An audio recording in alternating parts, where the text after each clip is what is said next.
everyone. Welcome to the February 5th, 2025 meeting of the California Coastal Commission. Just want to let folks know who are here in the room and who are online that we're still waiting for a few commissioners who have been delayed due to weather for us to have quorum. And so once those individuals get here, we'll go ahead and get started with the meeting. So thank you for your patience.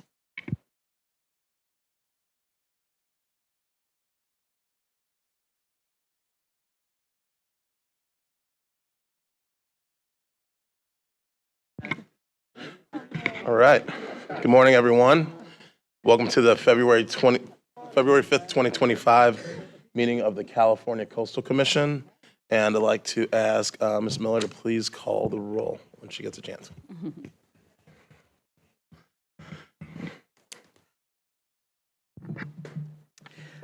Commissioner Aguirre. Here. Commissioner Bochco. Commissioner Calfee. Here.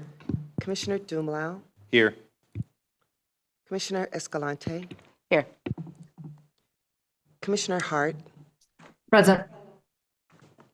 Commissioner Ketchum. Here. Commissioner Lowenberg. Here. Commissioner Turnbull Sanders. Here. Commissioner Uranga. Presente. Commissioner Wilson. Aquí. Chair Cummings. Here. You have a quorum. Thank you. And so first item, virtual meeting procedures. I believe that's Chris on our IT team. If you could please walk us through the virtual meeting procedures for this meeting. All right, thank you, Chair Cummings. Item 2 is the hybrid meeting procedures. Good morning.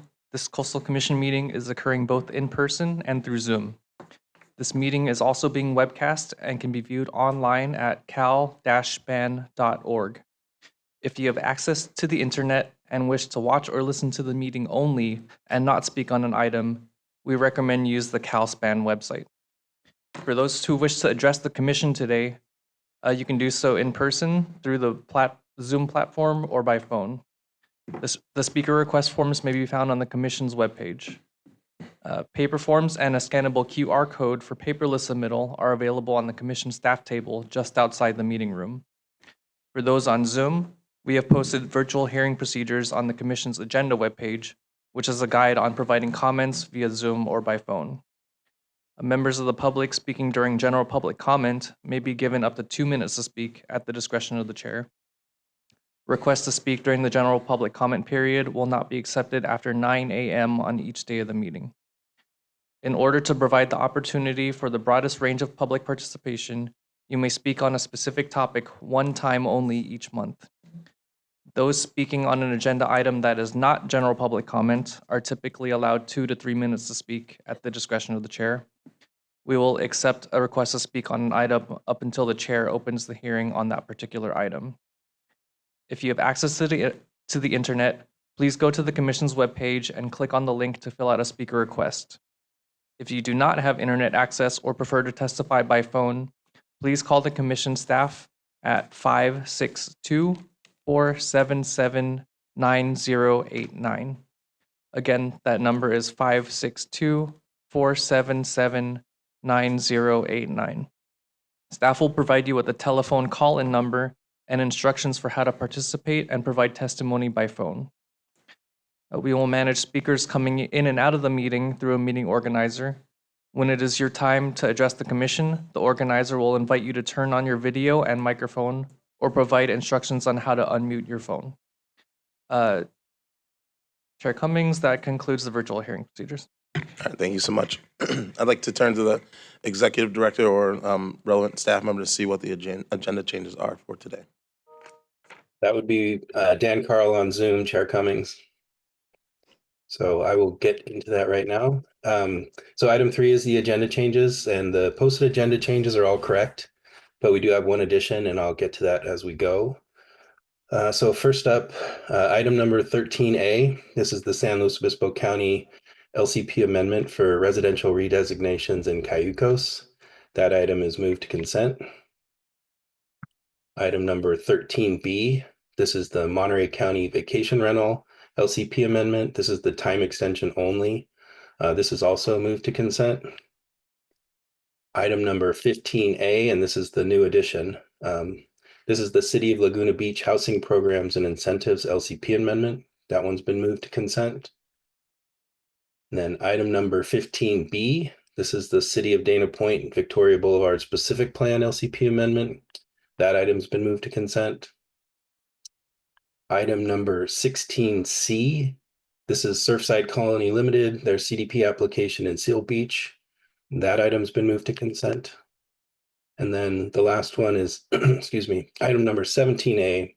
This is the Surfside Colony Limited CDP amendment application in Seal Beach, and that one's also been moved to consent. So 6 items moved to consent this morning. And I'll give it back to you, Chair Cummings. All right, thank you so much. The next item on our agenda is general public comment. And I just want to start by noting that we do have some time constraints for today. So we're going to try to get through everyone who's here in person, and you all will have 2 minutes during general public comment. And if we have time, we will go to individuals online. However, we would encourage folks who are joining online for general public comment to consider coming tomorrow and commenting during tomorrow's meeting, where we have a little bit more flexibility. And so with that, for folks who are, how many people do we have here for general public comment? Oh, I'm sorry, I'm asking staff. Give me a second. We have 31 in person and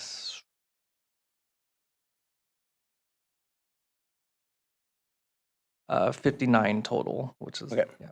considerable. So why don't we call up the names of the first few people, but before we open up to general public comment, I do want to turn to Commissioner Uranga to welcome us on behalf of the City of Long Beach. Thank you, President Cummings. It's your first meeting today, right? Good. Congratulations to you. And Paloma, your election as vice chair. This year, I had the honor of being vice mayor for the city of Long Beach. And in that capacity, I want to welcome you all here to the beautiful city of Long Beach. Although I want to apologize for the weather, I'm not going to, because we need it. We all need it. This region needs it. And it's a welcome day today to see that rain is coming down, because it's much needed in the area. But that doesn't mean that you can't enjoy Long Beach, that you can't spend your money, of course. We have a lot of exciting things going on in Long Beach. And this is somewhat of a bittersweet moment for me, because this will probably be my last one as a commissioner here. Future meetings, if you choose to have it here in Long Beach, I will be out there as a participant. As many of you might know, I'm termed out for the commission this year, but more importantly, I'm termed out on my city council seat next year in 2026. So enjoy me while you can. Again, thank you. Again, I want to welcome you here, and I hope that we have a good meeting. I know we will. And you enjoy yourselves of this wonderful city. Thank you.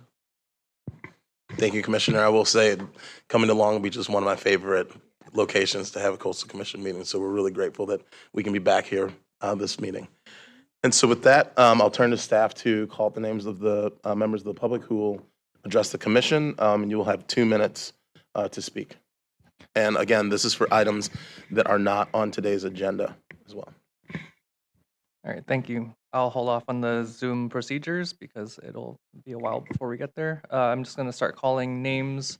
If you hear your name, please line up behind the podium. I'm going to call a few names at a time. So first we have Walter Lamb, Jim Palmer, Elizabeth Lamb, and Shirley Weiss. If you've heard your name, please approach the mic.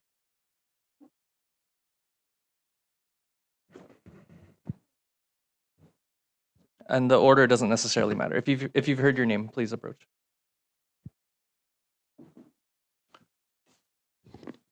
Thank you for this opportunity. I'm Jim Palmer, mooring permit holder in Newport Beach.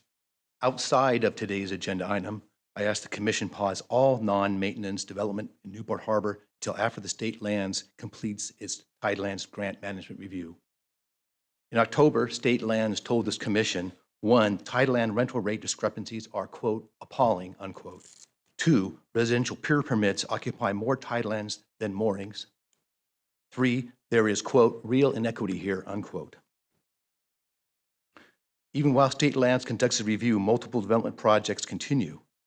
Just last year, they took over another, almost a full acre of land to expand a commercial marina. The city has an active CDP to expand private homeowner docks, another 6,000 square feet into the bay. They're proceeding toward building a pool complex on a beach that's popular for fishing and human watercraft launching. So activities continue even while state lands review the entire process of Newport Bay's management of the Tideland Grant. The issue I have is with the Newport Beach Harbor Commission. The city is full of property developers, and ever since the state granted Tidelands management to the city, the Harbor Commission behaves as its harbor is theirs to develop as they see fit with a local connection, those locally connected, and not for the benefit of Californians. 6% of mooring permit holders do not live or vote in Newport Beach. I have no issue with waterfront homeowners and your friends. I have no issue with private yacht clubs. They're fantastic facilities for the community, the state, the nation, and even international boating. The harbor master has been an acquaintance for decades, a sailing competitor, good guy, competent guy. I just wish he was on my side of this issue. I just ask you to stop all non-maintenance development in the city until after the state lands completes a review. Thank you. All right, thank you. Next, Elizabeth Lamb, Shirley Weiss, Don Schmitz. I have some slides that I sent in. Yes, let's bring it up. Good morning, commissioners. My name is Elizabeth Lamb, and I'm Executive Director of the Los Cerritos Wetlands Land Trust, here to welcome you to Long Beach, home of the Los Cerritos Wetlands, and give you a brief update. Next slide. As the commissioners well know, the vast majority of Southern California wetlands have been lost forever to development and infrastructure. Here locally in the Alamitos Bay, 2,400 acres is now, next slide, 500 acres. And we are the advocacy group that promotes the restoration and protection of Los Cerritos wetlands. Next slide. Here to share with you some recent successes out at Los Cerritos wetlands, such as the first planting of salt marsh birdspeak and successful restoration efforts that have led to better habitat for threatened species like the Belding Savannah sparrow and Lis Bell's vireo. Next slide, please. We are particularly proud of our wetlands field trip program for urban youth, where we partner with the Long Beach School District and Title I schools to take these students who live in very urban areas out to spend time in nature and learn about the natural world, a right that we think everyone deserves, not just those who live near open space. Next slide, please. So these are just a few photos of what goes on our field trip. These are students learning about the entomology of Los Cerritos wetlands by going on a bug hunt, of course not with real bugs, to learn about that portion of the wetlands ecosystem. Next slide, please. These are students that just made mud balls with mule fat seeds in them that they then, and they love this, toss into an area where native plants are being grown, therefore directly participating in the restoration of Los Cerritos wetlands. Next slide, please. These are students from Harris Elementary learning about Los Cerritos wetlands and then directly planting a wetlands plant. Next slide, please. I just want to quickly close next slide, please, by saying that there are next slide, please, that there are threats to Los Cerritos wetlands that we are concerned about, and we look to the Coastal Commission and the Coastal Act to help protect our wetlands from these concerning projects. Thank you for your time. Thank you. Thank you. Shirley Weiss, Don Schmitz, Ann Stenton. Good morning, Commissioners. I am Shirley Weiss. I am a longtime resident of Del Mar, and I've practiced law in California for over 40 years. The Lausanne Rail Realignment Project is a multi-billion-dollar project undertaking that will have a profound and lasting impact on the coastal environment in the small coastal town of Del Mar. However, its significance extends far beyond Del Mar. The manner in which the realignment route is chosen and executed will set a crucial precedent for how small coastal cities are treated as climate change forces the inland relocation of transportation infrastructure up and down the California coast. In this way, the realignment project is the canary in the coal mine, a test case for responsible decision-making that must prioritize environmental integrity and community well-being over transit speed. At the heart of the issue is the critical need for a fair and unbiased environmental impact report and route selection process. Del Mar deserves a comprehensive and impartial study that evaluates all potential rail routes, including those along I-5, that would minimize harm both to the coastal environment and the residents. But the integrity of this critical study is being jeopardized by Sandag's plan to reconstruct the San Dieguito Trestle Bridge and event platform before the rail alignment route is impartially studied and determined. The concrete replacement bridge is located within the same study area as the realignment project.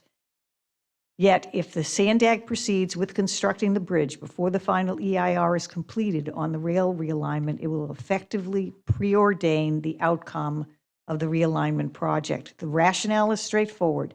If nearly $400 million in taxpayer money is invested in a bridge, Sandag will be highly unlikely to seriously consider any alternative rail route that would render the new construction obsolete. Commissioners, I've sent in a letter. I strongly urge the commission to utilize the federal guideline that I have mentioned to reopen the consistency certification of the bridge. Thank you so much. Thank you. So that the bridge does not precede the EIR on the rail realignment. Thank you. We appreciate it. All right, thank you. Don Schmitz, Ann Stenton, Cindy Harden. I'm not seeing Don Schmitz. Ann Stenton, go ahead. Whoever's next. Ann Stenton. Sorry, this is Ann Stenton. And Slide, please. we have a slide.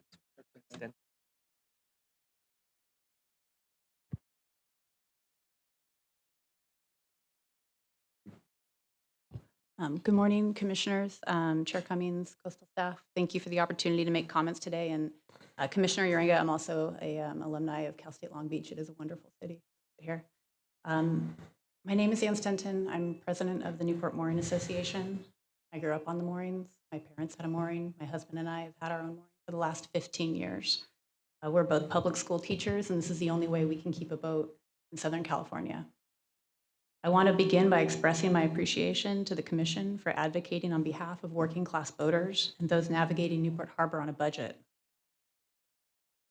Earlier this year, as you're aware, there were discussions of rate increases despite mooring holders already paying significantly more than neighboring dock permittees. This Commission recognized the inequity of that situation and provided critical support. We're very grateful.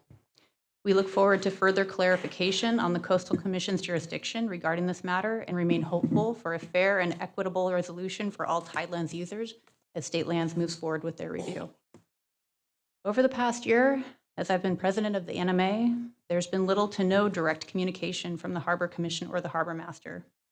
While it's true there have been meetings regarding moorings, they're largely one-sided. Mooring holders voice their concerns, yet no meaningful dialogue or collaboration follows. Meanwhile, mooring holders continue to face targeted changes that do not appear to affect other groups of tidelands users in the harbor. It feels like a slow erosion of our rights, what one mooring holder described to me as death by 1,000 cuts. We deeply appreciate the Coastal Commission's continued commitment to protecting and promoting low-cost access to California's coast for all. Thank you. Thank you. Cindy Harden, George Weiss, Maureen Ellenberger.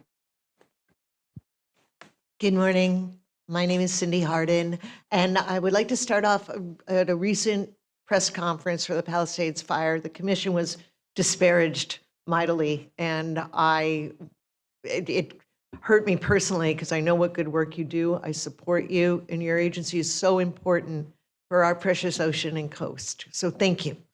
I am here to speak about the Ballona wetlands. As a longtime associate with Los Angeles Audubon Society, I have an opportunity to be out on the wetlands frequently. LA Audubon has urged for years that a formal land management plan be produced for Ballona.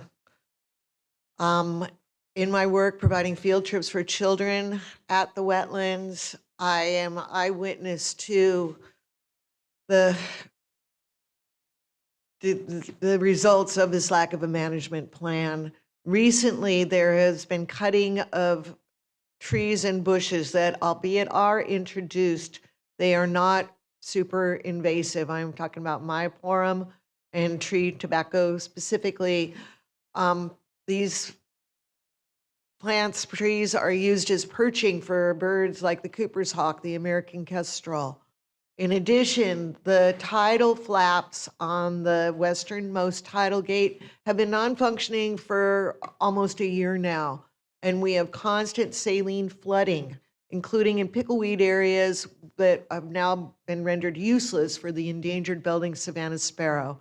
Our salt pan, which is usually fed by fresh water during the rainy season on the northern side, is flooded with salt water all the time now, destroying that habitat. I plead with the commission to work with the Department of Fish and Wildlife to produce a management plan. This has a potential to be a crown jewel of ecological reserves in our state. It really needs help and guidance. Thank you. Thank you. George Weiss, Maureen Ellenberger, and Lydia Ponce.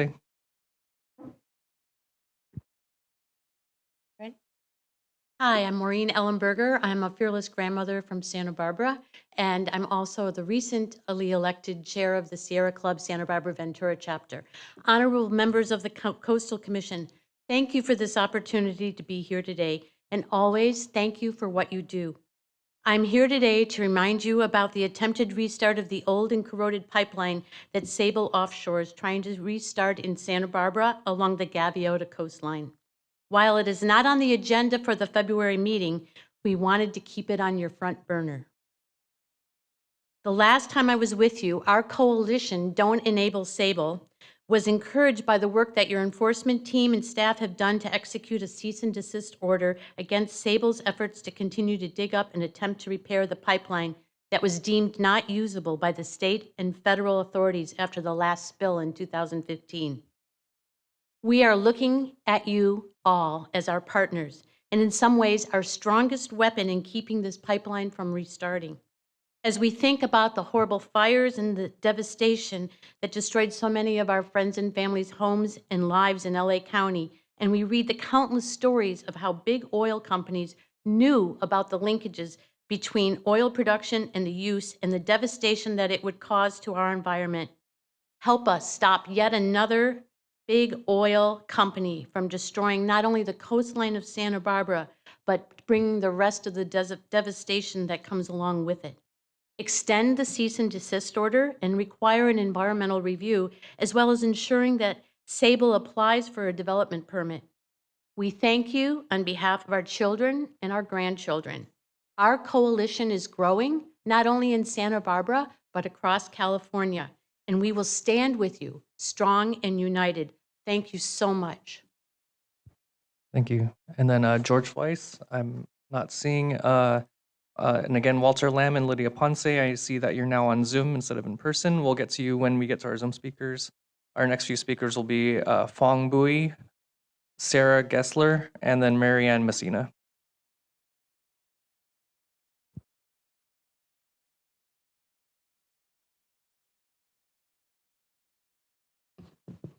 Thank you for your time. My name is Fong Bui, and I'm representing CalSTRA, the California Short-Term Rental Association.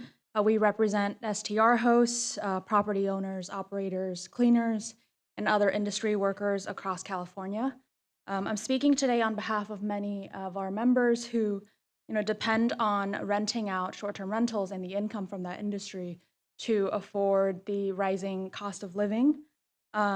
Beach rentals predates online rental platforms like Airbnb and VRBO because they provide a unique and alternative means.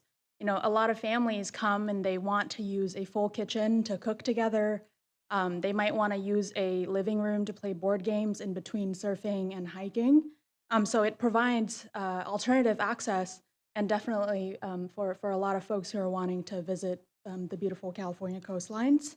The home rentals according to the Milken study in 2019, also generated over $30 billion in economic output in California, including $2.7 billion in tax revenue that is used for preservation and other community needs. And beyond the economic benefits, short-term rentals also have been critical in providing housing for recent emergencies such as fire evacuations. So according to Airbnb.org, more than 17,000 people who were displaced by the fires in LA County have been staying with short-term rental hosts, many in Long Beach as well as other cities in California. And a majority of our members and these operators are really responsible and invested in the well-being of the community. And so that we hope that the Coastal Commission will continue to support short-term rentals as we go along here. And thank you again for your time. Thank you. Next, Sarah Gessler, Marianne Messina, and Jim Holtz. Before we move on to the next speaker, I'm just going to ask members of the public, given the fact that there are varying opinions, we like to ask that people not audibly clap or boo or make any types of sounds. If you support something, you can wave your hands. But we ask that the people are not making audible remarks to the comments that are made, just because we want to provide everybody with an equal opportunity to share their opinions. So thank you. Please proceed. Thank you. My name is Sarah Geisler, and I've been managing short-term rentals for individual owners for about 10 years here in Long Beach and many other communities in the Coastal Commission zone. All of my employees are women or minorities, and we offer flexibility like being able to bring children to work when they don't have school to save on childcare, and this industry allows me to pay much higher than comparable industries such as hotels. The difference between short-term rentals and hotels is short-term rentals are owned by individuals who actually care about a family's budget and needs when they're traveling. We're able to be flexible and often provide extra discounts on an individual basis. I also use my hotels myself when I travel. I have no problem with their existence.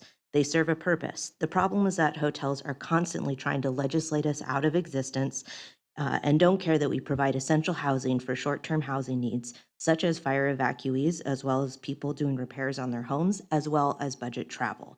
For example, they create fake organizations like Better Neighbors LA, which, if you don't know, is a disguised arm of the hotel lobby. Those who represent that organization are not neighbors, but paid lobbyists for hotel interests, which is only about their profits. We only ask to operate legally and safely, as we have for many years in Long Beach.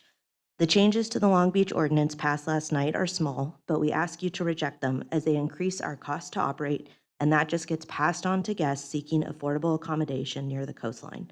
We ask you to preserve families' travel options to enjoy our beaches and support individual short-term rental hosts. Thank you.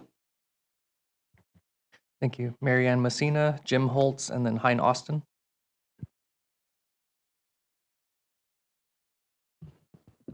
Good morning, Coastal Commission. I'm a proud owner of a short-term rental located on the ocean in Long Beach on the peninsula. And I want to express my strong support for continuing to allow short-term rentals as an essential part of California's coastal experience. My rental has welcomed families from all over the world, many of whom are experiencing the ocean for the very first time, especially children. I have seen firsthand how meaningful it is for visitors to wake up to the sight of the Pacific, step into the sand, create lifelong memories that would not have been possible without access to an affordable home-like place to stay. Hotels do not always provide the same welcoming, community-centered experience that short-term rentals do.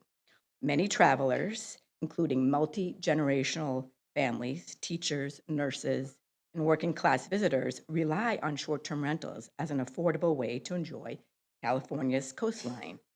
Limiting short-term rentals would reduce access for these groups and make beach vacations exclusive to those who can afford expensive hotels. Additionally, short-term rental guests contribute significantly to the local economy, supporting restaurants, shops, and attractions in Long Beach. They experience our city as locals do, building a deeper appreciation for our coastal communities.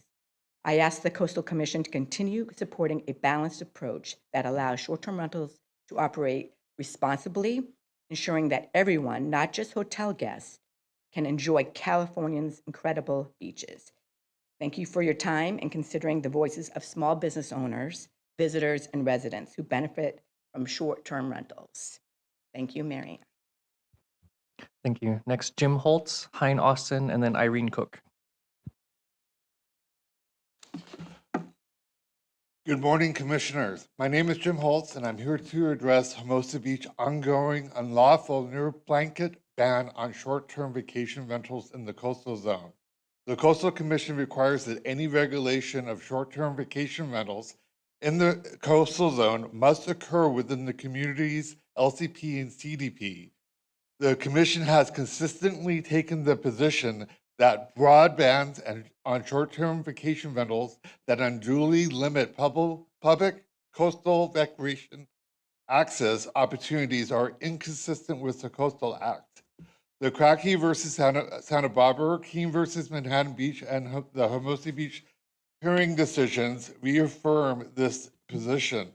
In each case, the courts and administrative hearing officer ruled that a blanket ban on short-term rentals in the coastal zone is illegal and unenforceable because homeowners are not permitted to offer short-term rentals under regulations set forth in the CDP and LCP of the city.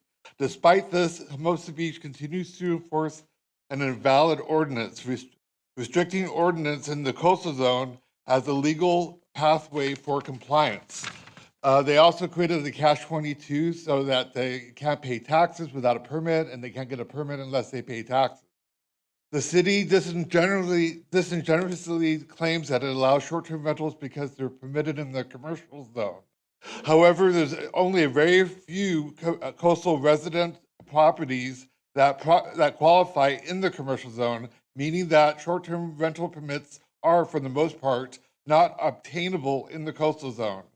This provides an insufficient number of places and choices for visitors seeking coastal access, failing to meet the intent of the Coastal Act. As the Coastal Commission prior decision and case law has required, I urge the Commission to hold Hermosa Beach accountable and for homeowners in the coastal zone to rent short-term. Thank you. Thank you. Thank you. Next, Hein Austin, Irene Cook, and then John Spock. Could you put up my slide, please?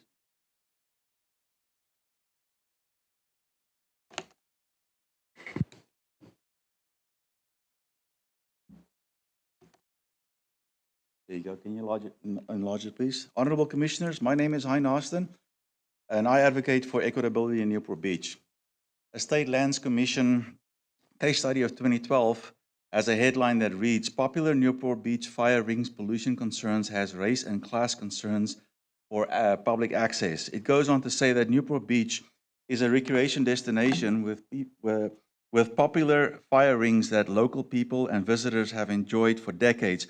However, in March 2012, the City of Newport Beach Council voted unanimously to remove 60 fire rings on the basis of alleged pollution concerns.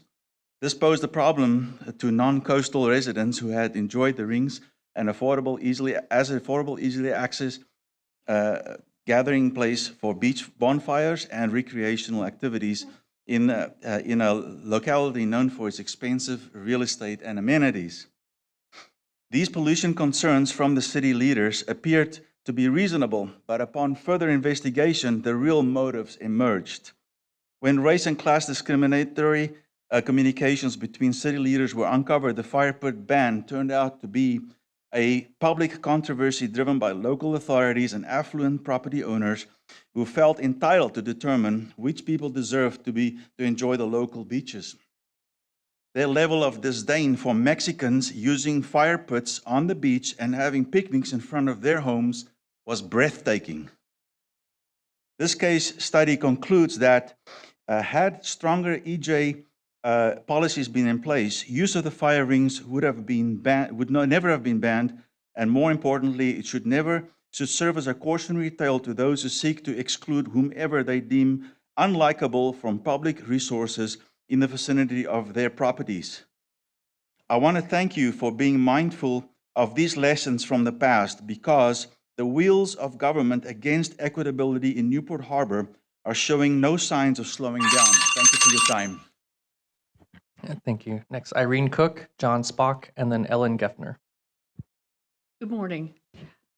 As elders of the Santa Barbara Society of Fearless Grandmothers, we've returned today to remind you, after our November appearance, to remind you about the Central Coast's most pressing environmental threat, the restart of the pipeline that ruptured catastrophically in 2015. That disaster's devastating impact and the resulting felony convictions remain etched in our memory, revealing big oil's flagrant disregard for public safety and environmental protection, always putting profit before people and planet. Now, an underfunded company seeks to restart not just this pipeline, but other aging facilities well past their intended lifespans. The corroded pipeline has deteriorated unused for nearly a decade. The risks are obvious and unacceptable. Another spill isn't just possible, it's inevitable. Restarting operations would also reinstate our county's largest single source of greenhouse gas emissions, making our climate goals unattainable. We commend your enforcement staff's dedication and diligence in protecting public safety and our coastal ecosystems, and we urge you to employ your full enforcement authority to require full environmental review of this dangerous project. Our Central Coast future depends on it, and our children's future depends on it. Thank you. Thank you. Next, John Spock, Ellen Geffner, and then Marcella Slate. Good morning. My name is John Spock. I'm a resident of Southern California since 1972. I'm here to speak against the reopening of the pipeline near Santa Barbara, which ruptured in 2015. As several speakers have said, this is the same pipeline that caused a spill in 2015 and has been unused and corroding for the last 10 years. I also would like to remind you that for petroleum companies, an oil spill or a fine are merely costs of doing business, whereas for us, the citizens, it is a problem that our beautiful beach is rendered unusable and actually never recovers fully. As the previous speaker mentioned, our future as a civilization depends upon being able to cut back on the use of fossil fuels. And these types of projects go against that general overall change that we must be making. Finally, I want to thank the Coastal Commission for doing so much to regulate the development of our coastline and permitting us to gain increasing access to the coast. Thank you very much. Thank you. Next, Ellen Geffner, Marcella Slate, and then Steve Ray. Hi, my name is Ellen Geffner, and I own a duplex in Long Beach. I want to encourage this commission to reject the changes passed at Long Beach Council last night. While they may seem small, and there were some important updates that will affect affordability for short-term rentals in Long Beach, my main concern is the cost of petitions to consider banning many types of short-term rentals in the specific census tract. The city discovered last year that the cost to run one of these petitions is higher than what the city charges for filing. The hotel lobbyist group, who call themselves Better Neighbors LA, they publicly posted in neighborhood groups that they want to sponsor the cost of the petition of $1,000. As the hotels were sponsoring the cost, there were petitions run in 13 census tracts, and the cost will be added to the permit fees for short-term rental owners. Permit fees are the same for all operators, so small-time operators who offer the most budget accommodations will have no choice but to pass these costs on to the guests. I cannot understand why we, who are offering for affordable accommodations, are expected to subsidize the cost to run petitions that aim to ban those affordable accommodations by the hotels. Thank you. Thank you. Next, Marcella Slate, Steve Ray, and then Maura O'Neill. Hi, my name is Marcella Slate, and I work assisting in the management of short-term rentals. I've lived in Long Beach and Seal Beach for well over 20 years. My son is currently involved in rowing, and we're also lucky to be able to always enjoy the beaches with our friends and family. I strongly agree with the Coastal Commission's mandate to give everyone access to our beautiful beaches. I'm concerned with the recent changes that were just passed last night at the Long Beach City Council, reducing the number of guests, allowing from 10 to 8. The number of guests should be based on the bedrooms and not an arbitrary number. This will negatively impact families. One of the biggest budget ways to travel is to share a house, especially for families with children. And 2 families could easily make up 10 people. And with the new rules, even if the house could comfortably accommodate them, now they would have to rent 2 houses, which would definitely cost more. I urge you to reject these changes and keep traveling affordable for families.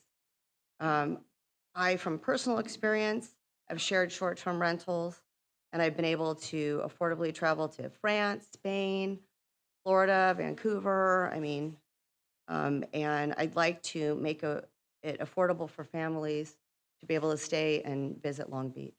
So thank you. Thank you. Next, Steve Ray, Maura O'Neill, and then Anna Christensen. This is Maura O'Neill. Steve said I could go first, if that's okay. Good morning, commissioners. My name is Maura O'Neill. I'm a policy analyst for Better Neighbors LA, a coalition of hosts, housing activists, and community members who conduct research on the short-term rental industry. We seek to regulate short-term rentals to preserve long-term housing. Today, I'd like to speak on the subject of short-term rentals as LA rebuilds from the devastating wildfires, and how the Coastal Commission can ensure that long-term housing for displaced coastal residents remains available for their recovery. Coastal areas in LA have obviously been heavily impacted by the devastating fires over the past few weeks. Thousands of people have been displaced, and many people are struggling to find and afford long-term rentals to house them for more than 30 days. Those short-term rentals had their place in housing displaced residents immediately after the fires. The need now is for medium to long-term housing. Our research has found that short-term rentals have engaged in a significant amount of price gouging in the wake of the fires. In LA County's 3 coastal supervisorial districts, 2, 3, and 4, we've seen over 15,000 instances of price gouging. For instance, we saw 877 instances in supervisorial District 3, the district that was impacted by the Palisades fire. And in the city, in Council District 11, which also encompasses the Pacific Palisades, we saw nearly 300 instances of price gouging on short-term rental platforms. Our evidence points to instances where short-term rentals have made it harder for people affected by wildfires to recover and find long-term housing. The Coastal Commission can strike a balance between coastal access and the long-term housing needs of residents recovering from fires by embracing policies that emphasize true home sharing and hosted-only rentals. Thank you for your time. Thank you. Steve Ray, Anna Christensen, and then Brady Bradshaw.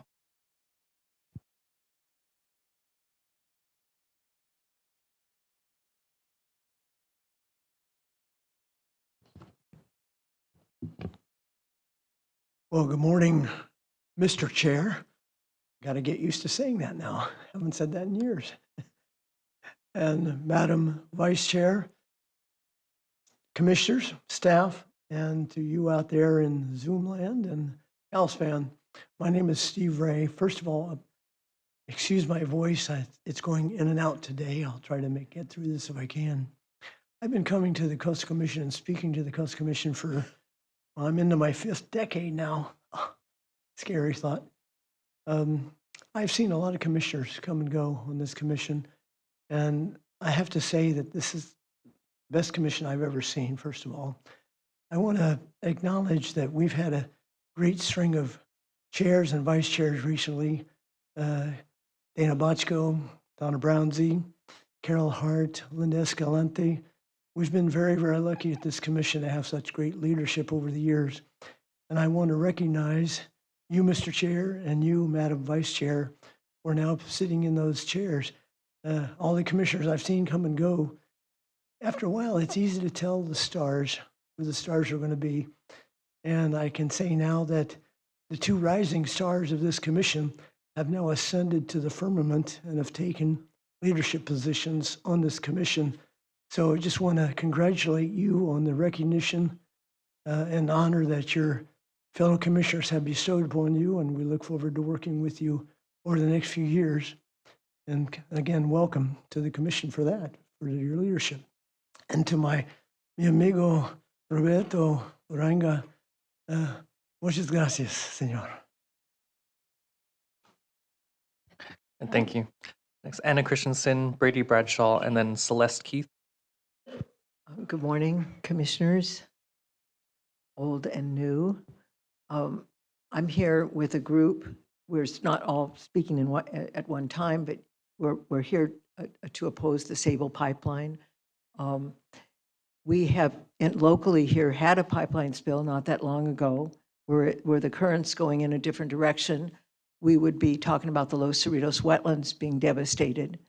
The Los Cerritos wetlands are still under threat of expanded oil drilling. That's one reason our local Los Cerritos Wetlands Task Force of Sierra Club, of which I'm co-chair, understands deeply how important the Coastal Act is and the revisions to the Coastal Act that allow even more authority over these dangerous and illegal operations. We really appreciate enforcement staff and his willingness to confront illegal actions by this oil company who has continued working against Coastal Commission orders and against the law. But as each day involves, illegal somehow manages to keep going all over our country right now. So I just can't thank you enough for being here, for allowing the public this opportunity, and for supporting and protecting not only the coast, but us as activists and as a community. We're in this together. Thank you very much.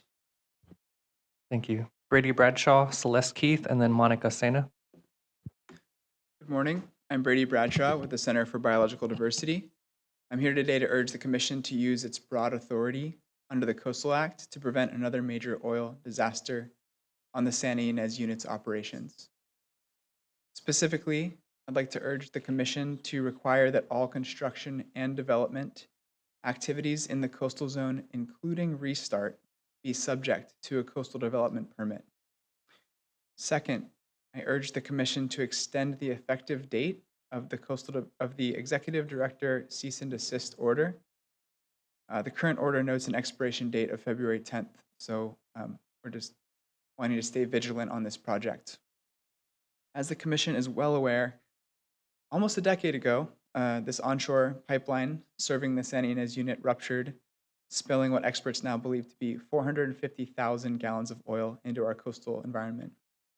The spill killed hundreds of marine mammals and birds. Beaches and fisheries shut down as oil blanketed the coast. The spill also shut down 3 offshore drilling platforms, offshore and onshore pipeline systems, and onshore facilities that have been out of service for nearly a decade. But Sable has announced to investors that it aims to restart the unit in the first quarter of this year. And an analysis prepared for Santa Barbara County for the abandoned 901-903 pipeline replacement project found that restarting this existing pipeline could result in a spill once a year and a major rupture every 4 years. While the federal government has gone in the direction of obliterating environmental protections for the sake of fossil fuel exploitation, we're counting on you to ensure that Sable adheres to the law before it proceeds with any further restart activities. Thank you so much for all of your work. Thank you. Celeste Keith, Monica Sena, and then Don Schmitz. Good morning. Good morning, everyone. My name is Celeste Keith. I'm a senior person that rents one of my rooms in my home to offset my income that I have. I want to give you stories of some of the people that I've had in my home. It's been lovely. Like the lady that came into my neighborhood whose children just had their first baby. She stayed there. And every day, what did she do? She got up early, went to her child's home, helped her grandchild, and then came back every night. It was wonderful. And then I have people that come down, and they've been here from a foreign country maybe, and they go into our beaches and they see how lovely Long Beach is. And I'm so proud that I could share that moment with them. And Airbnb is a real wonderful platform for like those grandmothers that don't have time or they don't want to be in a very big environment with a hotel. We supply that need.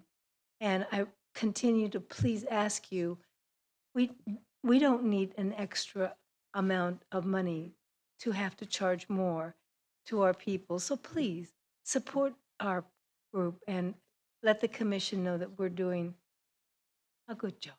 Thank you very much. Thank you. Next, Monica Sena, Don Schmitz, and then Chaylee Hilkma. Monica Sena, third act. I've been on beaches that are victims of ocean oil spills. It's a gauntlet trying to walk on the sand between these large oil patches, kind of tar-like oil patches. I have two concerns about the Santa Barbara pipeline. First, oil in the oceans and oil on land kill. I'm not going to mince words. They kill. First of all, in the ocean, they kill, obviously, animals and plants. Most importantly, they kill oceans. Hot and acidic oceans are the #1 factor affecting climate. The current climate crisis is brought to you by dying oceans. Second, and most importantly, oil companies and their pipelines kill people and the things they love. The Palisades and Altadena fires are fires that devastated our LA brothers and sisters, and the things that they loved were created by the perfect storm for massive land and urban fires. Again, these fires were brought to you by oil companies and their pipelines. Thank you. Thank you. Next, Don Schmitz, Chaylee Hilkma, and Wade Womack.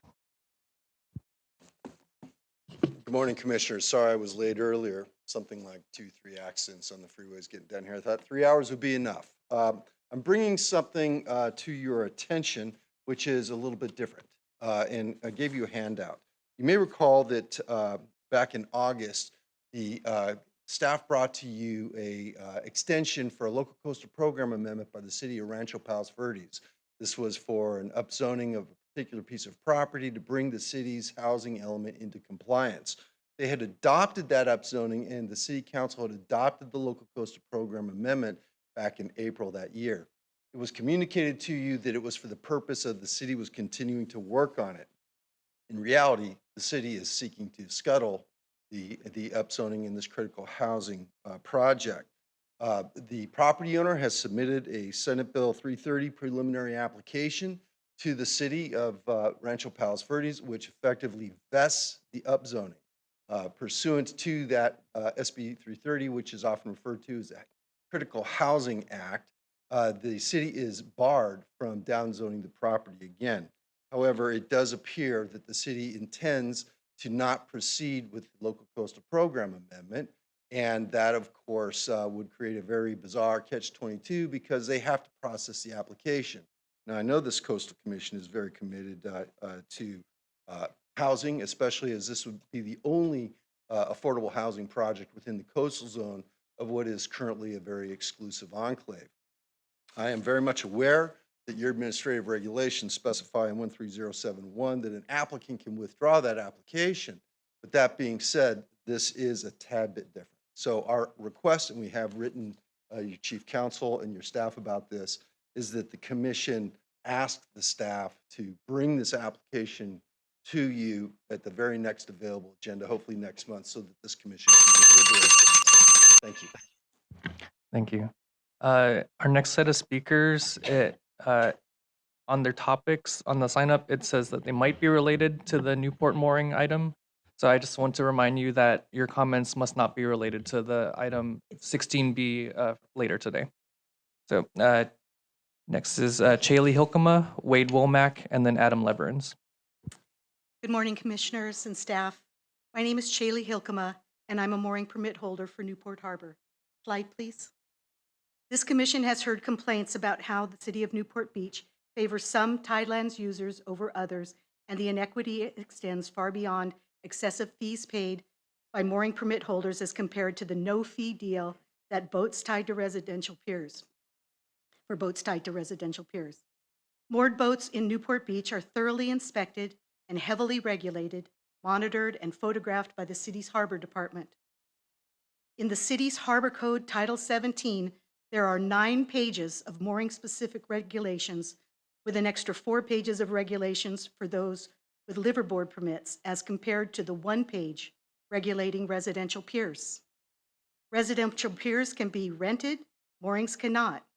When the city assigns a boat to an unoccupied mooring, it keeps the fees. Proof of insurance is required for moored boats, with the city additionally insured, yet no insurance is required for boats at residential piers. In order to keep their permits, those who live aboard must stay aboard 243 days in any calendar year and maintain a log which shows the days and nights they reside on their boats.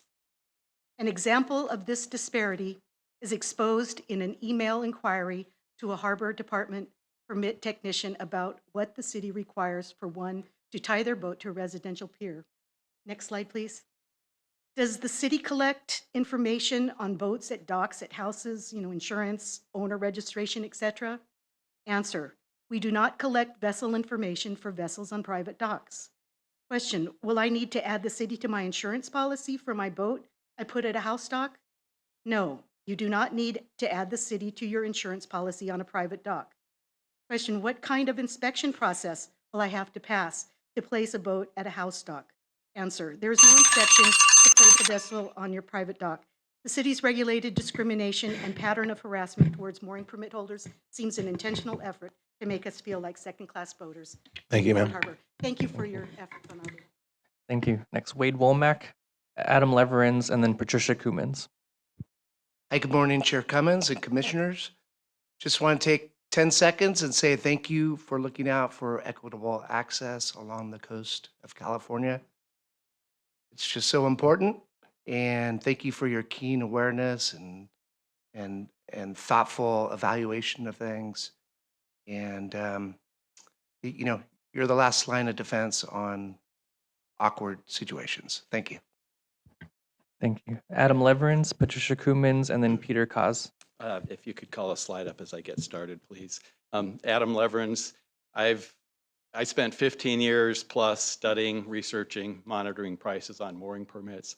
I finally got my ducks in a row about 14, 16 months ago and acquired one. I paid $30,000. With that, I acquired ownership of the mooring tackle, which is the anchor weights, a 38-foot boat, and the permit, which allows me to pay rent into the Tidelands Fund for the space I occupy over granted sovereign lands. I've come to learn in the past year that the city really wants my mooring permit. And the graphic I have up on the screen is a Harbor Commission report from 2022.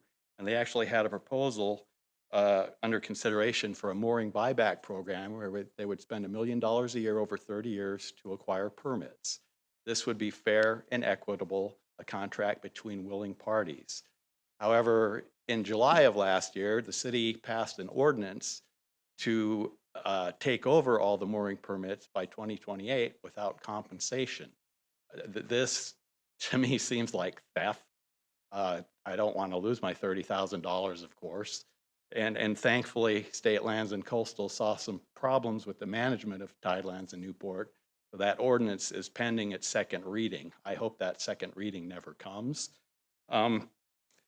Subsequent to that, there's the Harbor and Beaches Master Plan from 2025, where the city has a proposal to replace 1,500 mooring anchors at a cost of $11.25 million, but then they take over ownership of this tackle.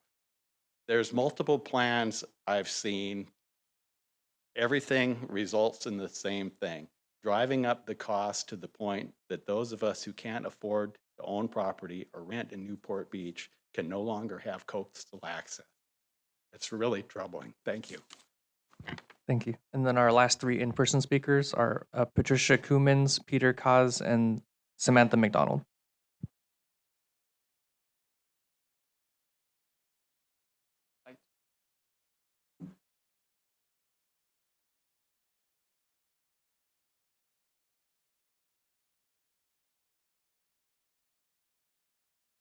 Thank you.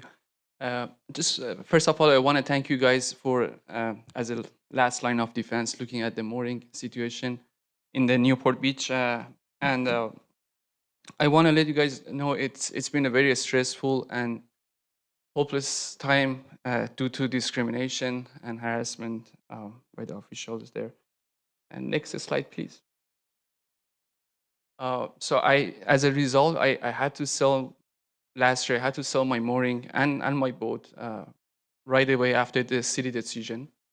And but after you guys intervene and State Land Commission intervene, I repurchased a mooring. So it was very warm and very nice of you guys to intervene. Next slide, please. So it's been always my dream, and also my son's dream to boating and use be on the water, spend time together. And this is pretty much the only affordable way as a mooring we can use the water. And there are some challenges. It's difficult to get to the moorings, but we are very grateful for that. And next slide, please. Also have a project going on. I'm building a pontoon boat. Next slide, please. And put it together, solar panels, electric motor. Next slide, please. I'm thinking to convert it to the Jeep boat on the water, and I'm hoping to contribute back to the organization, contribute back to a volunteer or nonprofit, something like the next slide, please. Like a balloon that we have in the Orange in Irvine Great Park. Next slide, please. Or maybe in future, if it takes off, maybe I do other projects, as we can see. Next slide, please. And this is a mooring situation that we have, like how much space they take compared to, next slide, please. Thank you so much. Thanks. Thank you. Patricia Coomans, I don't think I saw. And then Samantha McDonald. Hi, can you bring up my slides, please?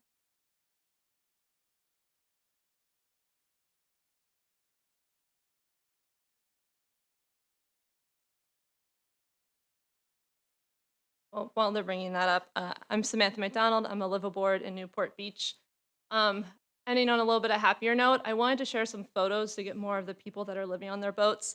This is our boat, Ambrosia. She's a 37-foot CF racer cruiser built here in Long Beach. She is our home. We have sailed her over 2,000 nautical miles between California and Mexico. Just enough to, well, 7,000 nautical miles is just enough to get you a swallow tattoo if you were in the Navy. This is our home.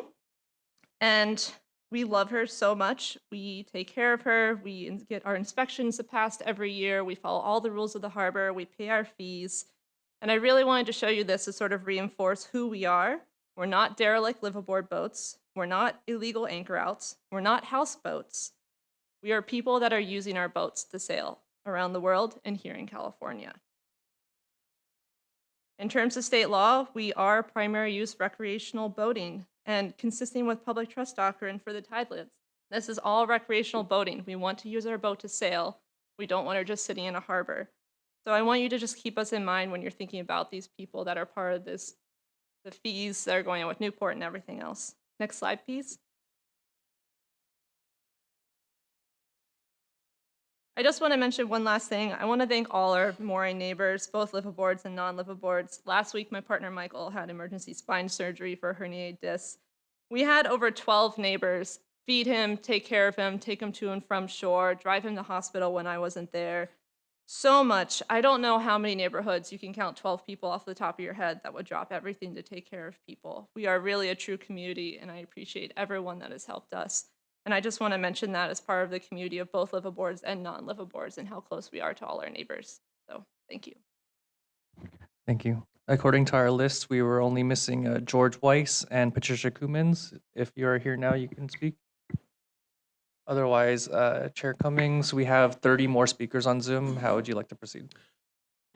So I think, given the constraints we have, we'll go ahead and continue till 10:30, with 2 minutes per speaker, and then the folks who are remaining, if we can maybe move them to the top of the list for tomorrow, we can encourage them to come tomorrow and speak during public comment then. Okay. And then I'll go through our Zoom procedures really quickly. For members of the public, I'll be announcing the names of the upcoming speakers and invite you to speak when it is your turn. Each speaker will be allowed 2 minutes during general public comment. In order to allow for live video testimony on Zoom, we will be bringing you in as panelists. As we bring you in, your Zoom will reload. This may take a moment. To speed up this process, we will bring several people in at a time, but please remain muted and keep your video off until we ask you to speak. After your time is up, you'll be moved back to attendee mode. Several helpful tips. There's a raise your hand function that will help us find you in the attendee list. If you're using a phone for audio, you can raise your hand by dialing *9. If you're participating by Zoom, you should see a button on your Zoom screen. If you have signed up to speak for this item and are able to do so, please raise your hand now. When it is your time to speak, we will invite you to unmute and turn on your camera.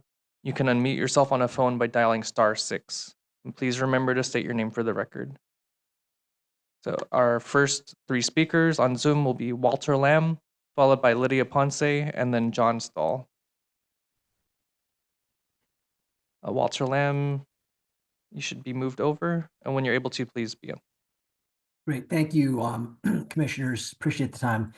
I know you're busy today. I'll try to keep this quick. In 2017, in 2000, in the late 90s, some illegal drains were installed in the Bida wetlands.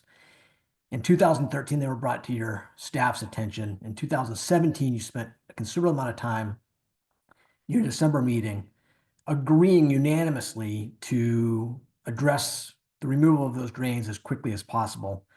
For whatever reason, 3 years after that, in 2020, you sort of reversed yourselves and gave the Department of Fish and Wildlife an additional 5-year extension based on a premise that really wasn't grounded in reality. It was that, maybe they would actually be able to do a large-scale restoration project in that time, and you could sort of, minimize the disturbance. That was never realistic. It obviously is not going to happen.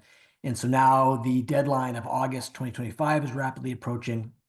And we just want to avoid a confrontational situation where, we wait till August, and if it doesn't happen, then we have to, do something about it. What we'd really much prefer is to all be working on the same page leading up to August, making sure that the department has the money to remove the drains, that they've, have a contractor to remove the drains.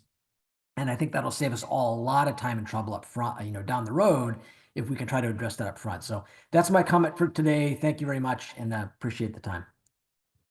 Thank you. And next, Lydia Ponce, John K. Stahl, and then Mike Meyer. Lydia Ponce. Good morning, relatives. I just want to give you a heartbreaking update, and that it's in the use of our language. English can be very tricky, as I mentioned before last month. Speaking about the ocean, we must always remain truthful about the source of life she is and the medicine she is for so many of us, and how utterly sloppy many of the humans are when they're mostly involved with corporate power and corporate greed. There was an EPA representative 2 Sundays ago that announced that they could see the toxic ash debris from the fires being visibly dumped into the ocean. And now this toxic debris is only being referred to as debris. I ask that we all speak of these truths as it is our shared truth when we speak of these coastal fires, that it is indeed toxic debris and they cannot erase that toxicity. When we share our shared truth, we must speak about all living things and not just some, and especially with economic, racial, and unjust things that are happening with the not just the environment and housing, but that's tomorrow's talk. We must protect and defend our ocean and our medicine. So how do we defend and honor and protect the California Coastal Commission and the Coastal Act? Because I'm ready. Thank you.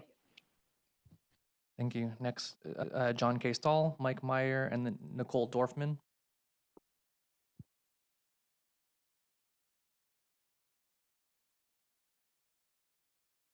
John, you're in as a panelist. You should be able to unmute. Right there. Good morning, everyone. Sandag is about to embark on a classic put the cart before the horse boondoggle that even Shakespeare would find deplorable and illogical. They are proposing moving ahead with a new double-tracked 8-foot higher trestle across the San Diego Lagoon by the Del Mar racetrack before the decision is made on the route for rail realignment. We are reaching out to the Coastal Commission to ask you for your assistance in putting the kibosh on this until the route is clearly vetted and discussed. We're also asking for the Coastal Commission to advocate for Route A based on environmental concerns, scenic view retention, habitat preservation, and an outdated 2017 consistency review and concurrence that had no mention of a tunnel. Solana Beach and Sandag want to put all the pain of this realignment on the small town of Del Mar with a population of just 4,000 people. We are further disadvantaged by virtue of the fact that the chairman of Sandag and the chairman of North County Transit District both live in Solana Beach and serve on their city council. They should recuse themselves for advocating for a specific route for the realignment. Moving forward on that trestle kills Route A and will adversely affect visitors to the racetrack for many generations, if not forever. In the last 100 years, how many times has the current trestle been underwater? I'm guessing 0 times. Raising the trestle 8 feet will be a scenic disaster. This trestle is 19th century thinking. We need a 21st century vision. Start the tunnel in the already existing Solana Beach Trench, create Solana Park, and skirt the fairgrounds, which is exactly what Route A proposes. Route A does not require this trestle, and those monies can be reallocated for use on the visionary Route A solution. Route A is the only route that doesn't put trains under people's homes, preserves scenic views, restores the 2 lagoons, and saves Del Mar from irreparable damage. Thank you. Thank you. Next is Mike Meyer, followed by Nicole Dorfman, and then Drew Rowland. Mike Meyer.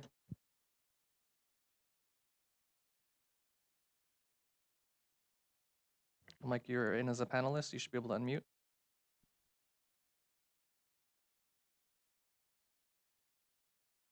Mike Meyer. Oh, there you go.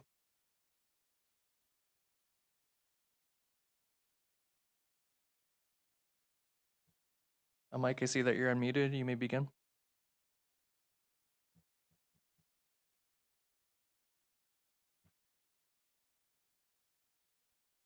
Okay, I think you might be having an issue. We're gonna move on to our next speaker.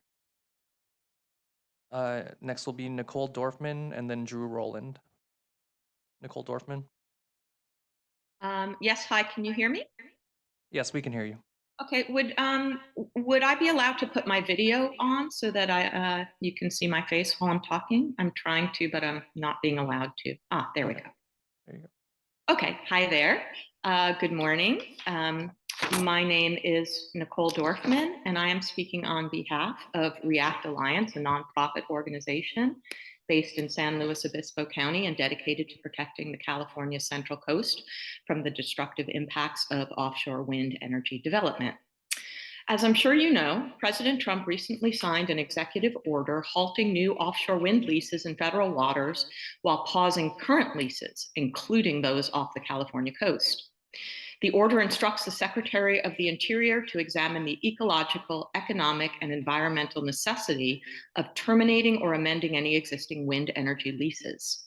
During the assessment, agencies are barred from issuing or renewing approvals, rights of way, permits, or loans for both onshore and offshore wind projects.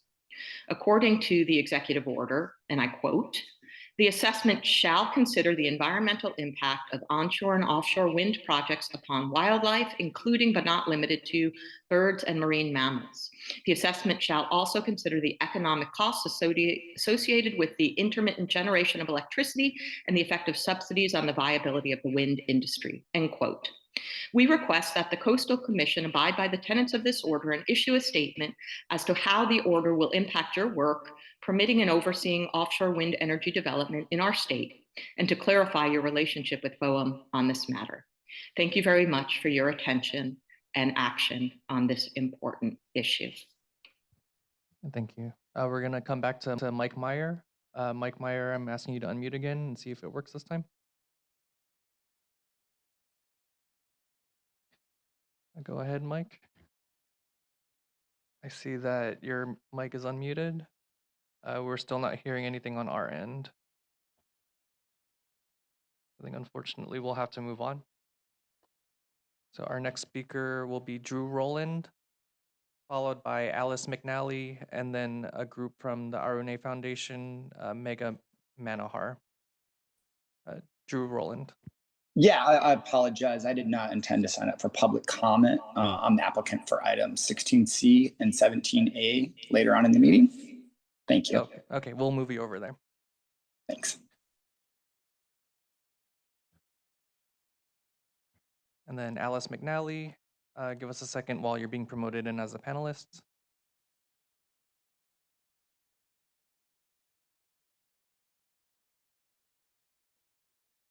And then Alice, when you're ready, please unmute and begin. Hi, can you hear me? Yes, we can hear you. Thank you. The Coastal Commission has approved licensing for San Onofre and Diablo Canyon on false pretenses. Incomplete data submitted by the applicants. The 2024 Government Accountability Office report concludes that the NRC must take action to fully consider potential effects of climate change, more extreme natural hazard events, and climate resilience of U.S. nuclear power plants, to include cold and extreme heat, drought and wildfires, flooding, sea level rise, storm surge, and earthquakes. All risks which the NRC is neither adequately analyzing or addressing. The NRC has access to the Climate Projections Database, POANHI. It's the process for ongoing assessment of natural hazard information designed to determine the need for additional research on site-specific assessment and regulatory action. The NRC has not taken any regulatory action as a result of this database. Shockingly, the GOA found that many branch chiefs and inspectors were unaware this information is available to them. The NRC uses historical data and does not reevaluate natural hazard and climate-related risks to update safety reviews required for the license renewal process. Without incorporating the best available information into this process, it is unclear whether the safety margins for nuclear power plants established during the licensing period, in most cases over 40 years ago, are adequate to address the risks that climate change poses. These licenses must be reevaluated to include this climate projection data or revoked. Will the Commission now require climate projection in your licensing process? Thank you. Thank you. Due to time, I think this will be our last speaker. It'll be Mega Manohar. Mega? Thank you, Officer. We have a deck that, and we have 3 more speakers who will probably resume tomorrow, but I thank you for the opportunity. My name is Megha Manohar. I live in the Silicon Valley, or also called the Bay Area, and I am speaking on behalf of the Arunai Foundation, which is dedicated to enhancing beach safety through initiatives such as installing life buoy rings and conducting beach safety drills for elementary and middle school students. Thank you for all that you do. We truly appreciate the opportunity to speak. Over the past 8 years, at least 23 drowning incidents have been reported at North California beaches around Half Moon Bay, Santa Cruz, and San Francisco, with likely more unreported cases. High risk areas like Cobalt Ranch Beach, Ocean Beach, and Panther Beach continue to pose serious dangers due to strong currents and unpredictable waves. Given these concerning statistics, improving beach safety has never been more critical. We respectfully request that this be included as an agenda item to explore actionable steps for making beaches safer while ensuring accessibility. Potential measures include enhanced signage, mobile alert application, and installation of live buoy rings to help prevent further tragedies. Thank you again for your time and consideration. The rest of my team members will speak tomorrow during the next session. Thank you so much. Thank you. And I just want to note again for the speakers that aren't able to speak, we had 21 that we weren't able to get to today. If you would please, or if you're able to, please sign up to speak tomorrow for general public comment. Sign up again. If we see your name on the list, we'll cross-check with today's list, and if we see your name, we'll move you to the top. So. And Chris, can we see if Michael Myers, is able to connect, and then we can have him be our last speaker. Okay.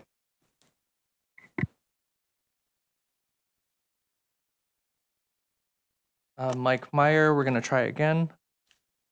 You should be able to unmute now. And then if there is an option to turn the volume up on your mic, that might be it. But I see that you're unmuted.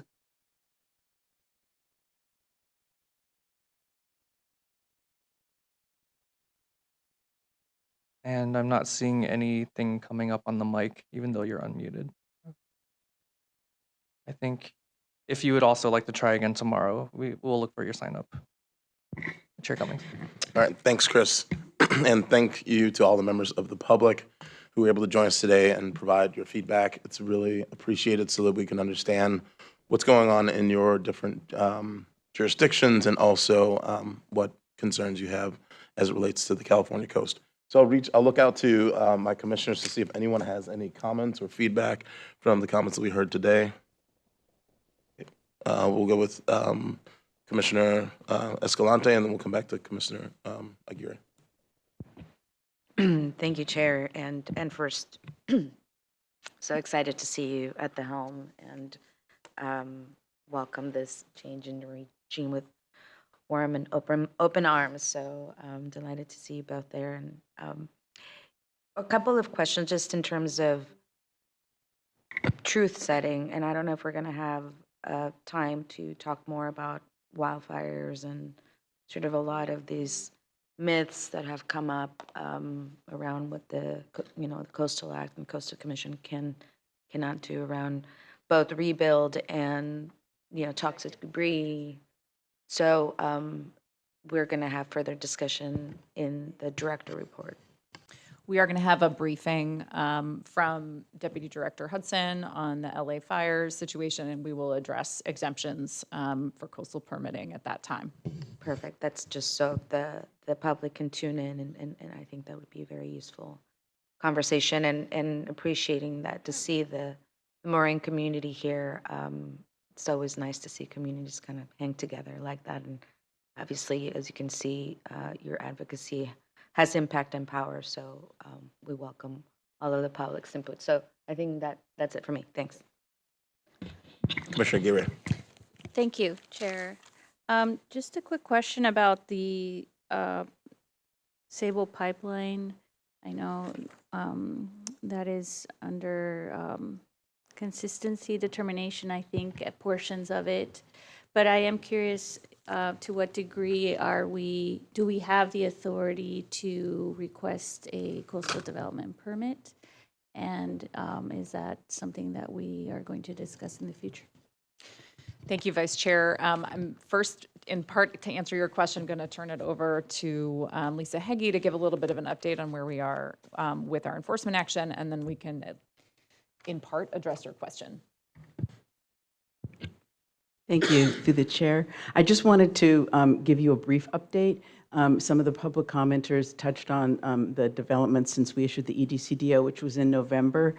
And that EDCDO, as you may remember, directed Sable both to complete an interim restoration plan and apply for an ATF permit for work previously done and a CDP for any future desired work that they wanted to do.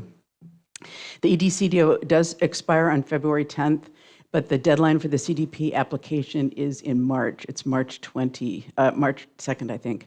And to date, I'm pleased to say that Sable has they've completed all of the requirements of the interim restoration plan, including they put BMPs in place, they covered up the open pits, they have put a fence around, and they've reseeded it so that hopefully that'll help. I mean, they did restorative grading because we were worried about the rainy season and serious erosion problems. So, and the fence is going to stay in place until the reseeding takes hold, but then once it does, the fence will be removed too, because some of the neighboring neighbors were concerned about the effect the fence might have. And the fences are maintained until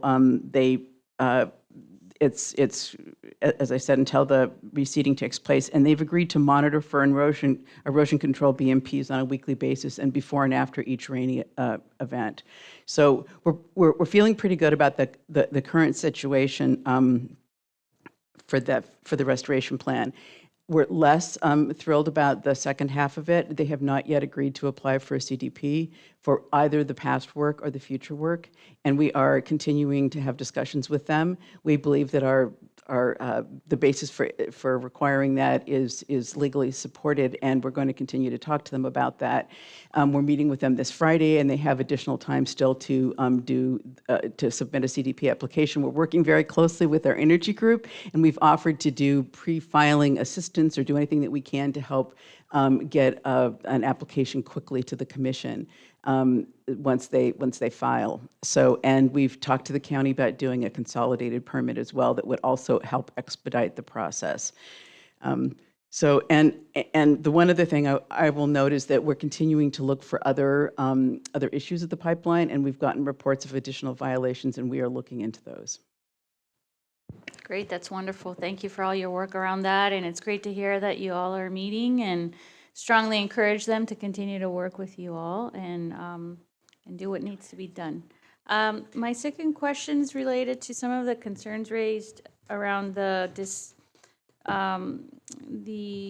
lack of parity between the moors and piers as far as the requirements. Is that something you can speak to at this moment?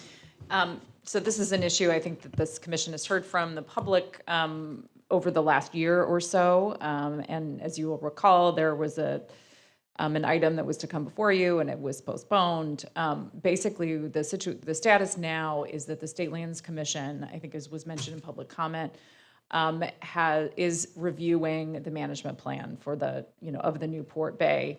And as part of that review, one of the issues that they are looking into, and have said is something that they must look into, is equity and how mooring rates are set across the entire bay, including docks as well as open water moorings. So we are waiting to see waiting for State Lands to complete that analysis, and when it's completed and they have results or some actions that come out of that, we will bring that back to you for a briefing at a minimum and then potential next steps. Great. It's great to hear that they are also looking at equity. Yes. It's very important. Thank you so much. Are there any other comments from commissioners? Okay, seeing none. Again, I want to thank members of the public for being here today and for speaking. My concerns that really came up today were around the oil pipeline and around the equity issue as it relates to the moorings, and I know we're going to have a different discussion about that later today, but just wanted to echo that I share some of the concerns around those issues and look forward to future updates on that. And so with that, we will close general public comment. I just want to check before we move on to see if commissioners need a break or if, okay.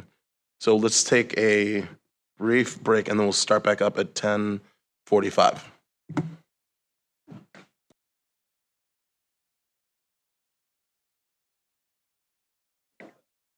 All right, if commissioners could take their seats, we're going to go ahead and continue moving on with the meeting.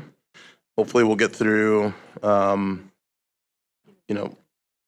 everything through enforcement and then start this afternoon with North Central, but we'll see how things go and how quickly we move.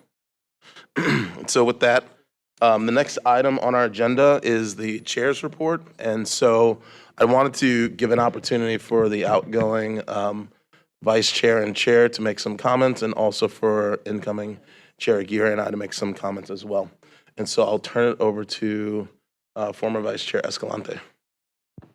Oh, thank you, Chair. And just, I guess quick words of inspiration to move us forward is, I recognize that we're going through unprecedented times, and with climate change and all the umbrella impacts it's having on every aspect of our lives, aside from the ecosystem that we depend on. Every meeting we have, it's all just going to be more and more challenging. And I really do appreciate that you, Chair Cummings, and Vice Chair Aguirre are at the helm, because I do truly have faith that you both are incredibly brilliant and strong and compassionate, and are exactly the kind of leaders that this state needs to move us forward with that kind of courage, filled with understanding and compassion for people. So I'm super grateful that, this commission is in your hands, and I'm here to help you out whenever you need anything. So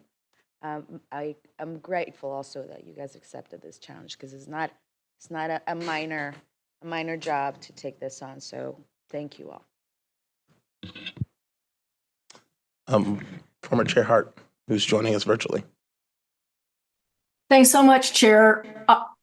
First of all, I want to just share the comments that were made by Commissioner Escalante with regard to your leadership and the leadership of Vice Chair Aguirre. I think it's going to be a very exciting time to have you all leading the commission, and I'm just thrilled to be part of it. Also, just want to add that during the 2 years that I was vice chair and the year that I was chair, the thing that I think impacted me the most, and I'm sure that you'll see this, because as a commissioner, you work closely with staff, but when you're the chair or vice chair, it's a much closer and constant relationship. And I just have to say that I think that the Coastal Commission staff is probably among the best staff that I have ever worked with, and probably that actually exists. They are the most hardworking group of people, from our executive director to every single person I ever worked with. And it was an incredible honor to serve in those leadership roles. And I just, again, want to thank all of our staff for everything you do every day under incredible pressure and a lot of criticism, but we're here to support you. We think you're amazing. So just wanted to share those words. Thank you very much, Chair. And you don't need luck, but I'll offer it anyway. And thank you so much for stepping up. Thank you as well. Vice Chair Aguirre. Thank you. I want to echo former Chair Hart's comments regarding staff. They work so hard and are so passionate and are the backbone of this agency. And I just want to say that former Vice Chair Escalante and former Chair Hart leave very big shoes to fill. And I'm so grateful for your leadership during your tenure. And I am very excited to be the chair's wingwoman and just have his back on anything he needs. And I'm here to support you. You are an amazing, not just human being, but brilliant scientist. And we could not be in better hands at this time. So thank you. Thank you. And I just want to thank, first of all, the commission for providing me with the opportunity to be in this role. I must say that, coming in about a year and a half ago, I've learned so much from each and every one of you, and just really appreciate the perspective that you all bring, the historical knowledge you all bring, and also the level of and willingness to work together to find solutions collectively and collaboratively We don't see this all the time on boards, and I think it's been rare that I've seen that where we've had many disagreements, and that really just goes to show the respect that we have for one another and our different perspectives. And so I just want to appreciate where everybody's coming from and our ability to respect different opinions. I think we need more of that in government these days, and so I hope that we can embody that and really show how we can all work collaboratively together. I also want to thank the staff for their openness and willingness to be able to help us better understand how the Coastal Act works and how the Coastal Commission works. I think it's because of that that I have a much better understanding of this board and what its role is and what this agency's role is. And I think that we could do a better job of helping others understand that as well. And so this year as chair, and I just want to acknowledge all the hard work of our previous vice chair and our previous chair, who really were tremendous leaders during last year when we had a number of difficult and challenging projects that came before us. And they really helped us figure out how we could continue moving forward, even when some of the projects were extremely controversial. And so I just want to thank you all for stepping up during that time, because it was really your leadership that helped us navigate through a lot of those challenges. And so this year, I really hope as chair to continue to prioritize some of what our previous chair and vice chair brought forward, especially as it relates to ensuring that low-cost accommodations are produced in new hotel developments. I think my first year we saw a lot of in lieu fees, and last year we made a commitment to trying to see the low-cost accommodations get built, and we saw developers come forward and actually produce that. And I think we need to continue on that path so that we're creating those opportunities for affordable access. In addition to that, preserving housing in the coastal zone. And, in 2023, it was really shocking to see how, in the past, we really emphasized non-hosted vacation rentals, but in our housing workshop, many of the people who came forward, the professionals who've worked on this, have really said how that can be detrimental to local communities. And so really trying to move away from those types of non-hosted rentals to preserve housing stock and moving towards hosted rentals, which was the intent of a lot of these platforms in the first place, so that we can preserve housing in our coastal zone. Something that's really important that I'm really hoping to take a leadership role on, or will be taking a leadership role on, is working through our housing subcommittee to align our housing priority, our policies with the state housing goals. As a supervisor from a coastal community and having been the mayor of a coastal town, one of the things that we see is that we see a lot of communities reaching their market rate and housing goals in terms of production under their housing elements, but we don't see them reaching their moderate, low, and very low. And when we talk about access to the coast and sustainability of communities, we really need to be making sure that we can help local jurisdictions reach those low and very low housing numbers. And so to the extent that we can work with our colleagues in the legislature to try to see how we can align the Coastal Act policies, which haven't been updated on housing since the 80s, we can make advancements on making sure that we're producing all housing types, but most importantly, the housing that's going to support our workforce and our communities. And then lastly, one of my big priorities this year is really on outreach and education and outreach. When we look across the state of California at who's coming into a lot of these elected positions, there are a lot of people from generations that weren't around when the Coastal Act was passed. And so they're very disconnected from the Coastal Act. And so while they appreciate the coast of California and the protections that have been provided, they may not know the role that the Coastal Commission has played in that. And I've actually spoken with people at the state legislature, I've talked to local elected officials, and many of them have expressed a desire and an interest in having us have more educational opportunities for people to understand how decisions are made at the Coastal Commission and the Coastal Act and how it operates. And so in addition to providing just those comments on my priorities for the year, I'll just follow up with mentioning that Commissioner Wilson and I on January 29th and 30th actually went to the state legislature and met with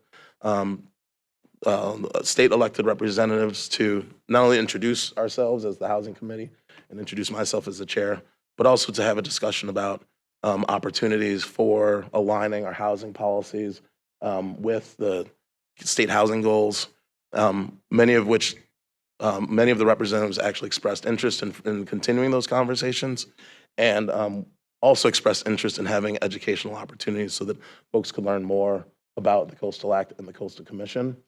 And then on January 31st, coastal staff held a Coastal Commission 101 workshop for legislative staff. There were about 40 people who attended that, and I was able to attend to welcome the people who joined that meeting. And it was a really great presentation and really synthesized how the Coastal Act works, how LCPs work, how coastal development permits get issued.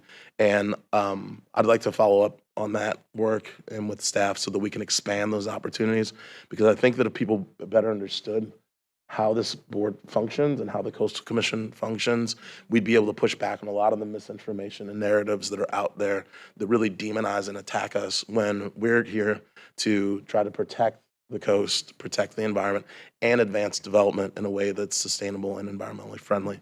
And so I look forward this year to working with all of you, to working with folks across the state, but most importantly, working with members of the public to ensure that we're able to preserve California's coast and we're able to develop in a way that's sustainable in light of climate change.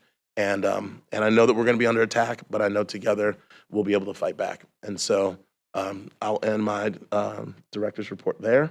And I don't know if we open this up to comments at all. Chair's report. Nope. Okay.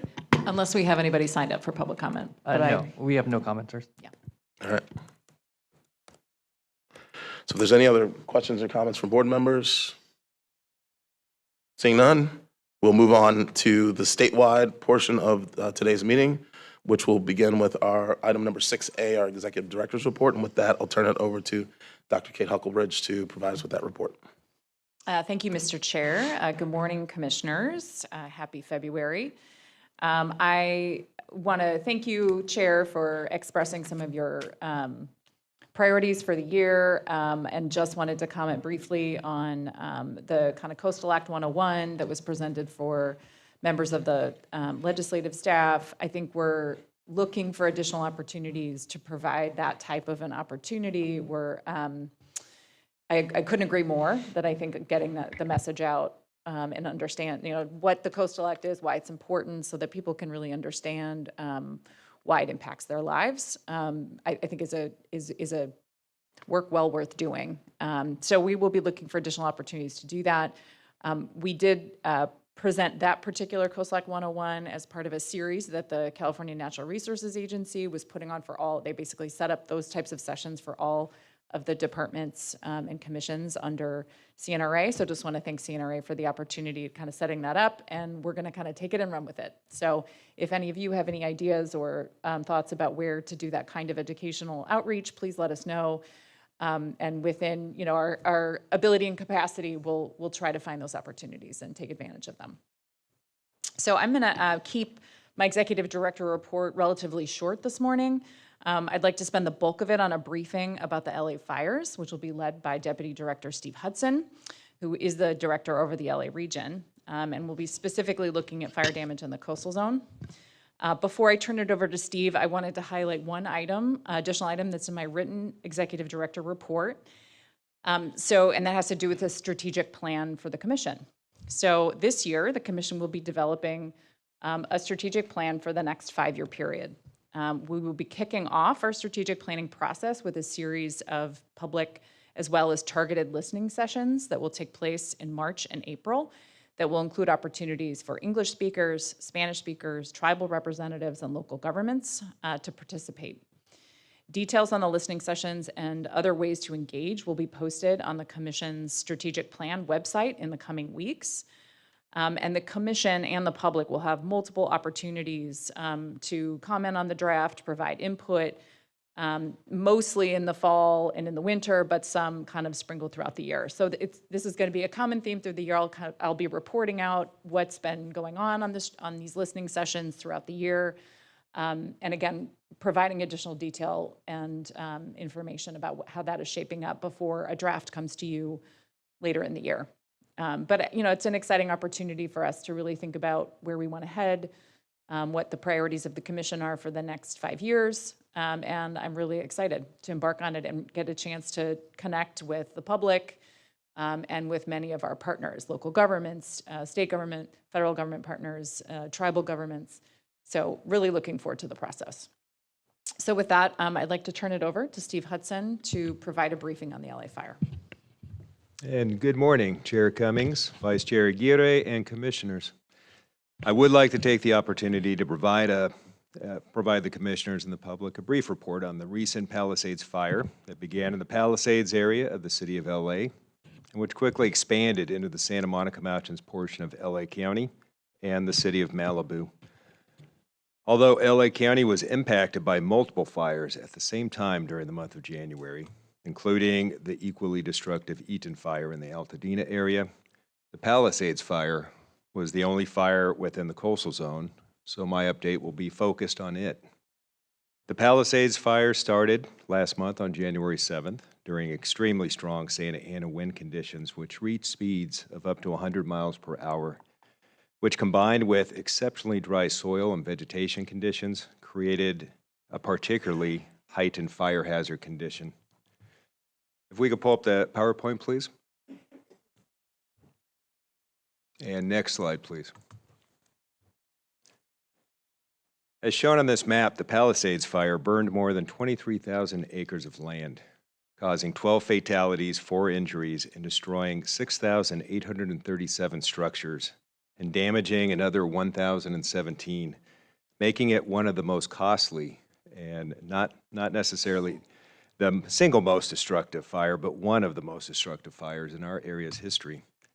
Next slide, please.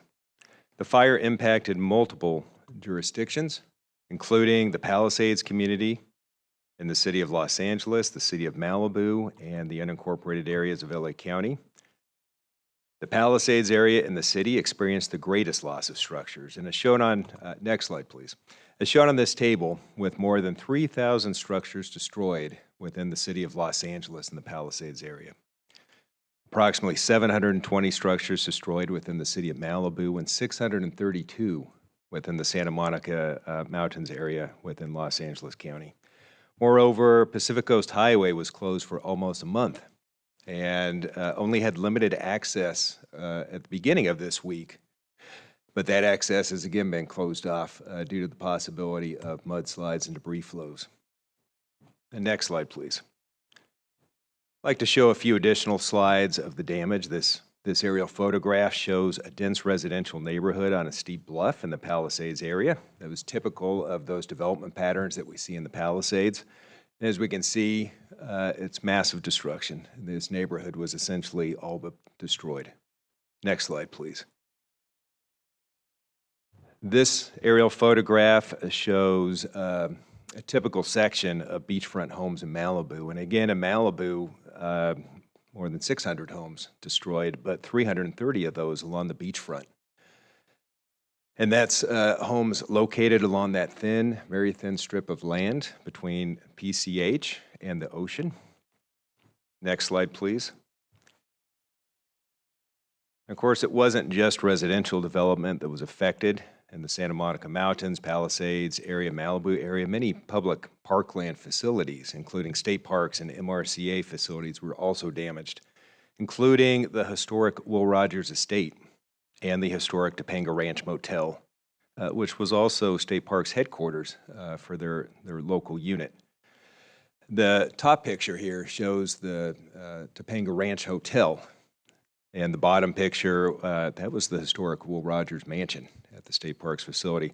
I would just note that many of you are familiar with the Topanga Ranch Hotel site because that's the location that we've mentioned in many of our past presentations as a potential receiver site for potential low-cost overnight accommodations. And we were working with State Parks to develop a plan to restore a number of those historic, they were 1920s era, very small units that were typical of motor accommodations in the 1920s.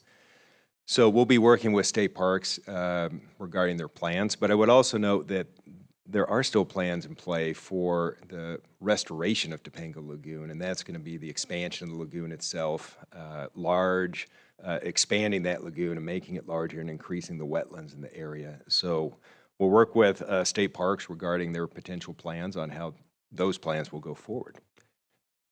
Next slide, please. As part of the Commission's efforts to assist in disaster response and recovery efforts, our staff reached out immediately during and after the fires to each of our local government partners that were affected to offer our assistance and coordination. On January 18th, Executive Director Hucklebridge and I attended 2 community meetings in Los Angeles to listen and answer questions about the LA fires. That meeting was organized, those meetings were organized by Senate Pro Tem Mike McGuire and Senator Ben Allen, who represents Malibu and Pacific Palisades. The goal was to bring together local, state, and federal first responders, elected officials, responsible agencies, and community leaders to enhance coordination and discuss what was still a rapidly evolving situation, facilitate assistance, and provide accurate and timely information. And we'd just like to note that we very much appreciated the leadership of Senate Pro Tem McGuire and Senator Allen for reaching out to the Commission with a request for us to participate.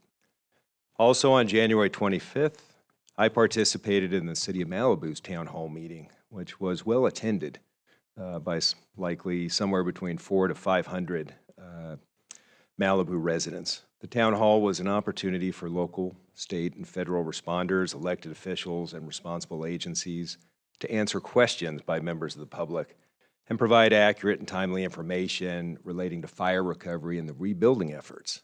And I appreciate the city's invitation and leadership in that effort.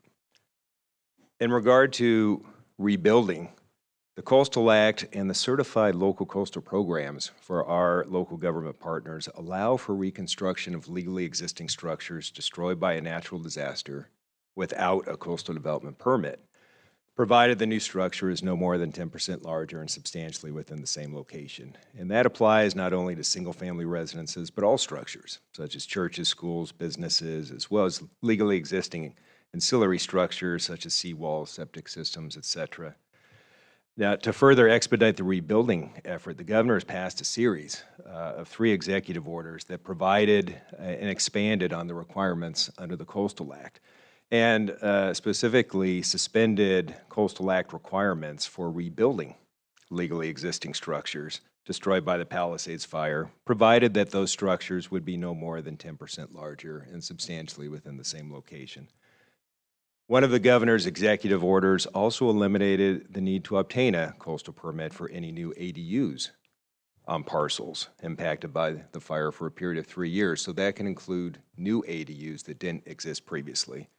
And I would note that your staff is continuing to coordinate with the governor's office and other government agencies on potential additional orders. In addition, in areas of the Palisades located within the boundary of the City of LA's categorical exclusion order. And that's a plan that was certified by the Commission in the 1980s. New homes and reconstruction, of course, reconstruction of any damaged homes, regardless of whether they might exceed the size of the previously existing structure, would also be excluded from the requirement to obtain a CDP. So that's an additional tool that the City of LA will have before them when they're looking at these rebuilding structures, and that will allow greater flexibility. Since the Commission was responsible for issuing coastal permits prior to certification of the LCPs in these areas, our staff is working closely with each local government to ensure an efficient and expedited process to make the Commission's permit records available to these local governments and members of the public, and to assist them in their rebuilding efforts. And further, we have also met with both County and City of LA planning staff to discuss solutions to allow property owners whose homes have been destroyed to immediately place temporary housing, such as mobile homes and trailers, on their property during the rebuilding process. These solutions would mirror those approved by the Commission pursuant to an LCP amendment for the City of Malibu as a response to the Woolsey fire in 2018. Our staff has also participated in several meetings with our local government partners, state and federal first responders, elected officials, responsible agencies, and community leaders, and continue to do so. And although the fire is now out, a major focus of the recovery going forward will be removal of that contaminated debris and materials that we heard about this morning. And that must occur before rebuilding may start. Because the fire impacted such a densely developed area, The debris and ash contains exceptionally high levels of toxic materials, which are subject to potential spread due to windborne transport and stormwater runoff. And moreover, the heat of the fire itself can result in chemical changes to the soil, making the soil much more prone to erosion. These conditions greatly increase the risk of mudslides, debris flows, and other forms of geologic instability, as our rainy season is only just beginning, and as we're witnessing this week with the precautionary reclosure of Pacific Coast Highway. As part of the federal assistance pursuant to the January 8th, 2025 Federal Disaster Declaration, the U.S. EPA is in the process of assessing, removing, and disposing of hazardous material from all burned areas. The U.S. EPA teams are working with teams from the State of California Department of Toxic Substances Control, Army Corps of Engineers, and coordinating with our local government partners as part of a unified response. And just as an aside, I would note that material is not being taken to the beach and disposed of, but there are stockpile areas. One of those stockpile areas that we have learned about is that Topanga Ranch motel site as a temporary stockpile. And then that contaminated material is being taken to inland landfills and other locations for appropriate disposal. As the governor has emphasized, the Coastal Act will not slow or hinder either cleanup or rebuilding efforts. Pursuant to the governor's executive orders, coastal permitting requirements, including those for debris removal activities, have been suspended for fire-impacted areas to facilitate rapid recovery. However, our staff will continue to coordinate with those agencies regarding the cleanup and contaminated sediment and debris removal operations to ensure habitat and water quality is protected.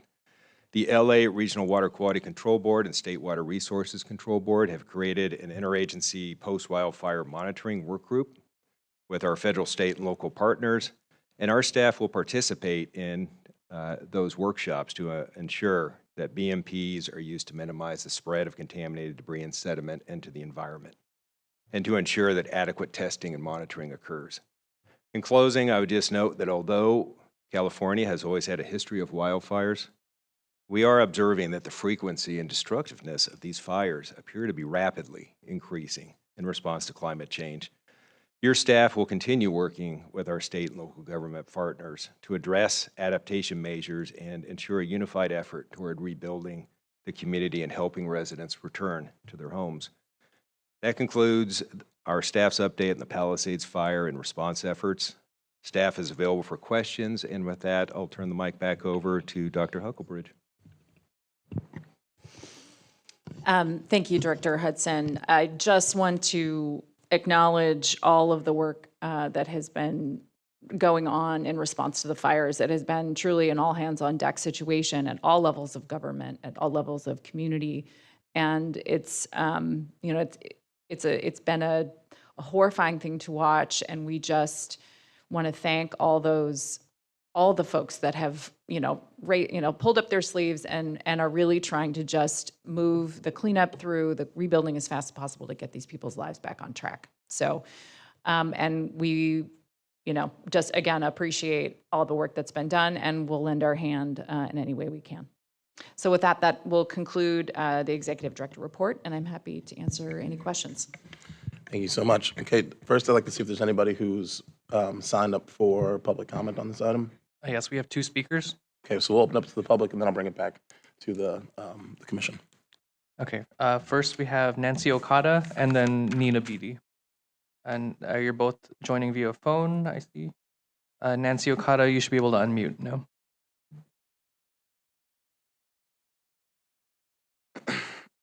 Hi.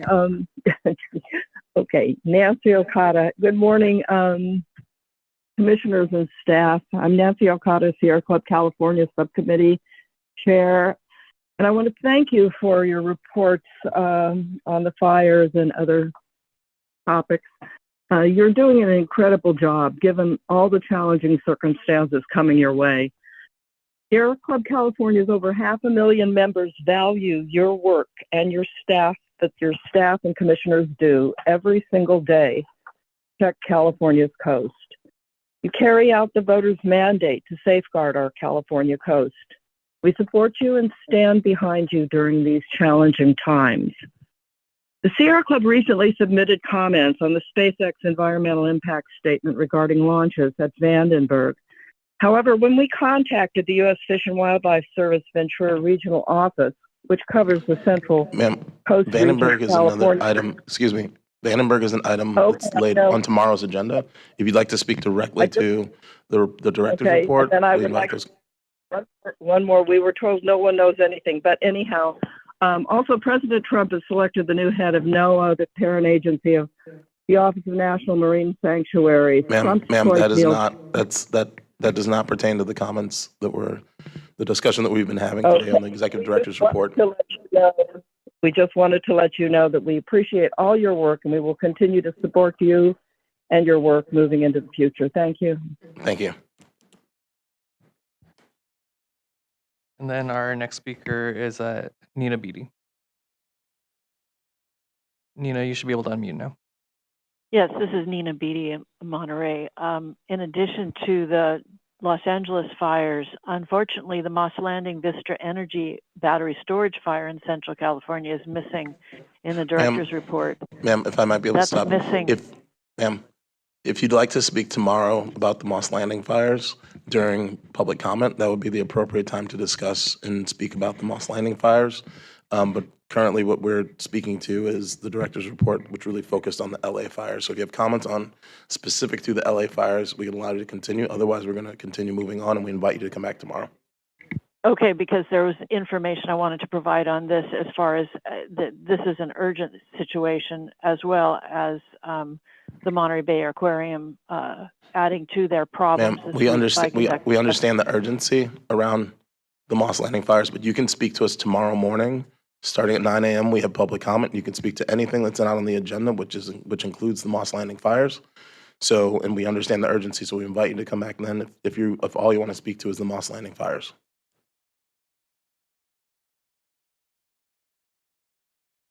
Okay. Thank you.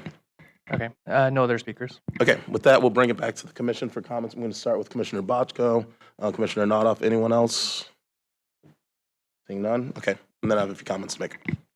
Thank you, Mr. Chair. I live in Los Angeles. I live on the west side. I have many, many friends and some family who have lost everything, I mean, just everything.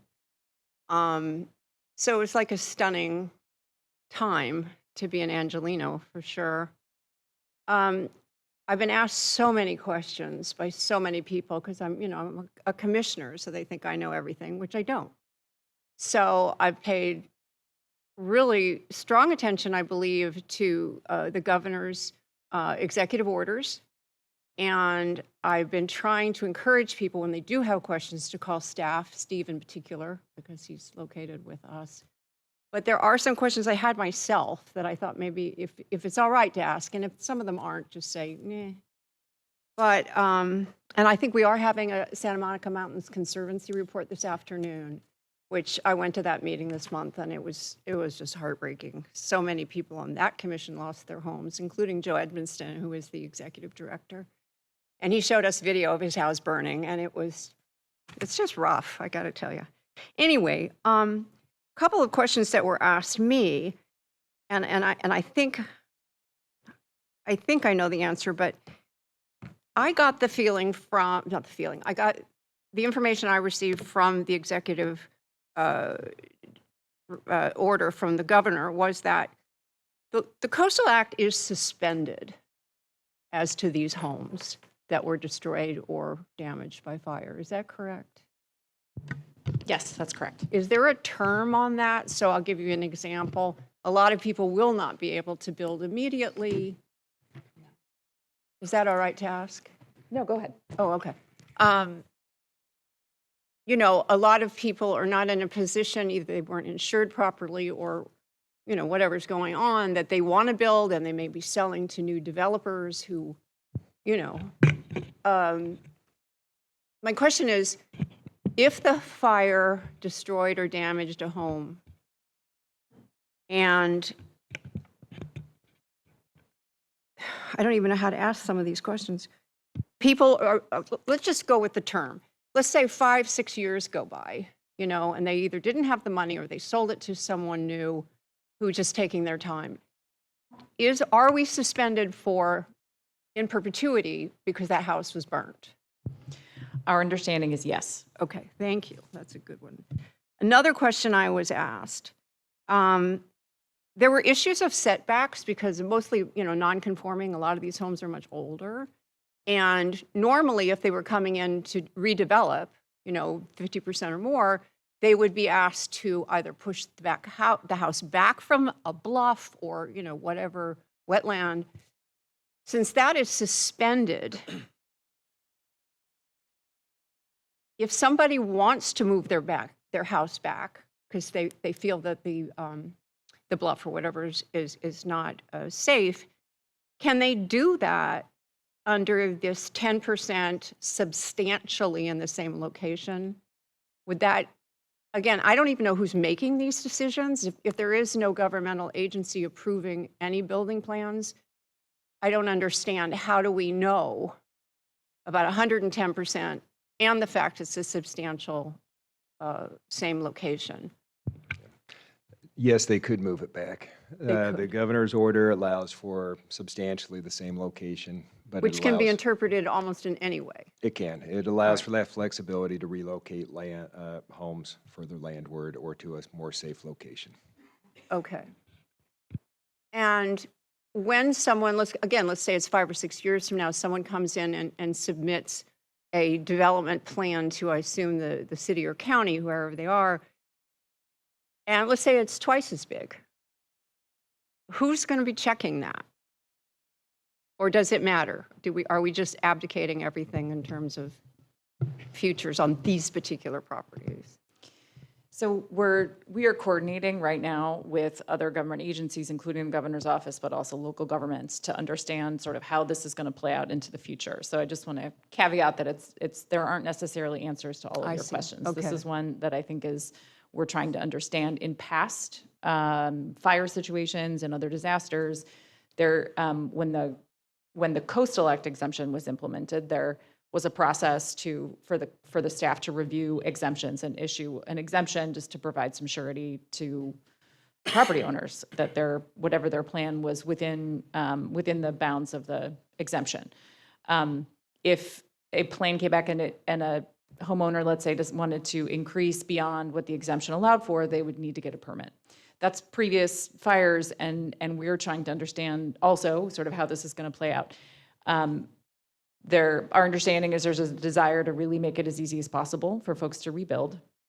So we're exploring sort of what that may look like. And but again, if the plan development does not fit within the governor's orders, what the exemption entails, then they would need to go through the normal process. And in terms of that review, it's a little unclear sort of how that's going to be handled. The local governments are still required to do building permits, for example. There is a building permit process through the different local governments, and that was not suspended. So there is some touch point with government at some point on some of this. My expectation is that will go very fast, and in an effort to make the rebuilding as fast as possible for folks that want to get it done. Okay, and so that goes to something that Steve mentioned that I didn't know about. The city of LA has its own rebuild plan where I'm sorry, I have my glasses, that there will not be a permit. The city of LA is saying they're not going to ask for permits. We're not going to ask for permits. So how, again, you probably don't know this yet, but in some ways, that's kind of a carte blanche. And I'm not thinking about the residents who lost their homes. My God, I'm thinking about what's really happening on the ground right now, which is big development is moving in because they see an opportunity, right? I mean, a lot of people who don't have adequate insurance, so they can't rebuild. Yes, I think as Executive Director Huckelbridge just described, that's the process that we're trying to Figure out.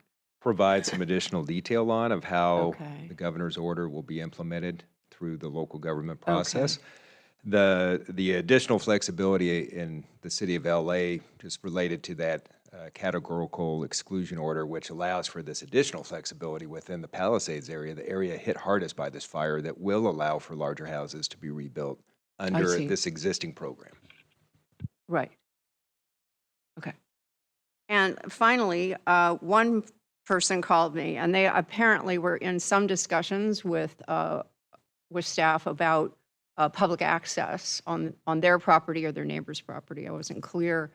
And they, of course, want to rebuild. And they said to me, they said, what about this public access stuff? And I said, well, I don't think that we have the opportunity at this point to enforce any kind of public access on your property, because we're kind of taken out of the equation. But then again, someday, maybe, in the future, the house is rebuilt, public access has still been denied, they want to sell the house, somebody else is going to need a permit to, that's when we would find out that it would be time to try to get public access on that property. You know, it's a crazy question. Yes, great question. Those existing public access easements, legal restrictions, those of course continue to remain and what shouldn't be affected. It would not, those won't be abolished, right? They would not be abolished. An Okay. existing easement would continue to exist. That sort of detail about how the governor's order would interplay with existing requirements, I think, as Executive Director Huckleberry had described, we're working to determine how the governor's order will be implemented in a way that hopefully reflects these sorts of issues. Thank you. I want to be clear that if there is an existing legal easement or public entitlement for public access, the exemption does not allow a rebuild that encroaches on that existing legal access way. All right. I mean, that wasn't in the notice that I read, but I guess it's assumed, right? Because it just said, it talked about location and size. Right. but It is not about exempt to easement. rebuild in existing locations, but if you don't have the legal right to build where you're building, there's an easement that prevents you from building there. The That fact still that the exists. coastal act is suspended doesn't mean that that legal easement has gone away or that deed restriction on your property. That still exists whether the coastal act is suspended or not. Good. Okay. Thank you so much. And I just want to thank you all. You know, it's been a really couple hard weeks on LA. And so just to know we have all the support from the state and from you guys, it's meant a lot. Thank you. Commissioner Noloff. Thank you for the thorough report, and I'm glad to see that commission staff is on the ground and meeting with people and trying to clear up any confusion that people have. Of course, the state of California has been taking the threats of climate change seriously for a couple decades now, and the California Natural Resources Agency, Cali PA, have robust programs in place to help mitigate climate change impacts. And the Coastal Commission, as part of the California Natural Resources Agency, is part of the team to figure out how to deal with some of these very real impacts that are hitting us on the ground. And certainly, we've focused a lot on coastal erosion and sea level rise. I have clean energy as well. I'll have to say personally, I did not expect to see so quickly wildfire impacts in areas that I think most people would look at and would not think that that is the wildlife urban interface area. That's not the WUI when you're in between Pacific Coast Highway and the sand. That narrow strip of land, which I think is probably fair to say is narrower now than when many of those houses were built decades ago because of coastal erosion and sea level rise. I mean, I really think that California and our agencies and our local governments are, thanks to the foresight that we have in terms of trying to put protections in place and planning mechanisms in place, that we are in a position to build back better. And I hope that that is something that I'm encouraged that the Coastal Commission is working with our partners at the state and local level so that we can sort this out and get things done as quickly and as expeditiously and safely as possible. So I think it's good to see that there's that communication going forward, and I encourage that to be more and more. So thank you for the update. It's, incredibly sobering. I too know people who've lost their homes, and I can tell you that I did a lot of home hardening around my own home after I saw what was going on, so even further. So I think none of us are, we don't know, people who live in the wild, the wooey, as they call it, I think have been aware of this for a long time, but certainly this fire and the ferocity of it really brought it home to every Californian. So, and I think in more of a forceful way in the coastal zone than I certainly anticipated at this stage. So I'm glad to see that we're all working together. Thank you. Commissioner Escalante. Thank you, Chair, and definitely align myself with Commissioner Nothoff's comments on the matter. It's, I think that, I moved out of LA for a while, but my entire family, and even my son was in LA during the week, so I didn't sleep for all those days. So my heart breaks for everybody here. Grateful for you all for your strength again, and your public service. Our staff is unequaled in terms of their intelligence and their compassion too. So I think everybody should feel confidence that these are the right people to be in the room representing this interest. But I've also been getting questions and comments and some very interesting ideas of how to harden the Los Angeles mountains. And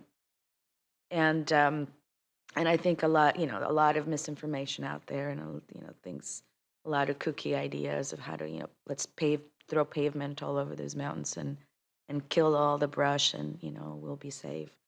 How are the conversations about building a more resilient LA moving forward? I mean, obviously we can move into break and stone because we're still in an earthquake country, so we can't do that kind of hardening to homes. But kind of what are the conversations moving forward? Because I feel like this is an enormous crisis, but it is sort of a blank slate for us to maybe set up an example of how to move forward and not go through this in the next few years, because we cannot throw pavement and cover all of our mountains.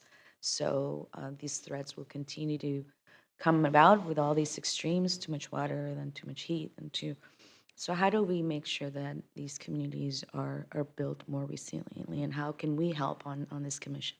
Thank you. The process, given that we don't have a process for reviewing these disaster rebuilds, will be limited, but we encourage home hardening and note that replacement of these homes with hardened structures and implementing those typical hardening ideas of using fire-resistant materials and other sorts of solutions, that is allowed under both the governor's order and the exemption. And so in our conversations with our local government partners who will be overseeing the rebuilding, those conversations center around just that of, are there ways to encourage and promote and allow and clear the way for the people who wish to rebuild and implement home hardening solutions. So it's ever present on our mind. Our tools to require or enforce, well, we don't have a mechanism for that, but we are working to implement as the tools allow. I would just add, I think, interestingly, some of the comments that Director Hudson and I heard at some of the community meetings really echo the points you're making from impacted community members and wanting that conversation to take place. And so it was heartening to hear that even folks in the midst of a disaster who are facing the loss of their homes are still thinking about how to make their communities resilient moving forward. And I think those conversations will continue in those communities. And, again, I think we have a limited role, clearly, in how the specific development comes back in these areas. But those conversations, I think, are robust and will continue. And the communities will have to figure out what that looks like, and we'll be here to support in whatever way we can when and if that time comes.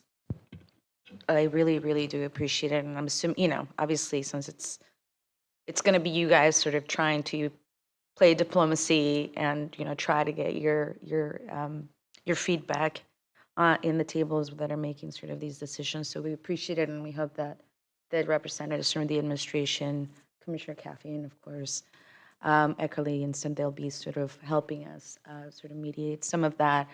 Just because I figured since these forces are kind of coming, the development forces, there's obviously this is now just increasing the pressures on housing. And I mean, I feel like my family is being squeezed out of LA. Literally, they're looking to move out because their rents have just, so exploded now, and it's just only going to get worse. So before we kind of start just throwing a bunch of, high rises in the middle of Palisade Highlands, because maybe the forces are pushing us to, without really thinking about what could happen when the next wildfire like that comes through, or the next, landslides because of all these erosions, how are we going to protect all of these people that are going to be living in these communities, moving back in?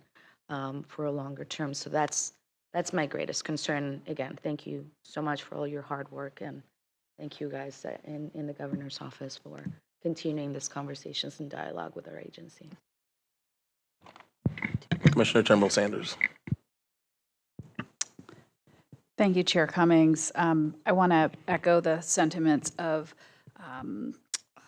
Commissioner Escalante and thank the staff for their work under extremely challenging circumstances, and also to echo her remarks about future building outside of the fire areas in a sustainable and continuing to think about how we do this in a sustainable way, and looking at our setbacks and looking at fire mitigation materials that may be more fire resistant and those kinds of things going forward. Additionally, I just want to say my heart goes out to those who lost their homes, their businesses in the fires. We have many friends who lost their homes and everything in both the Altadena and Pasadena fires.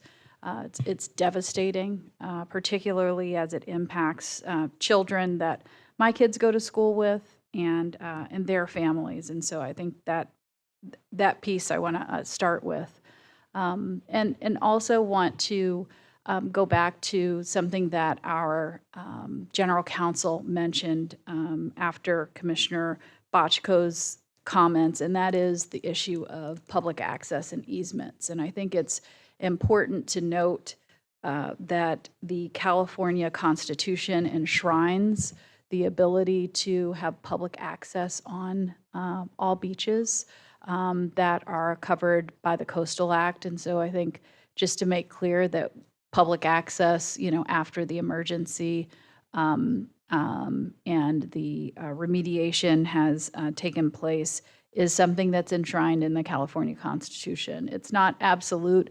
And of course, we have to address the remediation and rebuild, but that is something to keep at top of mind. And the issue of the easements, the issue of making sure that public access is also continued is an important environmental justice issue. And it's important to note that underlying easements will still remain. That is part of land use law. And to the extent that those don't disrupt the rebuild and the mitigation efforts, obviously access will be temporarily not available, but in the long term, that is something that we will continue to uphold and hold dear for the future. Okay, are there any other commissioner comments on this item? Okay, well, first I just want to share the sentiments of my fellow commissioners when we express how tragic this was for this community, and we stand strong with the victims of LA who experienced these fires. I just want to speak for a second as a elected official whose jurisdiction was subject to fire in 2020, where we had a fire that burned 80,000 acres, and we lost over 900 structures in that fire. And I will just say that during the rebuild process, which we have not gotten back to 100% rebuild, and it's been almost 5 years, the least of our challenges and the least of the things that obstructed us was the Coastal Commission. We found that the Coastal Commission was actually very helpful in getting people to overcome the CDP process. And when we were speaking with residents within our jurisdictions, that was the least of their concerns. And so I just want to touch on, I know that there's some expediency that has been expressed about rebuilding, but it really does take a lot of time. And so I just want to take a second to be realistic here, because there are some barriers that I don't think have been discussed very much, which will be an impediment for folks moving forward. Some of that includes trying to rebuild on areas that, well, let me take a back step. From a geologic perspective, there have been a lot of changes at the state level, where maybe in the past you could build on certain substrates, but today you can't. And so, for example, we have people who their properties have been identified as being on top of a debris flow. They have not been allowed geologic clearance to move forward with building. Properties that are on geologically areas which are subject to liquefaction, they are not subject to rebuilding. And so I think that when we're thinking about what may be some barriers to us moving forward, we need to think about all of the barriers, because those were changes to state code. Those have nothing to do with the Coastal Commission. And so we have been trying to figure out how can we help these people rebuild after, after previous boards were encouraging them that we're going to do everything. And we have been doing everything in Santa Cruz County. We hired third-party plan checkers so that we could help expedite people getting through the process. But I think that there needs to be, realistically, there are only so many human resources that can go out and do the hazard surveys. There's only so many companies that can go out and remove that debris. There's only so many contractors and architects who will be able to come in and create the plans, and then people to review those plans. And so this element of time is real. And I just want to be realistic that it's going to take time for folks to rebuild. And I'm just saying that as somebody from a jurisdiction where 5 years later, we are still trying to help people rebuild. And to Commissioner Bochco's point, when it comes to people who are underinsured and can't rebuild, when it comes to people who are victims of the fire versus people who bought properties and want to rebuild on those properties, there needs to be some consideration and taken into account of who we're actually helping here, because we need to put the victims first before we're allowing people who are just coming in and taking advantage of a disaster to buy up properties and build their new structures, whatever the case may be.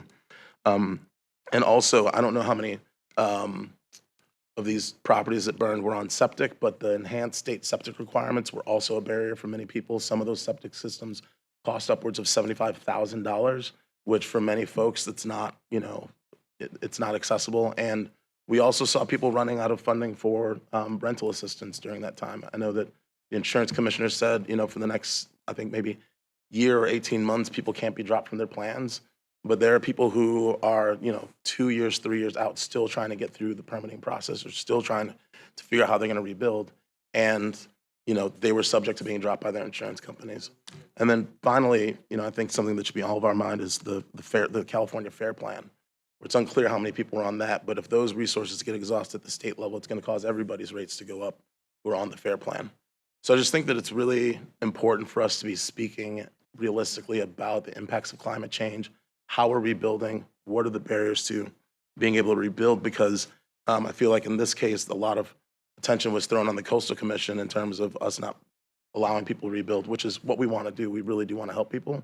But I think from a realistic perspective, there are a lot of other factors And so I'm hoping that we can work with the governor's office and with other members throughout the state legislature to try to advance rebuild processes, because again, my community still hasn't been able to rebuild, and we want to just hope that we can paint a realistic picture moving forward. And so I do also want to let the commission and the public know that along with Dr. Huckelbridge, we did meet with Secretary Crowfoot last Friday and Chris Calfee, who's here today, and his staff to kind of discuss what role the commission will play in terms of rebuilds in these areas. And Dr. Huckelbridge has been in these meetings frequently with the governor's office and others around the state to figure out what role we're all going to play in this rebuild process. And Dr. Huckelbridge and I and other members of the commission are also hoping to go on a tour of the Palisades area. It's unclear if that will happen at this point on Friday. It's unclear if that will happen at this point just due to the rains and the closure of some of the roadways. But at a minimum, we're hoping to meet with some of the folks from LA, the Santa Monica Mountains Conservancy, and the city of Malibu, just to kind of talk to them and hear about what issues they're encountering, and you know, hopefully be able to bring that back and figure out what role that we can play in helping in conjunction with the governor's office. And so with that, I'll end my comments there, unless there's anything else from the commission. Okay, so that will end the executive director's report. So it's 11:59 right now. I don't know if lunch is here yet. I would recommend we get through the other statewide items. We have the legislative report and the public education element. At a minimum, get through that, and then maybe we could break for lunch. Sounds good. Please proceed. Good morning, Chair Cummings and Commissioners. I'll be providing the legislative report this morning. This is the legislative report for February. The legislature kicked off the 2025 state legislative session on January 6th, and it's been an active first few weeks. New bills for the year are currently being introduced, and I'll get to a few noteworthy pieces of proposed legislation in just a minute. But before we close the book on the 2024 legislative session, staff has prepared its annual new laws memo, which can be found in the written report. The new laws memo reviews the signed bills from last year's session that either amended the Coastal Act or impact the commission in some way. It also summarizes any actions the commission will take to implement the legislation. This year's new laws memo covers 9 bills, 4 of which amended the Coastal Act. The commission was briefed on all of these bills during last year's session, so in the interest of time, I'll highlight just a few of them. The first is SB 689 by Senator Catherine Blakespear. The commission took a support position on this bill. It added a new section to the Coastal Act that streamlines the process for the commission to approve CDPs and LCP amendments for new bike lanes, transit lanes, and pedestrian walkways within developed rights-of-way. To help implement this measure, the commission will coordinate with local governments as they plan LCP amendments for these types of projects to ensure that future amendments are leveraging the de minimis amendment process as intended by the legislation. A second piece of chaptered legislation is SB 1077, also by Senator Blakespear. This measure amended the Coastal Act to direct the commission to coordinate with the Department of Housing and Community Development, or HCD, to create updated guidance for local governments on how to amend their LCPs to promote accessory dwelling units. Staff has already begun coordinating with HCD to map out a process for developing the guidance document required by the legislation, performing the required public outreach, and distributing the final product by the deadline of July 1, 2026. Another relevant piece of chaptered legislation that didn't amend the Coastal Act, but which will be relevant to the commission, is AB 2243 by Assemblymember Buffy Wicks. This measure made multiple reforms to the Affordable Housing and High Road Jobs Act, which contains a process for streamlined ministerial approval of multifamily housing projects in commercial areas. Relevant to the Coastal Act, the legislation clarified that certain areas of the coastal zone are exempt from the ministerial review process, including between the first public road and the sea, on prime agricultural lands, within 300 feet of a bluff edge, within 100 feet of a wetland, areas without a certified land use plan, and areas vulnerable to 5 feet of sea level rise. In the other parts of the coastal zone that aren't excluded, qualifying housing projects must be consistent with the objective standards of the jurisdiction's land use plan or local coastal program.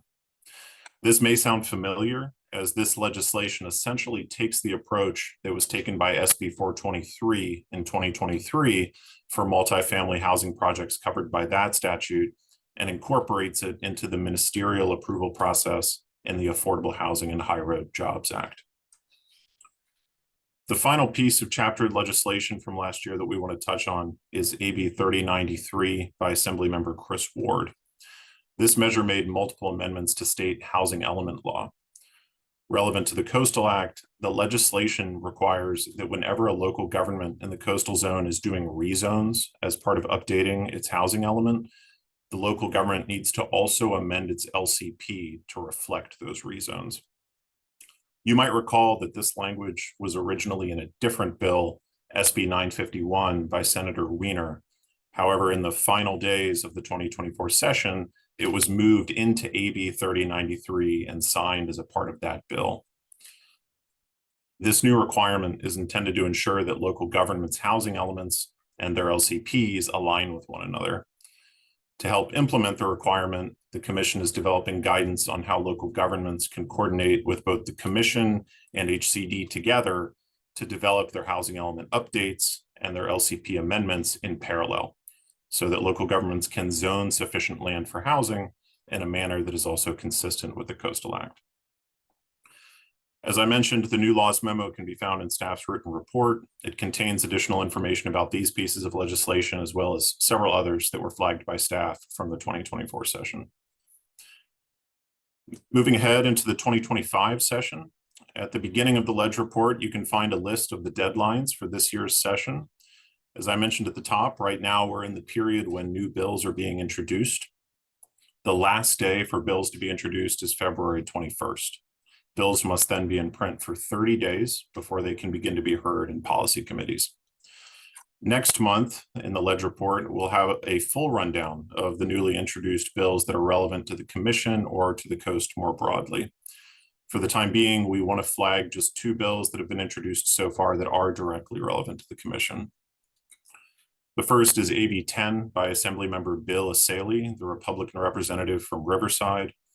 This bill would add language to the Coastal Act overturning the Commission's October 2024 objection to the U.S. Department of the Air Force's proposed increase in private commercial space launches at Vandenberg Space Force Base, and would instead deem the increase in launches consistent with the Coastal Act. Staff is in the process of analyzing that bill. The other bill is AB 357 by Assemblymember David Alvarez from San Diego. This bill would exclude university housing projects from needing to comply with the Coastal Act or obtain a coastal development permit. This bill just went into print at the end of last week. Staff is reaching out to Assemblymember Alvarez's office to learn more about the rationale behind the bill. As I mentioned, staff will have a fuller report on newly introduced legislation as a part of next month's Ledge report. With that, Chair Cummings, unless there are any questions, that concludes the legislative report. Thank you so much. Are there any members of the public who've signed up to comment on this item? Yes, we had one person indicated they wanted to speak. Tim Lewis, in person. Tim Lewis? All right. Check Zoom really quick. No one on Zoom. Okay. All right. Well, then with that, we will close public comment. We'll bring it back to the commission. Are there any questions or comments from commissioners? Okay. Seeing none. Thanks for that report. We will look forward to a more comprehensive report as we, as the session, the deadline closes for the submission of new bills and as we learn more about the bills that have been introduced. And that'll take us to the next item, the whale tail grants. And Annie Frankel's online for this item.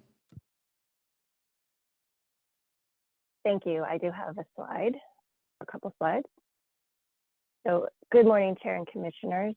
I wanted to start by sharing a couple of quotes from a final grant report I received last week from a Coalinga High School science teacher. So if we could bring up that slide, please.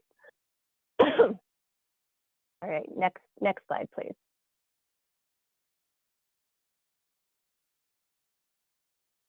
So one student from this grant-funded project said that what made me feel good in this trip was to leave everything behind and just enjoy the beach, the stars, and the wildlife. Next slide, please. This photo shows her students during their Whaletail grant-funded trip to the Channel Islands. Okay, that's okay. It's not advancing. I will continue to read it to you. Great. Next slide, please. So another student wrote, "Thank you for giving me the privilege to camp for the first time in my life and explore the Channel Islands. Kayaking was an awesome experience and you allowed me to engage with my environment going completely without my phone." So that's just a quick snapshot of the impact that our grants have on some of the program participants. And that is the last slide, so you can take it down if you want. So I'm very pleased to be before you today to recommend 53 Whaletail grants from our latest competitive grant round, totaling more than $1.7 million.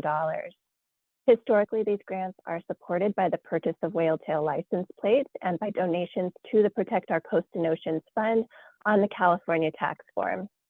In 2021, the legislature allocated $10 million of general fund local assistance to be encumbered by the end of fiscal year 2025. The majority of the grants for your consideration today would be funded from that general fund allocation. This will be the last round of competitive grants significantly impacted by this funding. Whaletail grants support experiential education and stewardship of the California coast and its watersheds, with an emphasis on projects engaging communities that have historically had few such opportunities and organizations based in and composed of the communities they are engaging. Starting last August, staff did extensive outreach to publicize the grant opportunity, and then were available throughout the fall for many conversations with prospective applicants to hear their project ideas and help them understand the funding priorities. In September, we hosted a webinar to walk people through the application and to answer questions. We received 299 eligible proposals, requesting a total of more than $11.3 million, with many worthy projects proposed. This is the highest number of proposals and the largest funding request that we've ever received. You may recall that I said the same thing to you last year when we had 219 applications. There is indisputably a great and growing need for these funds and the programs they support. As we wind down our general fund allocation, there will be significantly less money for Whaletail grants unless other funding is allocated. During this grant cycle, we tried out something new and invited interested staff members from other departments within the Coastal Commission to assist in scoring grant applications. 19 of your Coastal Commission staff based up and down the coast volunteered to spend several days over the winter holidays studying proposals for coastal education and stewardship projects. I want to recognize the dedication of your staff who showed how much they care about connecting people to our coast and ocean, that they stretched outside of their usual roles to contribute to the Whaletail Grant Program. The 53 recommended projects would engage communities in every coastal county throughout the San Francisco Bay Area counties and the Northern California region, as well as inland counties of Glen, Madera, Plumas, Riverside, San Benito, Shasta, Siskiyou, and Tulare. There are organizations that we've worked with throughout the years and many that we look forward to getting to know as they implement their first Whaletail projects. This group is heavily represented by small dollar projects, with 43% of recommended grants being for $20,000 or less. Please see the staff report for brief descriptions of all of the wonderful programs proposed by the 53 organizations. In addition, the staff report requests approval for a targeted grant to the Environmental Center of San Diego to sponsor work by Dr. Todd Holmes, creator of the recent documentary To Save Our Coast, Proposition 20, and the creation of the California Coastal Commission, to develop a classroom-length version of the film and 3 additional standalone episodes about specific coastal protection stories that will be shared as podcasts and short videos. Thank you for your support of the Whaletail Grants Program. We are grateful as ever to all of the owners of Whaletail license plates and the donors to the Protect Our Coast and Oceans Fund on the California tax form who have made this grant program possible since 1998. And thank you to the legislature for supporting the general fund allocation in 2021, which has allowed us to offer grants to so many more deserving projects throughout California. The motion is on page 3 of the staff report. Thank you. Thank you so much. Are there any members of the public who would like to speak to us on this item? Yes, we have 5 members sign up to speak. Okay, we'll give them 2 minutes each. Okay, all of them are on Zoom. First, we have Manuel Alonso Martinez, followed by Noah Slogger, and then Manufo Liaiga Anawai. First, Manuel Alonso Martinez. There's two of you in Zoom. I'm trying to see if I can promote you as a panelist. Hello. Okay, there you are. Yeah. Can you hear me? Yes, we can hear you. Okay, so good afternoon, commissioners. Thank you for the time. My name is Manuel Alonso Martinez, and I'm the executive director of Earth Team, a nonprofit in Richmond, California. And I'm here to thank you for your grants and your work to upload our Coastal Act, which has increased access to all the wonderful 840 miles of coast instead of the original 100 miles that were accessible before. I also want to thank the Welltel staff and especially Annie Frankel for the wonderful work they do leading these grant processes. Thanks to your grant, over 100 public high school students will learn new and interesting things about the coast and have fun with their friends. And this is a great way to develop interest in science and stewardship.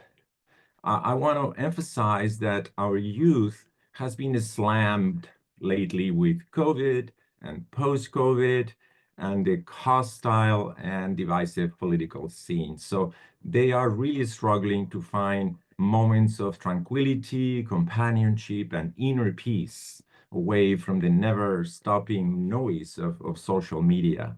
So the trips to the coast that you're funding will enable some really life-changing experiences. Many of them will have, perhaps for the first time in their lives, the opportunity to learn a new skill, the skill of lowering the noise, to listen, and to have a meaningful conversation with nature. And they will learn that nature is always there as a nurturing companion that will never leave. So thank you on behalf of these 100+ students for approving these grants. Thank you. Next, Noah Slogger, Manufo Liaiga Anawai, and then Jordan Gonzalez. Noah Slogger. Yes, hello. Thank you. Thank you so much to the honorable members of the commission for having us here today. Thank you to Annie as well for inviting us. So my name is Noah Slager.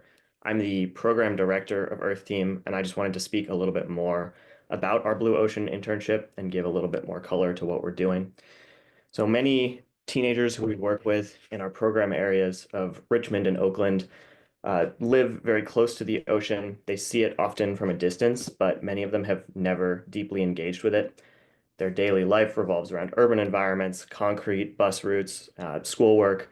But when they participate in our program, they're offered a chance to experience hands-on coastal stewardship, to feel the sea salt spray, to identify marine species, and to remove plastic pollution from beaches and tide pools.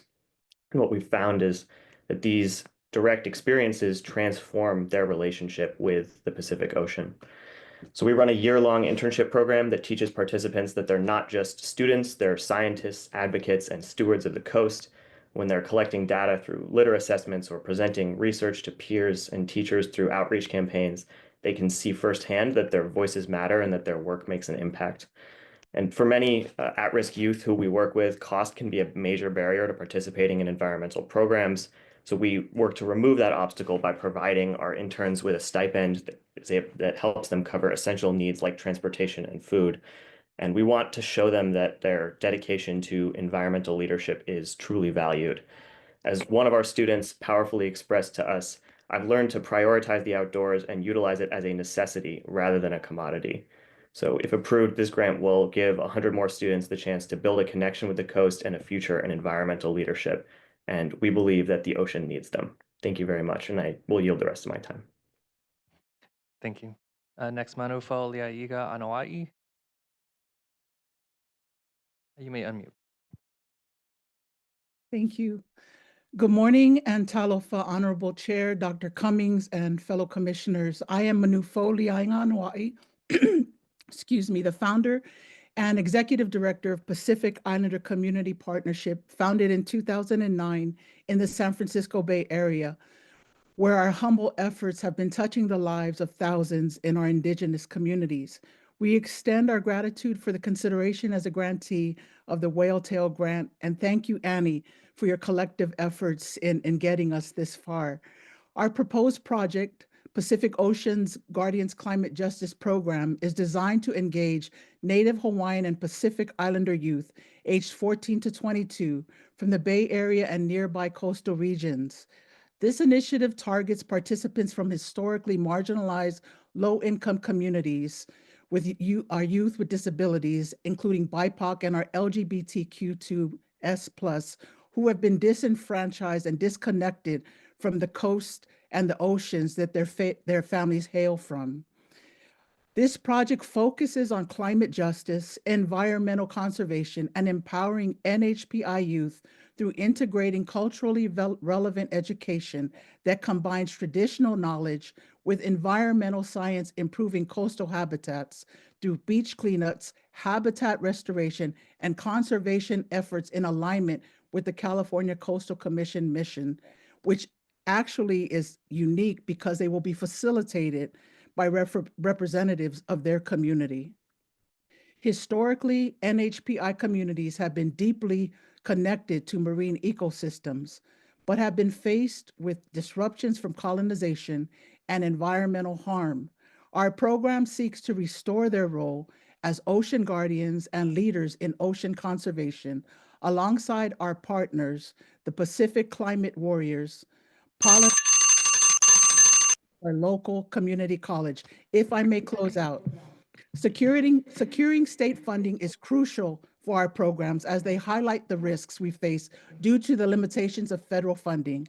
With this being a reimbursement process grant, we respectfully request that the Commission consider providing programming funds upon approval, even if partially, to demonstrate strength and good faith. This support will ensure that the essential work being done on the ground continues smoothly and without interruption. PICP is deeply honored to be recognized alongside esteemed community colleagues as grantees today, and we extend our gratitude to the Commission for this invaluable opportunity to uplift our NHPI community through climate justice equity programs. Thank you, Soifua, Maia Manuia. Thank you. Next, Jordan Gonzalez. Hi, thank you, everyone. My name is Jordan Gonzalez. I'm representing Mujeres de la Tierra. We're a small environmental equity nonprofit located in Northeast Los Angeles. We were founded in 2004. And I just want to extend my thank you to Annie for her support with our previous programs and in recommending Mujeres for this round of funding. And thank you to the Coastal Commission for the work that you do to provide access to the California coast for all of California's residents. For this round of funding, we are proposing our Vamos a la Playa program, which is Let's Go to the Beach. It's an equity and advocacy campaign established in 2021 by Mujeres de la Tierra to directly address how low-income families, immigrant families, and communities of color face obstacles to access open and natural spaces, particularly some of the most beautiful beaches along the Malibu coast. Vamos a la Playa educates participants of their rights under the California Coastal Act of 1976 and advocates for the removal of barriers for access, barriers to access for Los Angeles residents, especially inner city residents who don't typically get to visit the beautiful beaches along the Malibu coast. Our partners at the MRCA have told us of the city of Malibu's goals to continue to remove public access from many of the beaches that we visit with our community members. And we feel that now more than ever in the wake of the fires, it's important for folks to be able to access the coast and connect the dots between what they do at home in their neighborhoods, near the mountains and in the city, to the health and conservation of the California coast. So thank you again for your time and for your consideration today. Thank you. And then we had one other speaker, but we're not able to find them in the Zoom. Mario Ordonez Calderon. Mario, if you are in the meeting, please raise your hand. And if you're on a phone, you can raise your hand by dialing *9. Mario Ordonez Calderon. Okay, I'm not seeing Mario. We have no more speakers. All right, thank you so much. Any questions or comments from members of the commission on this item? We'll go Commissioner Aguirre, Commissioner Turnbull Sanders, and then Commissioner Naldoff. Thank you, Chair. I just want to first and foremost thank all the speakers today. I love hearing all the great work that everyone is doing. I think it's a testament to see that we've had this 36% increase in applicants. It just reflects the great need and opportunity to increase ocean stewardship, ocean conservation, but also mental wellness, like it was mentioned. I think now more than ever, that's something that's very important. I really liked what someone said, it's a necessity rather than a commodity, and I do agree with that. Someone mentioned the possibility of upfronting some funding. As someone who worked for an ocean conservation nonprofit for 15 years, I know how critical that can be, and I'm just wondering if that's an opportunity that we could consider, especially for some of these more strapped nonprofits. So I'm not an expert on this topic, but what I do know is it's an active conversation at the state writ large. There are some, we don't have an ability to run the grants that way as it exists, but this has been an active discussion, and not just with our grant programs, but with much larger grant programs all across the state. There has been some progress, and I think we're definitely paying attention because we would, I think, really welcome the opportunity if we were able to make the grant programs work more effectively for our grantees. So I think just that I hear the request. I think we will do what we can to look into it, and if we have an ability legally and through the processes set up by the state to do that, we'll try to make it happen. Great, thank you, Chair. Commissioner Turnbull Sanders. Commissioner Vice Chair Aguirre, you took the words out of my mouth. So just the same, I just want to reiterate the same concern about how funding is very tight, particularly nonprofits that are relying on federal funding, which may be constrained, and this part of their portfolio, the importance of making sure that they can get their funding as soon as possible really can mean the difference between life and death of an organization. And thinking about, some creative ways to expedite the payments. A potential way might be to split them in half. That, of course, doubles the admin. But there are potential creative ways to expedite those payments. Just real quick in response, thank you for that. I think if we have shown one thing, our staff is incredibly creative and has worked really hard on other aspects of the program to make the application process more transparent and easier for folks. So I just say that we hear it and we will do everything in our power to try to make things as easy as possible for grantees and make it work. I can't make promises because there are legal restraints that we have on the way the grant program is set up. But again, we are nothing if not creative in trying to come up with solutions to make these grant programs work. So definitely we'll do everything in our power. I did also want to point out another factor about funding. And as Annie mentioned, this grant program, we were very fortunate to receive a general fund allotment to fund this grant program, $10 million over 5 years, I believe it was. This is the last of that allotment. And therefore, this grant program, we are actively searching for ways to continue to do the good grant making that we do. I think this program is unique in that it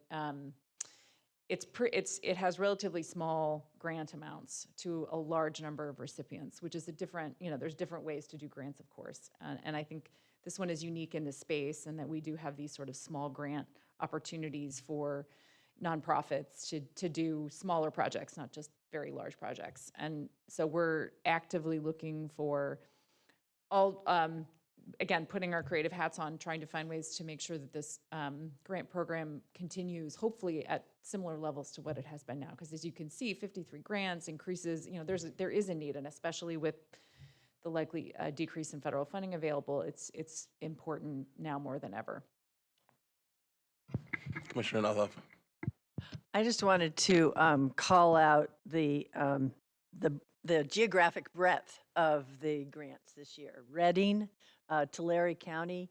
I mean, that shows how the coast is a statewide interest in California. It's not just about the 15 counties along the coastline. And so it is a statewide priority for funding as well. So I hope that we're able to harness some of that enthusiasm that is in lots of different districts of the state legislature that you don't always see on some of our coastal management issues. So hopefully it's great to hear from grantees, and I encourage grantees to be loud and make sure that their elected officials know they appreciate receiving these grants and how much it means to their constituents as well.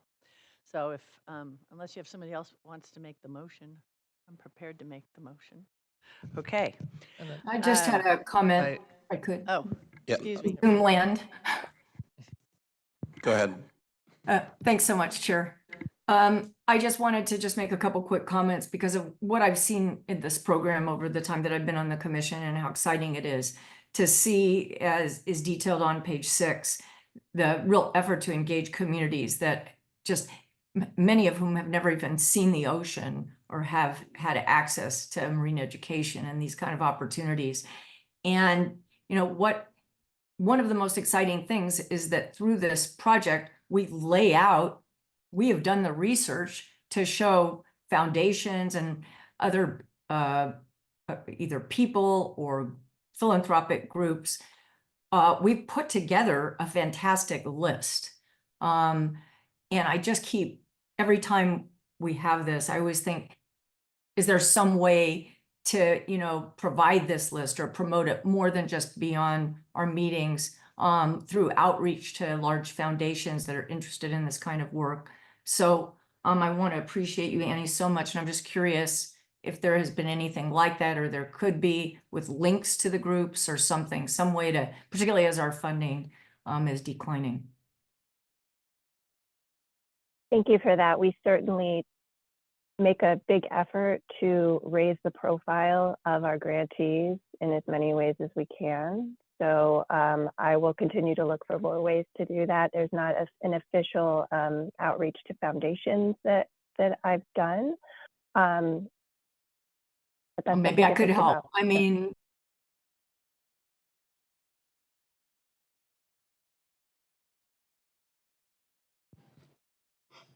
Commissioner Hart, looks like you froze.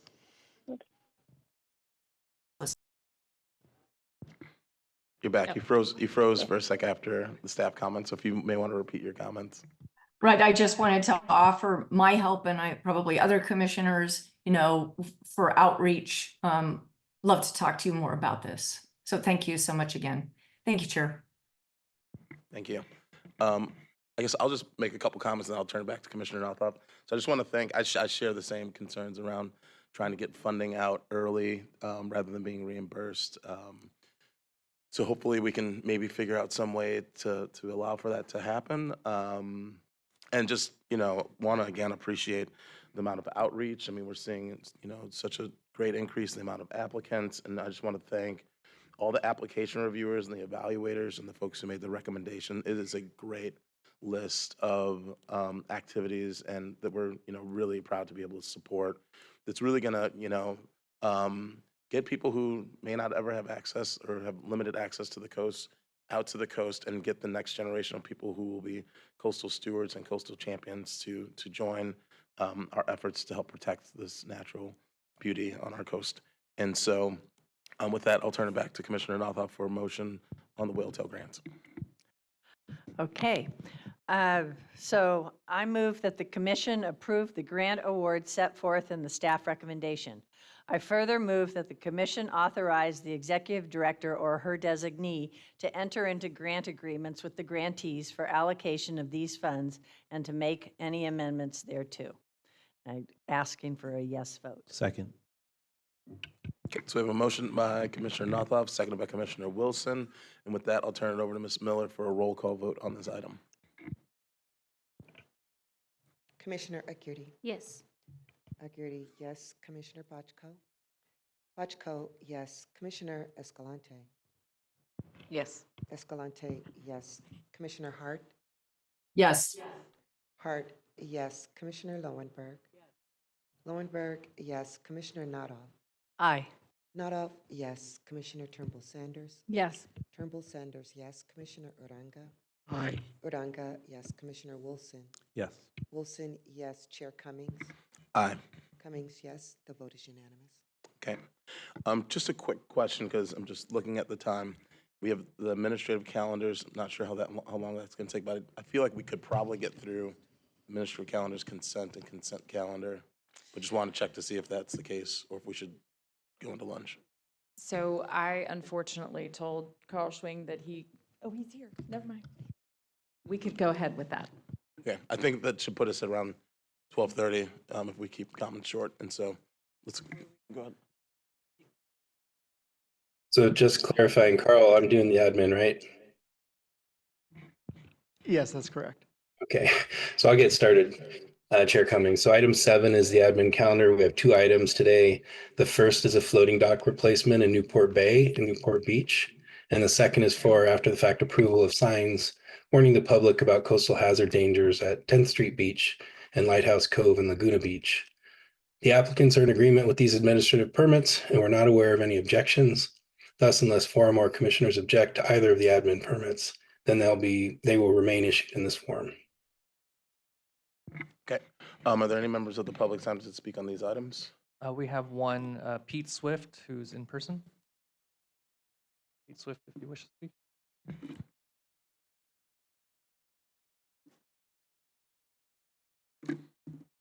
And then go ahead and turn the mic on. There's a button at the base.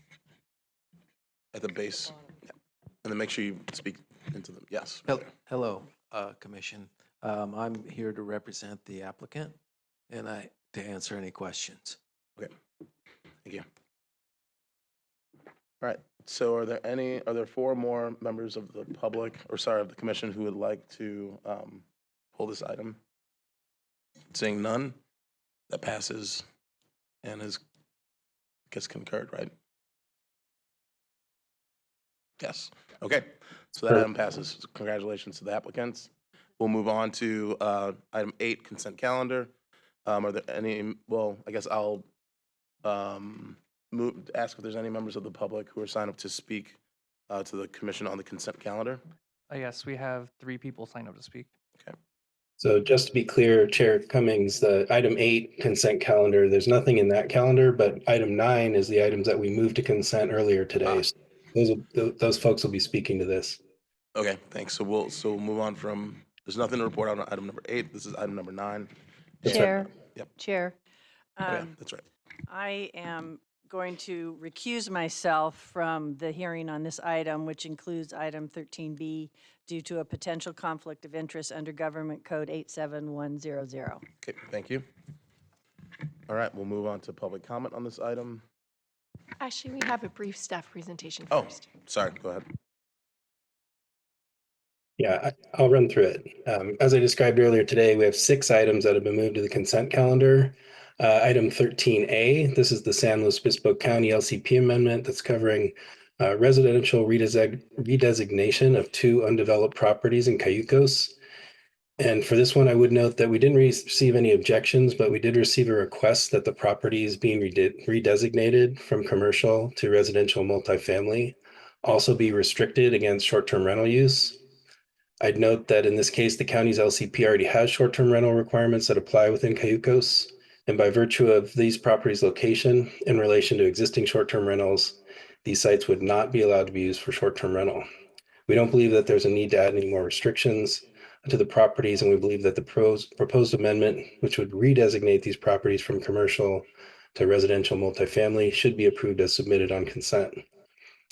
The next item is item number 13B, and this is a time extension for Monterey County's proposed vacation rentals LCP amendment. We received a number of comments, mostly directed to the substance of the proposed amendment and not to the question of whether to extend the time limit for action on it. Where comments referred to the time extension, they requested that the commission not extend time. However, we'd note that this is actually quite a complicated and controversial LCP amendment, and the proposed changes are already subject to litigation for their application outside of the coastal zone. The amendment also proposes to explicitly govern vacation rentals, also known as short-term rentals, in Monterey County coastal zone for the first time. The county's been working on this literally for a decade or more, and it's gone through a variety of twists and turns and shifts. And so, in short, we want to make sure to spend the time that's necessary to provide the commission with the type of thorough evaluation and recommendation that's necessary for a case like this, and thus we need to extend the deadline for commission action to do that. Currently, the commission would have to take action on this amendment by this commission meeting to meet the deadline, and thus we're recommending that that deadline be extended for a year, as is our normal protocol. That said, our intent is to bring this back sooner than a year, of course, and we're currently looking to bring it back for as local a hearing venue as possible. So we continue to recommend that the commission extend the deadline on the consent calendar. And then item 15A, this is the City of Laguna Beach's Housing Programs and Incentives LCP amendment. With this amendment, the city's incorporating provisions consistent with recent changes to state housing law, including those related to multifamily development. I'd note that staff received comments from a member of the public suggesting additional changes to the staff report's suggested modifications, which, after consulting with the city, have been incorporated via the staff report addendum. And then item number 15B, this is the City of Dana Point's Victoria Boulevard Specific Plan LCP amendment. Here, the city has identified allowable use and development standards for a 5.5 acre site in Doheny Village, which is all intended to facilitate a large apartment complex with about 15% affordable units. The next one is item number 16C, and this is the Surfside Colony Limited CDP application to remove an unpermitted 6-foot tall fence and replace it with a 3.5-foot tall post and cable fence on the beach in an area that demarcates the line between publicly versus privately owned dry sandy beach areas and Seal Beach, all of which should better protect coastal resources. And then lastly is item number 17A. This is the Surfside Colony Limited CDP amendment application to replace entrance facilities at Surfside Colony and Seal Beach. Again, all of which should better protect coastal resources. And I would pass it to Carl Schwing. He has a little bit more to add about item number 15B and late arriving correspondence. Thank you, Dan. So yes, we did receive a letter from an attorney representing the Western States Regional Council of Carpenters on item 15B, which is the Dana Point Victoria Boulevard specific plan. We received those comments after hours last night, so we did not have a chance to publish that letter. But the main points of the letter are that the city should require use of a local workforce, that worker training is needed to prevent the spread of COVID-19 and other infectious diseases, and that approval of the project would violate CEQA. The concerns that raised do not relate to coastal resource protection. And with regard to CEQA, the city is the lead agency and approved the EIR for the project. The commission's role under CEQA is outlined in the staff report, but the commission is not the lead. This action is on an LCP amendment only. This is a city CDP jurisdiction, and the city would be the approving authority, not the commission. So staff continues to recommend that matter be approved on consent. And that concludes my comments. Thank you. So does that conclude the staff presentation? Yeah, Yes. note that the applicants are in agreement with the staff recommendations, and we've described all the known objections and comments on these items, and we've made the various changes via addenda or explained why we don't think the staff recommendations need to change where applicable. And so we recommend the commission approve these 6 items through the consent calendar. Okay, thank you very much. Are there any ex partes on any of these items? Seeing none, it looks like there's members of the public who'd like to comment, so let's open it up for public comment. Okay, I'll start with item 13A, move to consent. We have one person available for questions, and then we have two who wish to speak, Rachel Wilson and Steve Ray, who have a presentation.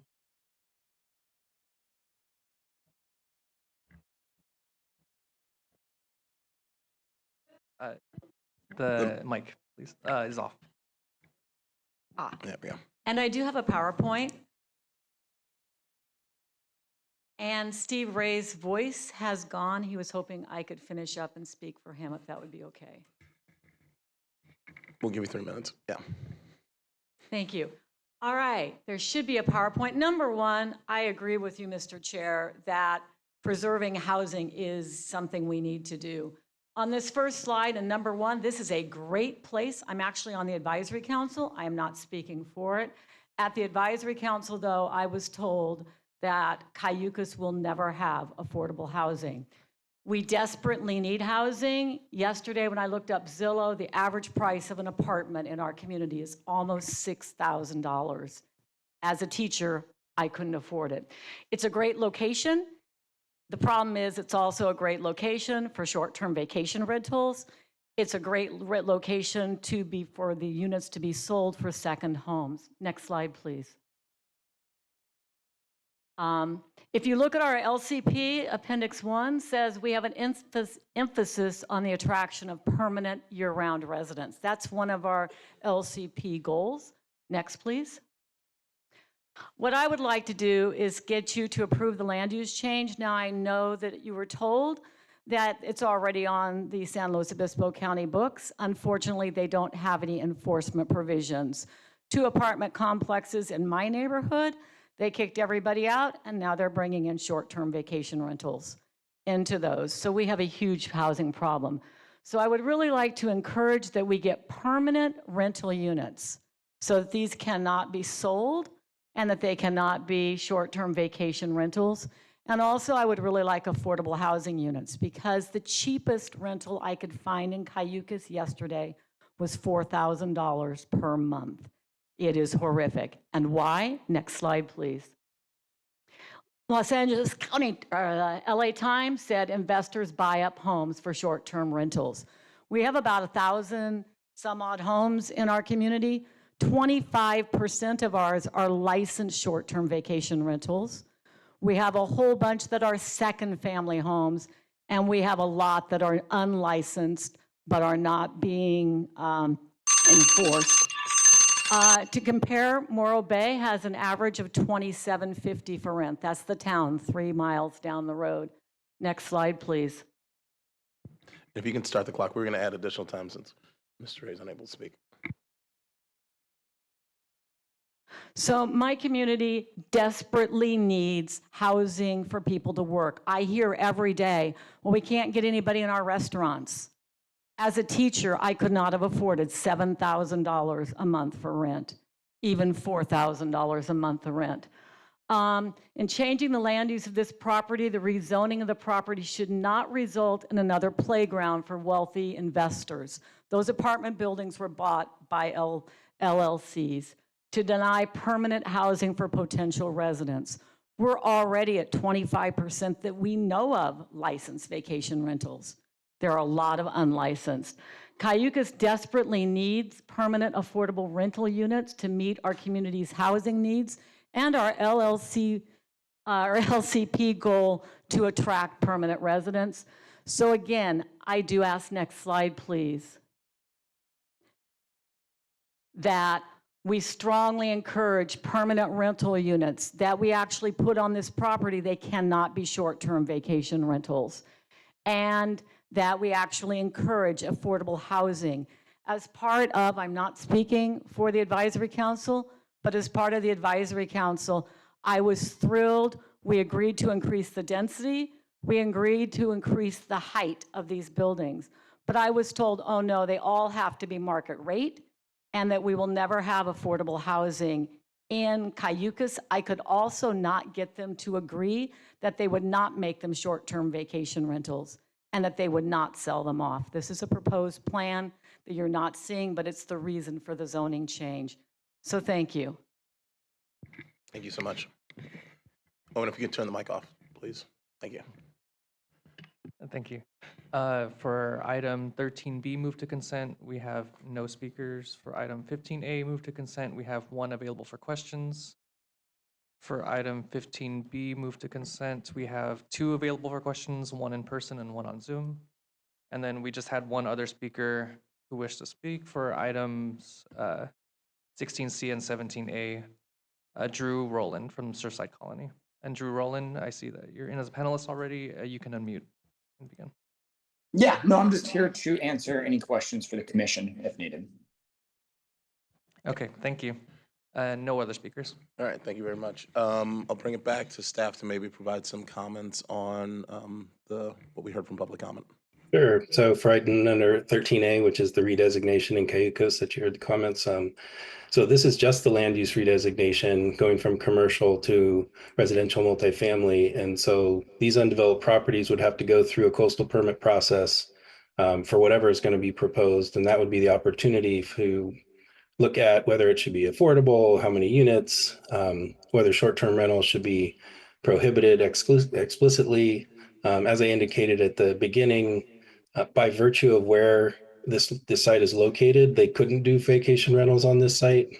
But again, the coastal permit process is where all of those kind of questions would get asked and answered about what's the best use and restrictions for the property. So we think it's still appropriate to just approve the land use redesignation and allow this to move forward, and then coastal permits would follow. Great, thank you so much. And so, I think we'll continue to follow this over time, and we take those comments very seriously as it relates to trying to provide more affordable housing and to limit the amount of housing that gets converted to short-term rentals, because we desperately need housing. We desperately need workforce housing. And we also welcome the support from the community as we try to work with folks at the state to try to help us align their housing demands with the Coastal Act so we can ensure the housing for our workforce gets built. So if there's no further questions or comments, I'd like to see if there's a member of the commission who would move the items that are on the consent calendar. Second. Okay, so we have a motion by Commissioner Aguirre, seconded by Commissioner Turnbull Sanders. I'll turn it to Ms. Miller for a roll call vote. Commissioner Bochco? Bochco, yes. Commissioner Escalante? Yes. Escalante, yes. Commissioner Hart? Yes. Hart? Hart, yes. Commissioner Lowenberg? Yes. Lowenberg, yes. Commissioner Turnbull Sanders? Yes. Turnbull Sanders, yes. Commissioner Uranga? Aye. Uranga, yes. Commissioner Wilson? Yes. Wilson, yes. Commissioner Aguirre? Yes. Aguirre, yes. Chair Cummings? Aye. Cummings, yes. The vote is unanimous. Okay. With that, we're gonna take a break for lunch. Just want to check with commissioners. We could come back at 1:30. That'll give us about a little bit more than 45 minutes. That looks good. Good. All right. So we will reconvene at 1:30, and we will begin with the enforcement report for the February meeting. Thank you all.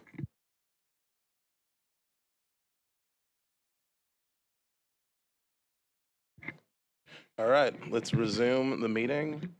Item number 10 on our agenda is the enforcement report. I'd like to turn it over to Lisa Hagee to lead us on that presentation. Thank you very much, Chair and Commissioners. So our enforcement report today consists of two parts. First, we're going to have a short presentation on some of the recent cases that arose locally out of our Long Beach office since we're here today. Then we're going to have a short presentation updating you on the progress that we've made in implementing the most recent change to the Coastal Act, which is the enactment of Section 308(21.3), which provided the power for the Commission to issue administrative penalties for Coastal Act cases other than those involving access. As you may remember, we had the authority to issue permit administrative penalties for access cases for several years, and based on that experience, the authority was extended to other types of violations, and that's what we're reporting on you today. This bill was carried by Senator Ben Allen, and it's been very helpful in resolving cases, but it also required that we report back to you periodically, so that's what we're here for today. First, I'd like to hand it over to Diana Garcia and Spencer Sayer, our enforcement officers in the Long Beach office, and they're going to report on some of the success stories in the local district. Diana? Thank you. Is the PowerPoint presentation up?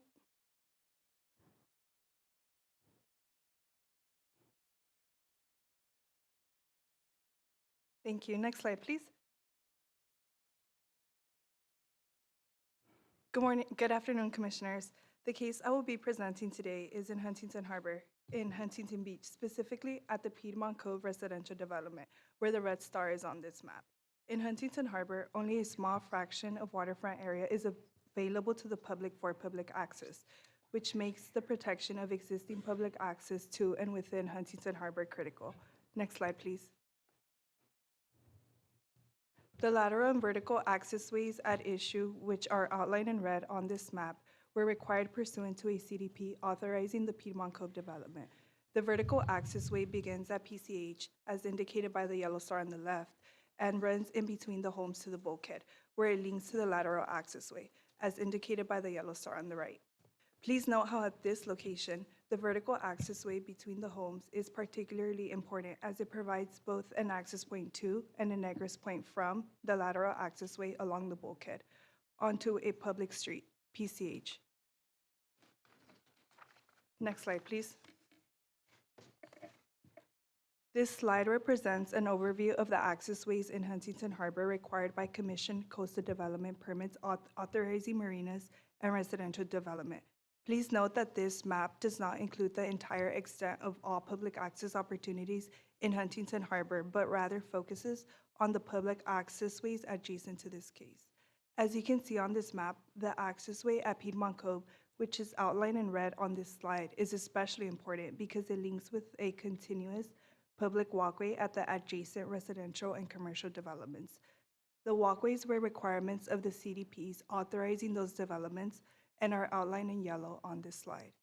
The obstruction of public access within the Piedmont accessway, which is indicated by the white arrows on this map, significantly interrupts the entire flow of access along Huntington Harbor, as will be discussed in further detail in the next few slides. Next slide, please.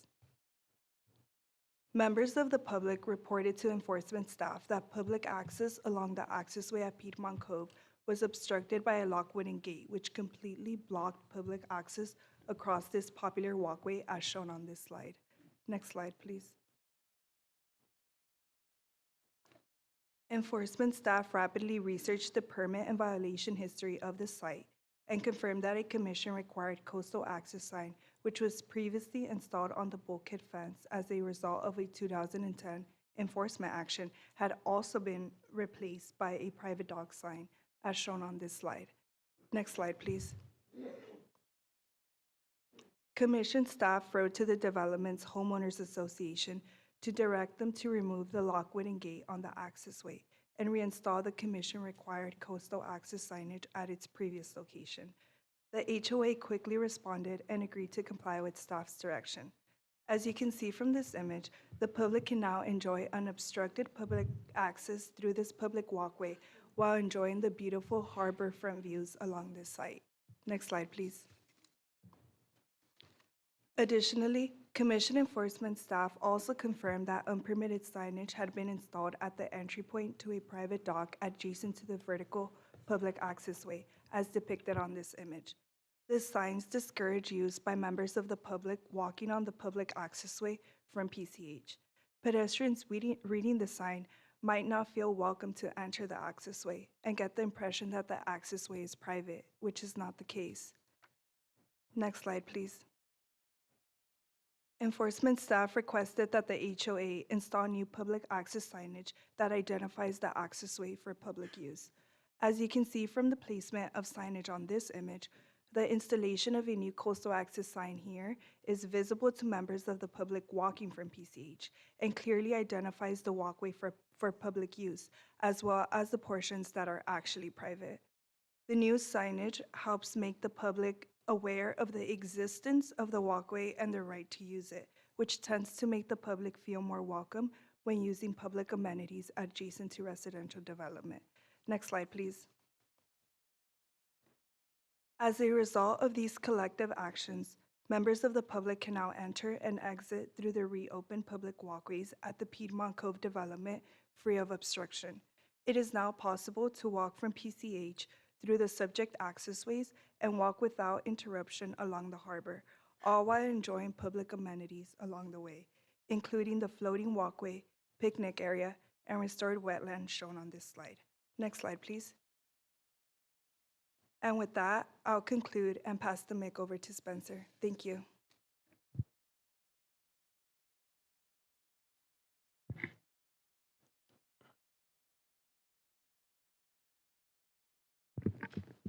Thank you, Diana, and good afternoon, commissioners.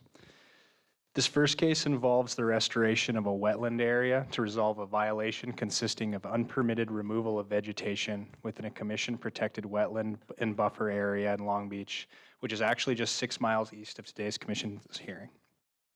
The site is located adjacent to Pacific Coast Highway in Long Beach and in close proximity to the extensive Los Cerritos Wetlands Complex, which is an approximately 500-acre wetland area within East Long Beach and North Seal Beach. You can see the site at issue here on this slide. Here are the Los Cerritos wetlands, and this is where we are. Next slide, please. In October of 1998, the Commission approved a CDP for a previous owner of the site to construct a retail commercial development with 340 on-site parking spaces, which is now known as the Marina Shores Shopping Center. In approving the CDP, the Commission found that wetlands exist on the site that are subject to specific Coastal Act protections. To implement these protections, the CDP included a special condition that provided the applicant shall construct, monitor, and maintain the proposed on-site wetland habitat mitigation project and be responsible for the ongoing maintenance of the wetland habitat mitigation project and site. This is a photo of the wetland and surrounding buffer area prior to the permit violation. Despite its small size within a developed area, the wetland hosts native wetland plant species and bird life. In areas of development such as this, these small remnant wetlands can be even more critical than in more natural areas. Please keep an eye out on the Petco store in the background as a reference point for later slides. Next slide, please. This photo is an overview of just a portion of the historic extent of the Los Cerritos wetlands, which had already lost significant acreage to dredging and fill at the time it was taken in 1926. The site, which is a surviving remnant of a much larger wetland, is located towards the bottom left of the photo, approximately here. It's important to note that approximately 95% of wetlands in Southern California have now been destroyed or filled. Their preservation will be critical now more than ever, both as pockets of habitat for native wildlife and as many coastal cities are preparing to address sea level rise and flooding from significant winter storms. Next slide, please. This is the area after the unpermitted work at issue, and please note the Petco again.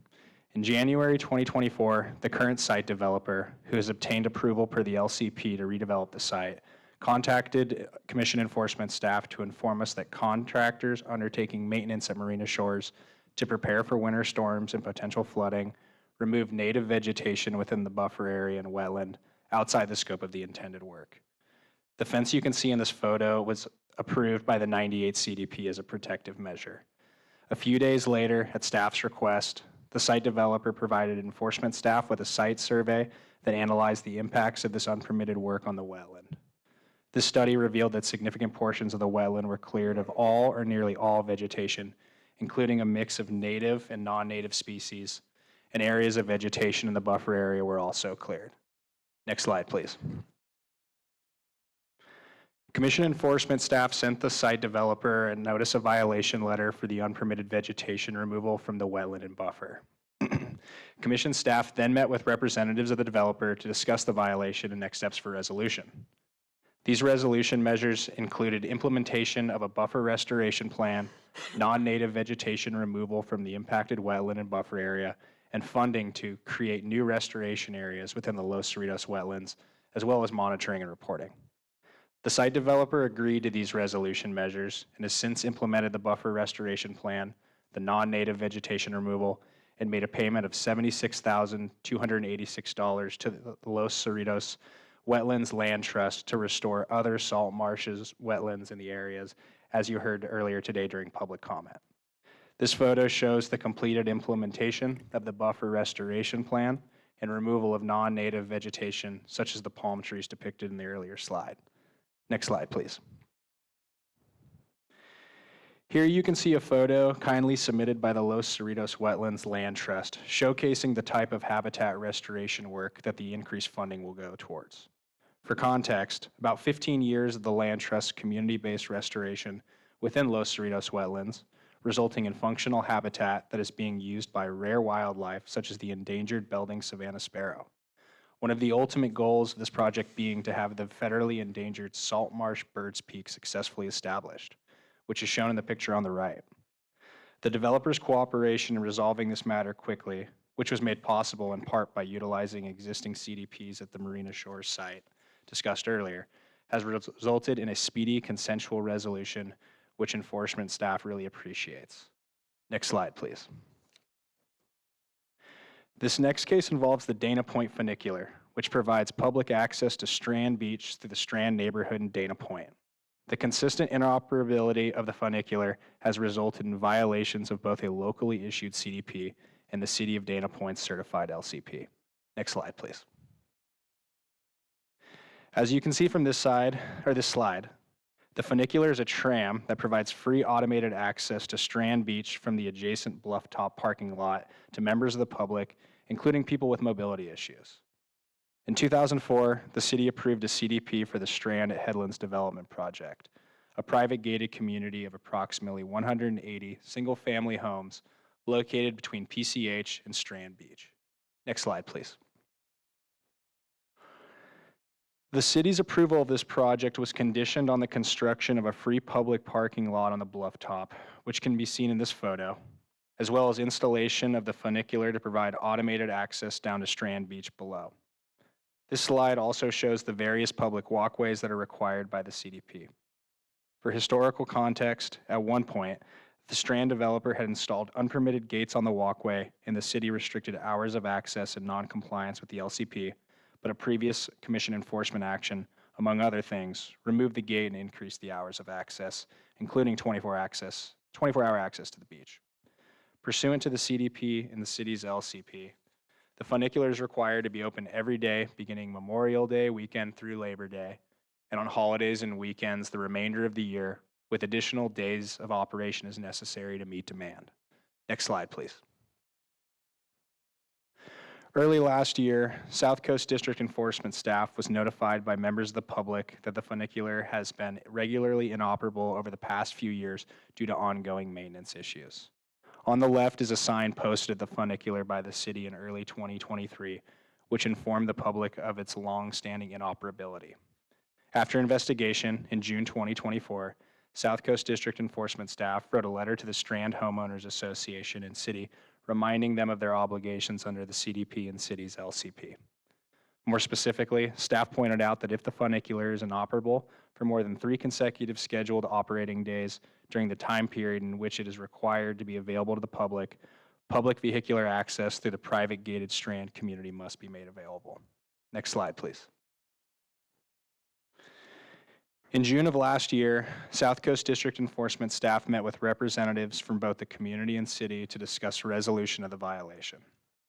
In this meeting, both parties informed commission staff of the difficulties they've encountered in maintaining the funicular due to its consistent deterioration in the salt air and reliance on Swiss engineering firms for parts and maintenance. To provide an immediate solution for access while the operability of the funicular is further investigated, commission staff developed with the city an interim shuttle program using several high passenger capacity golf carts to transport members of the public from the funicular's entrance through the Strand community down to Strand Beach during the funicular's required operating period, free of charge. The route of the shuttle is generally shown on this slide by the white lines. The pickup and drop-off areas are shown by the yellow X's. Further, the community also agreed to allow members of the public with handicap placards vehicular access into the community, as well as parking on the community streets next to the beach for direct coastal access. Informational signage notifying the public of this access program was placed at the entrance of the Blufftop parking lot, the funicular's entrance, and the vehicular entrance to the Strand community. Next slide, please. Since its implementation last summer, the shuttle has proved useful. The city has collected user-related data and concluded that on average, 49 passengers per day use the shuttle service to go down to Strand Beach, and 130 passengers per day use the shuttle service to go up from the beach to the public parking lot. Next slide, please. This is the Strand Beach walkway adjacent to the shuttle drop-off location, which the shuttle has made more accessible for all people, including people with mobility issues. You can see from this photo and Strand Beach's beauty why public access to this stretch of the coastline is so critical to maintain. Thank you, commissioners. That concludes my portion of the presentation, and I'm available to answer any questions. Back to you, Lisa. Thank you, Spencer. These are just a small sampling of the many enforcement cases our district enforcement staff are working on. Through enforcement actions such as these, we're able to ensure that the conditions that you put on development and conditions are actually meaningful and complied with. As you can see, working with cooperative parties in an informal context allows us to resolve many violations quickly and without legal costs and delays. Next slide. Next, we're pleased to provide you with a report today that updates you on the Commission's use of new administrative penalty authority to resolve non-public access cases. As you may recall, and as we'll discuss in a moment, this was added to the Coastal Act to augment the earlier provisions regarding administrative penalties for public access violations. Today, we are reporting on the implementation of Coastal Act Section 308-21.3. In addition to authorizing the Commission to assess administrative penalties for other types of violations, the bill also required us to submit a written report to the California Legislature detailing certain pieces of information regarding our experience with this new authority. This report expands on our previous report from last year and provides additional information regarding the cases in which we applied this new provision more efficiently to resolve cases and protect coastal resources. Just for simplicity, throughout this presentation, we will refer to these 308-21.3 cases as resource cases. It's a lot easier to say than 308-21.3. And this is just to distinguish them from our public access cases. And it also reflects the wide range of resources this admin penalty authority is designed to protect. I note that the full text of this report is linked to today's agenda item online, and it's available to the public. And it includes both the report that we're giving to you today and all the charts and graphs, as well as the text of the actual statutory provision itself. The expanded administrative penalty authority has continued to be an effective enforcement tool for resolving violation cases. As a result of the new authority, the Commission has the authority to apply the provisions for admin penalties in a wider range of cases, including cases that harm some of our state's most precious natural resources, such as wetlands, beaches, dunes, and endangered plants and animals. Much of our information today will be presented by Shelby Waymont, an attorney in our headquarters enforcement group. We'd like to especially thank our district staff for working tirelessly on all these cases that we're reporting on today as they arose through 2024 and their dedication to protecting our valuable coast. And we also want to thank the public and our local government partners for reporting to us violations that they discover throughout the coast. We rely on their eyes and ears and to be our feet on the ground. Today, during our presentation, we'll briefly discuss the elements of this section, present the findings from our report, and end with a few cases of examples of cases up and down the state.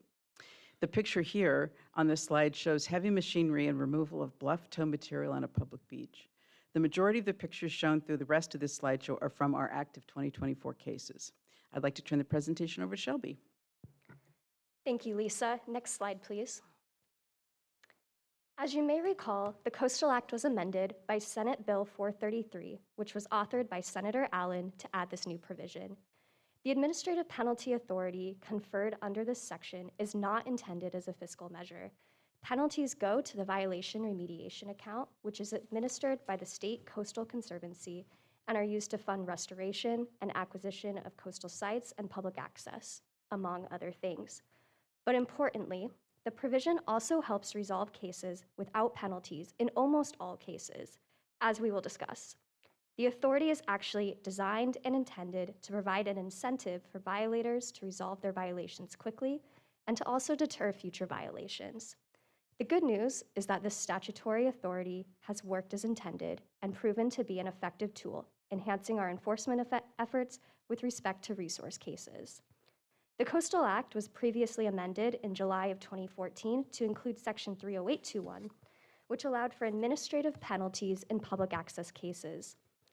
The addition of this new section now provides the Commission with the authority to impose administrative penalties for all violations of the Coastal Act that were not previously covered by Section 30821.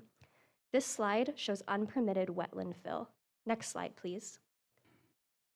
Now, I'll briefly go over the specific provisions of this new section, which was largely modeled after the existing penalty provisions in the Coastal Act. We've attached the full text of the new section to our administrative penalty report as Exhibit 2, if you would like to review it in its entirety, and it is posted on our website. The statute enables the Commission to assess penalties of up to $11,250 per day per violation by a majority vote of the commissioners present at a notice commission meeting. The possibility of such penalties, which accumulate daily, was intended to provide an incentive for violators to comply as quickly as possible and to reward those who comply with the law. It also provides that in determining the amount of the penalty, the Commission consider the factors set forth in the statute.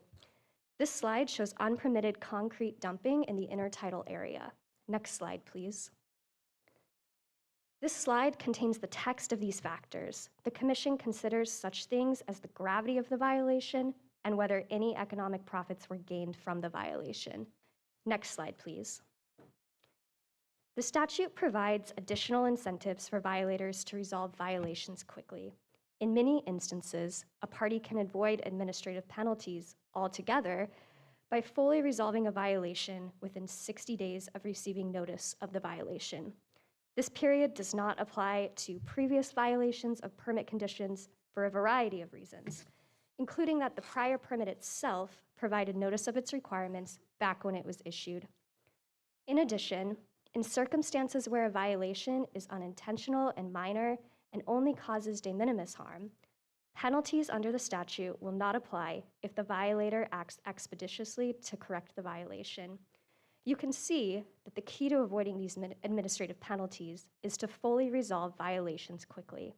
This benefits both the public and habitat and requires fewer costs from both the state and the violator and avoids delays and costs associated with litigation. If administrative penalties are ultimately necessary, the statute also contains provisions which ensure that, once imposed, they are enforceable. If a violator fails to pay an administrative penalty, the Commission may enforce it through the courts or by recording a lien on the property to secure payment, which provides yet another incentive to comply. This slide depicts unpermitted vegetation removal in wetlands. Next slide, please. The following slides summarize the statistical analysis that we did for the report. The charts and graphs that we are about to show provide a comprehensive overview of our implementation of this section over the past year. Our goal with this analysis was to determine whether having administrative penalty authority has in fact enhanced our enforcement efforts. The clear answer is that the penalty authority enhanced our enforcement effort in previous years and has continued to do so over this past year. The following slides will explain how we reached this conclusion. This slide shows unpermitted development near a lagoon. Next slide, please. This slide shows our increasing resource caseload by district. Commission staff opened a total of 109 resource cases in 2024 throughout all our districts. We should note that this does not represent enforcement's entire caseload, only our resource administrative penalty cases. Commission staff has a large number of equally important public access violations that are not shown here. As of December 2024, we have a total of approximately 3,118 open district enforcement cases and 116 open headquarters enforcement cases. Here, as with all enforcement matters, our ability to work on more cases is limited by staffing constraints. We would, of course, like to address more resource cases and plan to do so as our staffing restraints permit. Next slide, please. This slide shows the different types of resource cases that can arise. Some cases consist of both permit violations and unpermitted development, which is why the total number adds up to more than 109 cases. In 2024, we opened 73 resource cases involving unpermitted development and 47 cases involving a CDP violations.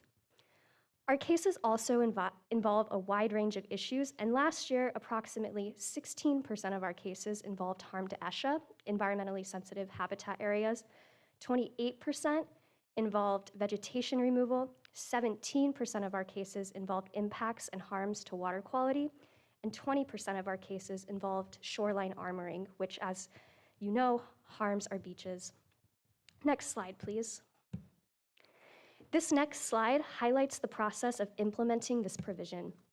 After staff investigates a case and determines that it is a resource case, we notify the party of the violation and the potential for administrative penalties if it is not resolved quickly. It should be noted that, unlike resolving public access violations, where some can be resolved relatively quickly, resolving resource violations often includes complicated habitat restoration and monitoring, which is typically for a period of 5 years. Thus, in many cases, commission staff may have reached an agreement for resolution, but the restoration or mitigation work is not yet complete, and so the case remains open so the restoration work can be monitored. In 2024, 9 of the new resource cases were fully resolved, which means that all required restoration or mitigation work was completed. As commission staff does not currently have the legislative authority to demand information requests or conduct site inspections as some other state and federal agencies do, commission staff must first investigate a violation to determine whether a violation has occurred before taking enforcement action, which can take additional time and staff resources. However, we are deeply grateful for members of the public continuing to report all potential Coastal Act violations, and we do investigate each new report we receive. Additionally, in 8 cases opened in 2024, commission staff secured an agreement for resolution, but due to the complex and lengthy nature of the cases, there is more required work that is either currently in progress or due to begin shortly. In 31 other cases, enforcement staff is actively negotiating with the violator to reach an agreement. In 41 cases, enforcement staff have not made progress in negotiating with the violator. We do not have the capacity to attempt to resolve the case at this time, or we are still investigating the violation. Enforcement staff only recently was able to bring cases for administrative penalties for resource violations under the new section, but since the new authority did not include any additional funding for staffing for these new cases, we are juggling our priorities, and it takes additional time to resolve many of our enforcement actions. Commission staff is also actively working with local government to resolve violations in 19 cases. Next slide, please. Fully resolving a resource case is often complex and lengthy due to the nature of the restoration work and required ongoing monitoring and mitigation to ensure the site is properly restored and will be viable in the future. This chart is a rough estimate of how long it took to fully resolve the resource cases opened in 2024. Of the 9 resource cases that commission staff were able to fully resolve in 2024, the average time for resolution was 43 days. 4 cases were resolved in under 31 days. 1 case was resolved in 32 to 100 days, and 1 case was resolved in 122 days. Next slide, please. Commission staff rarely brings cases seeking administrative penalties, and the Commission formally assessed administrative penalties in 3 cases under Section 30821.3 in 2024. However, the potential for these penalties, which accrue on a daily basis, provided the incentive for the many parties to resolve their violations and restore the habitat or remove the unpermitted development. This slide shows coastal views at Rocky Point Restaurant in Big Sur, where the Commission issued a series of consent orders, including an administrative penalty under Section 30821.3. Now, we'll review a few case highlights to show how our cases are resolved in both our district and headquarters unit. Next slide, please. I want to start with a case example from our South Coast District. Again, I want to note that in many of our resource cases, the restoration work is still ongoing due to the lengthy nature of habitat restoration. To start, Commission staff has reached an agreement in a case arising out of Santa Barbara County, where chunks of concrete, plastic, metal rebarb, and other hazardous waste was dumped on the beach below the bluffs, after the demolition of an overhanging deck. Commission staff contacted the property owner, who had previously refused to remove the debris after being contacted by local authorities, who then asked us to assist with the case. Eventually, the property owner complied and removed the debris. Debris such as this poses a hazard to members of the public and marine life. Next slide, please. These next examples are from our headquarters unit, so you may already be familiar with these. In June of 2024, the Commission issued a cease and desist order, consent restoration order, and consent administrative penalty to the owners of land containing Rocky Point Restaurant in Big Sur. The prior owners had installed a locked gate, hired a security guard to deter members of the public, removed vegetation from environmentally sensitive habitat areas, which we refer to as ESHA, built an unpermitted bocce court in ESHA, and expanded the private restaurant parking lot. A new owner purchased the property in 2021, and the new owner began working amicably with Commission staff to quickly resolve these violations. Through the consent orders, the new owner will install new public amenities, record public access and conservation easements that will protect more than 80% of the Rocky Point property and restore the coastal bluffs by removing invasive plants and planting native bluff habitat. The total value of this restoration work is estimated to be in excess of $4 million. Next slide, please. In March of 2024, the Commission issued a $600,000 consent administrative penalty under both Section 30821 and Section 30821.3 against Legato companies for using large construction equipment to break apart and grade approximately 1.5 acres of coastal sand dunes. The pictures show the before and after effects of the unpermitted grading on the dunes. As you know, coastal dunes play a critical role in providing habitat, but they are also an important part of the protection against sea level rise, and they are both increasingly rare and valuable. The unpermitted development removed native dune plants and sensitive southern foredune habitat, which is considered ESHA. Through the consent orders, Legato companies will restore the dunes, undertake habitat mitigation measures, and restore an approximately 6.2 acre portion of the state beach to provide for new sand dunes, which will lead to a nature-based adaptation strategy in response to sea level rise. Next slide, please, and I'll turn it back over to Lisa. Thank you, Shelby. Although we try to resolve these cases informally whenever possible, as we just discussed, we also anticipate bringing more orders under 30821.3 to you in the future as we get more of these cases developed. Additionally, I wanted to note that in several of the orders that we've brought before you, even though we did not formally seek penalties under this provision, we believe that just the potential for those penalties incentivize the parties to resolve the violation more expeditiously, which is our goal. We hope that the new sections we hope it's evident that the new section's administrative penalty authorities enhance the Commission's enforcement program even in the short time since its enactment. The authority for the Commission to assess penalties in these cases is a powerful, effective tool to resolve violations of the Coastal Act that involve a wide range of violations, including, most importantly, sensitive marine habitat and plants.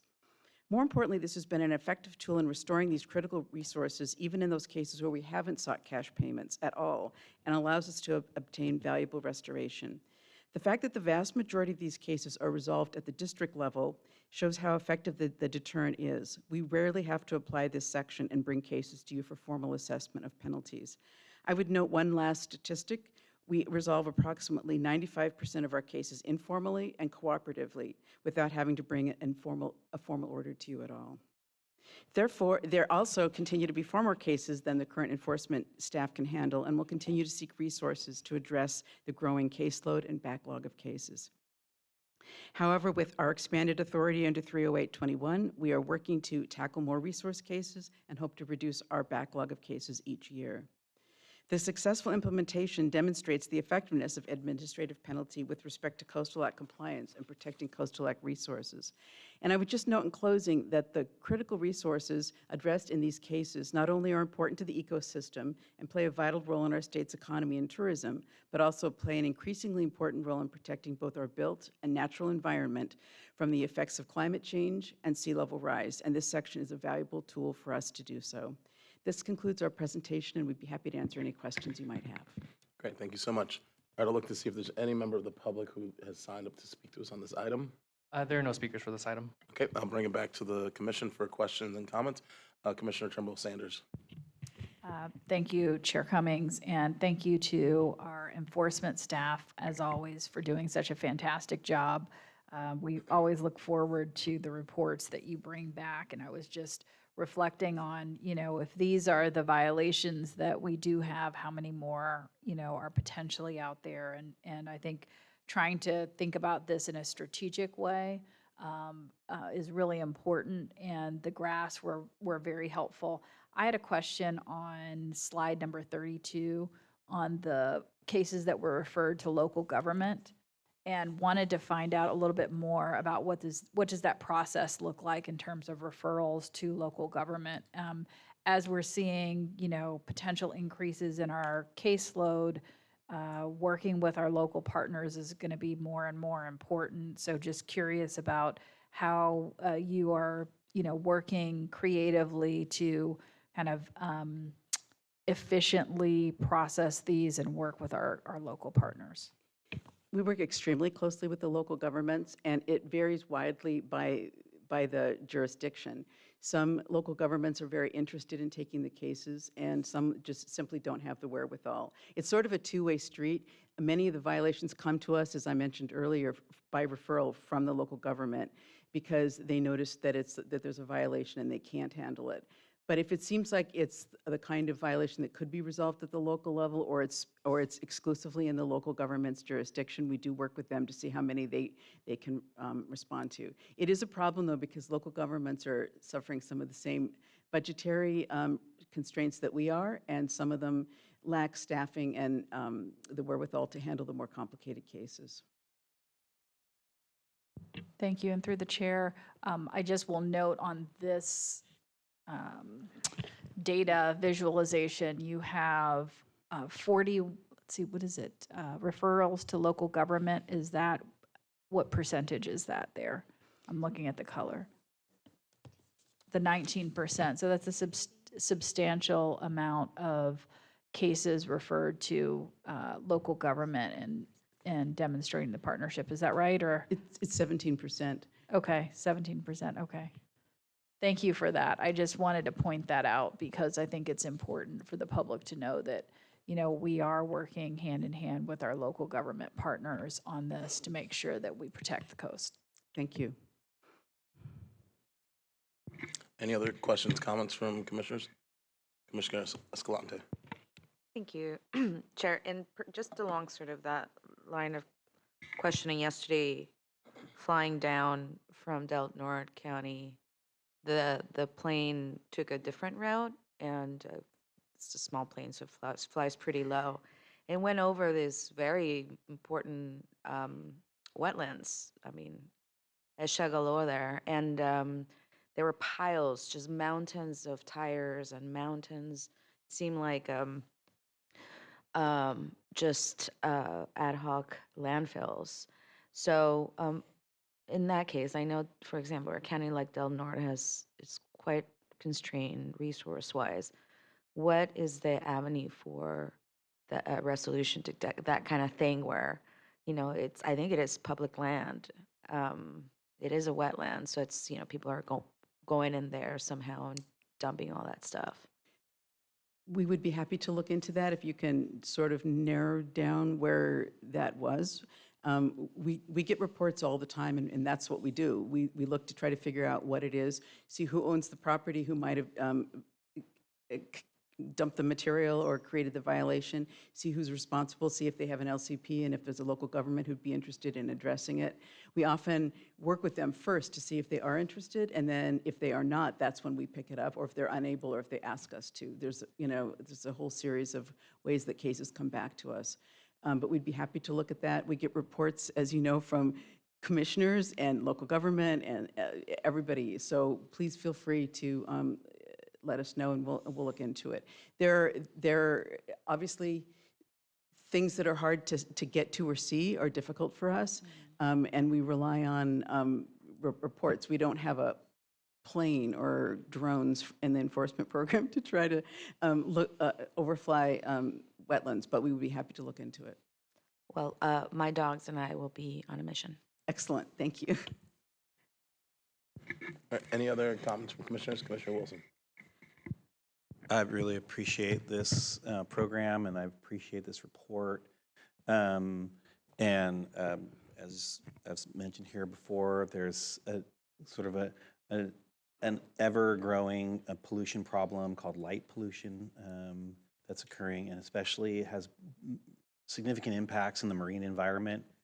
We're seeing a 10% a year growth in just ambient light pollution worldwide and in the United States. And part of that is because of the advent of the LED lighting that we're seeing. And so I don't want to do this to everybody, but you will not unsee it now. The LED floodlights that are just going everywhere and unshielded. And I think a lot of this has to do with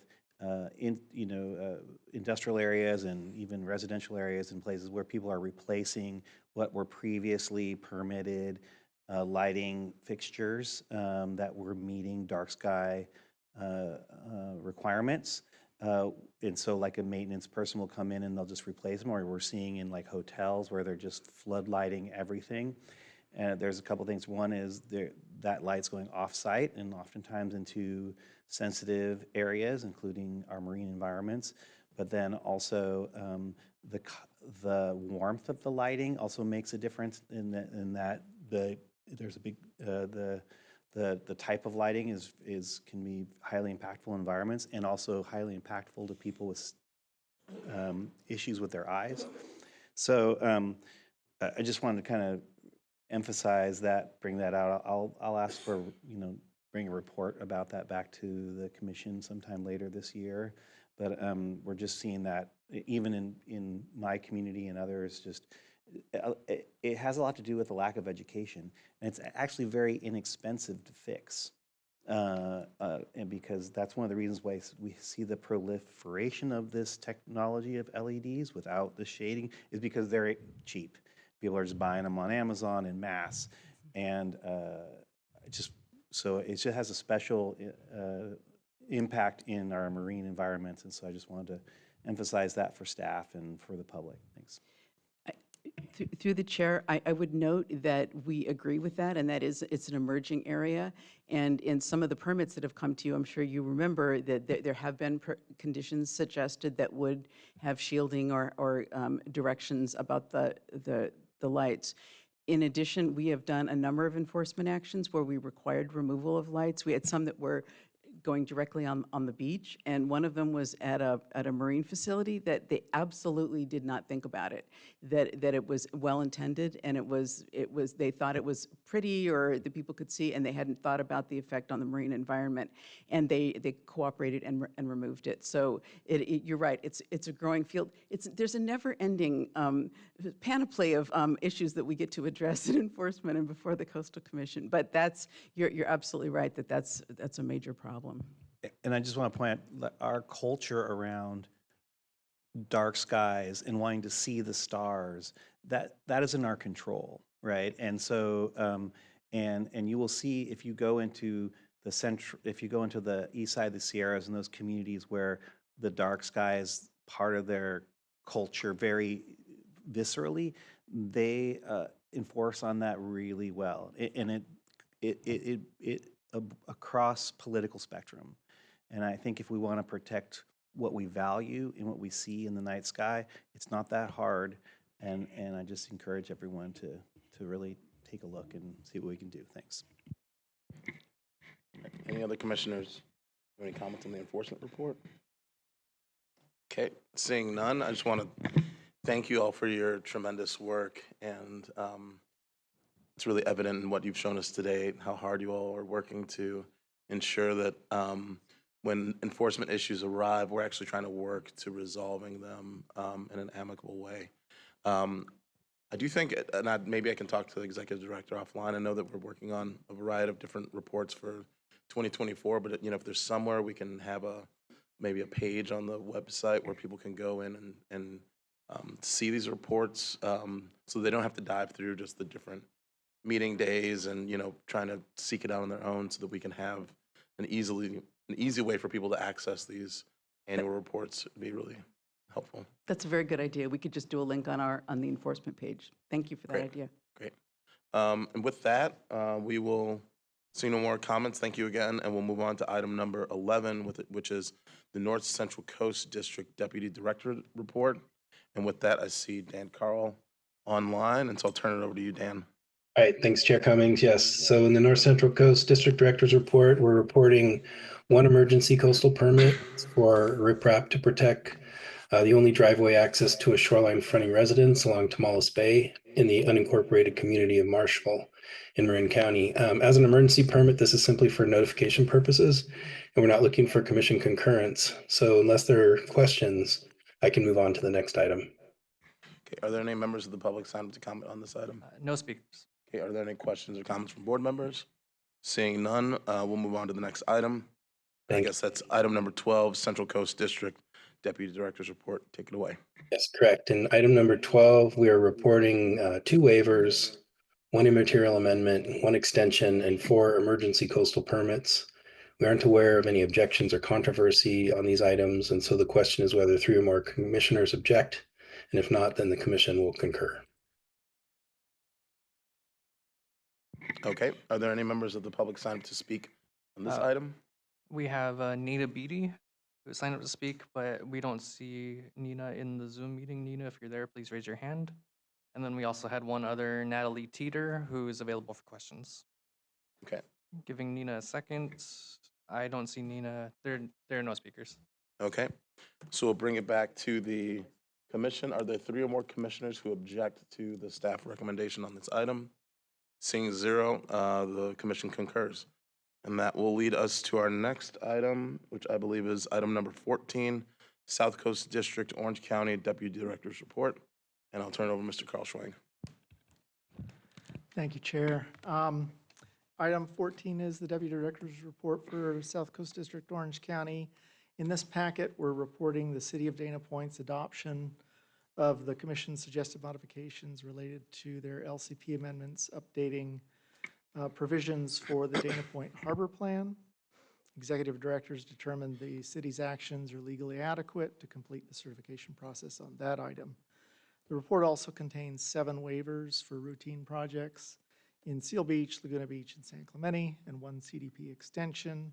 No known opposition on these items, so we're asking whether 3 or more commissioners object to any of the waivers or the extension in the report. Okay, are there any members of the public signed up to speak on this item? No speakers. Okay, bring it back to the commission. Are there 3 or more commissioners who object to the staff recommendations? Seeing none, the commission concurs. And that moves us on to our next item, which is item number 16A, and I will turn it back over to Mr. Schwang to lead us up on this item. Thank you. So we do have a staff presentation on this item. If we could bring that up, and Chloe Seifert with our Long Beach office is going to do the staff presentation on that matter. Thank you.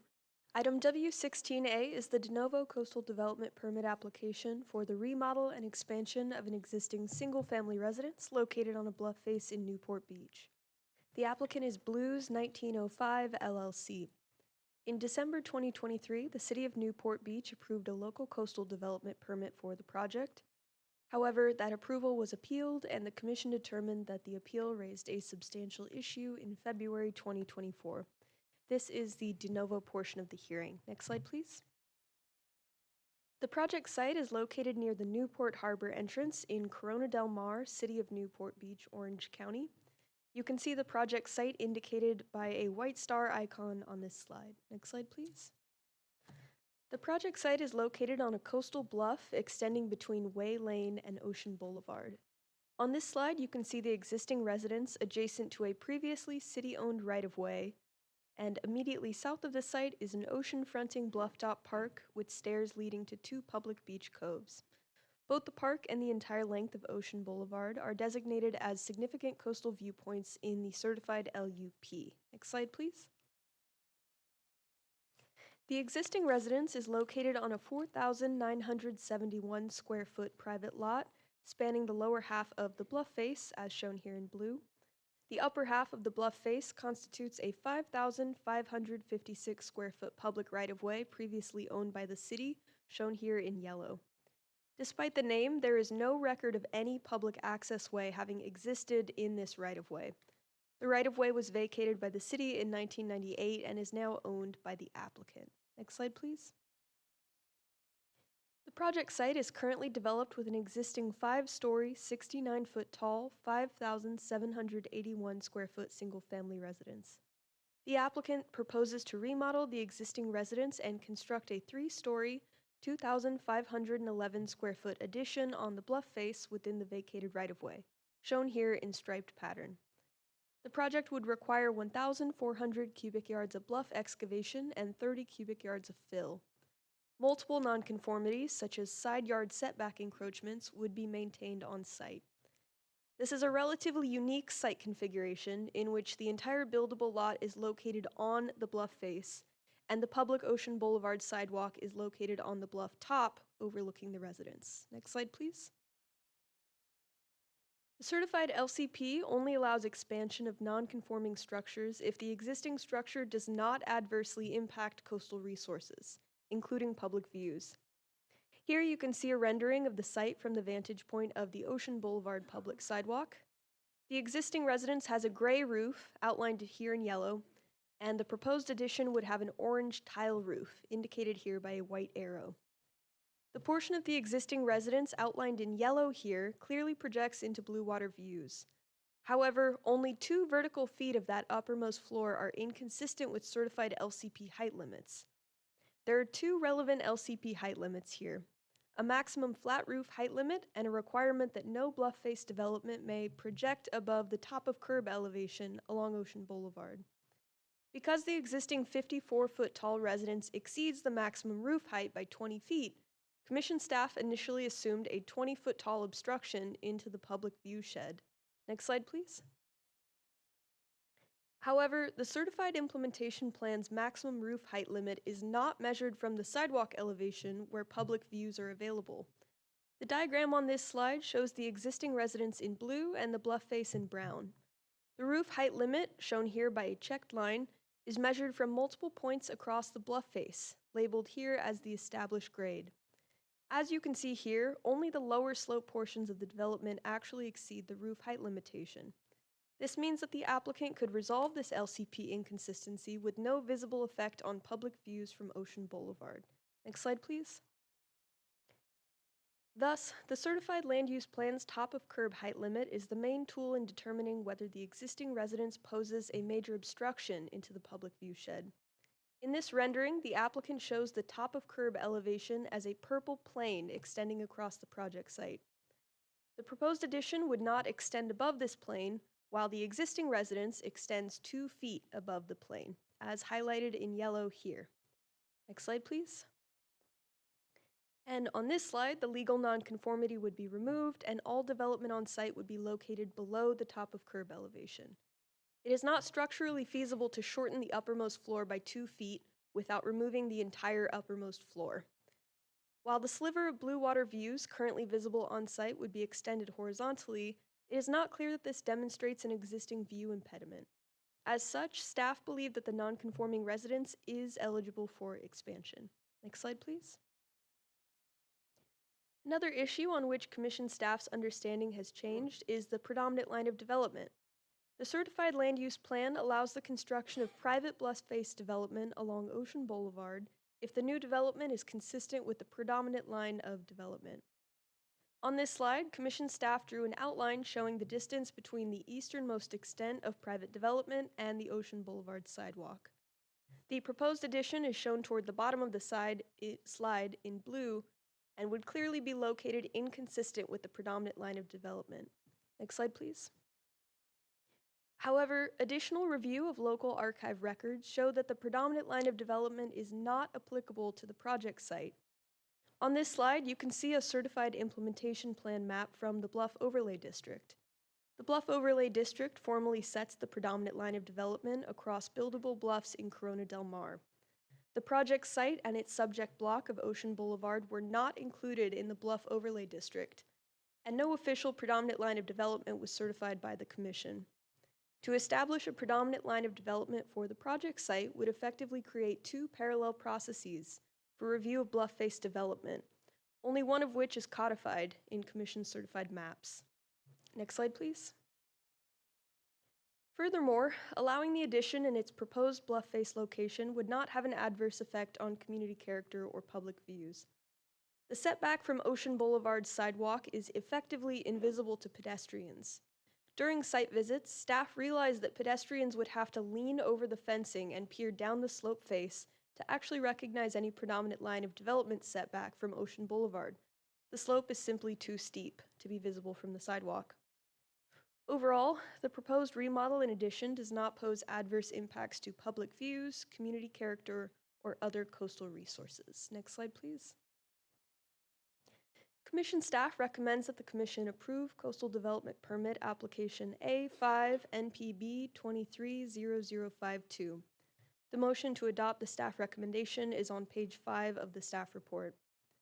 There is an addendum for this item that includes corrections and modifications to the staff report. The modifications include the addition of paleo, archeo, and tribal cultural resource protections to the permit, and clarifications on staff's viewshed analysis. The addendum also includes response to comments received from community members who expressed opposition to staff's recommendation. This concludes staff's presentation, and staff are available for questions. Thank you. Thank you so much. How many members of the public do we have to comment on this item?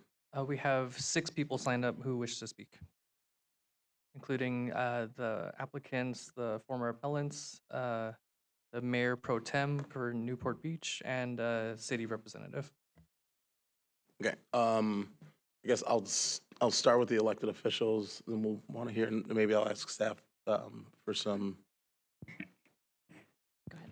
We would normally start with the applicant first to do their presentation, and then we can move through public comment. Sounds good. So we'll start with the applicant. If the applicants can please approach the podium.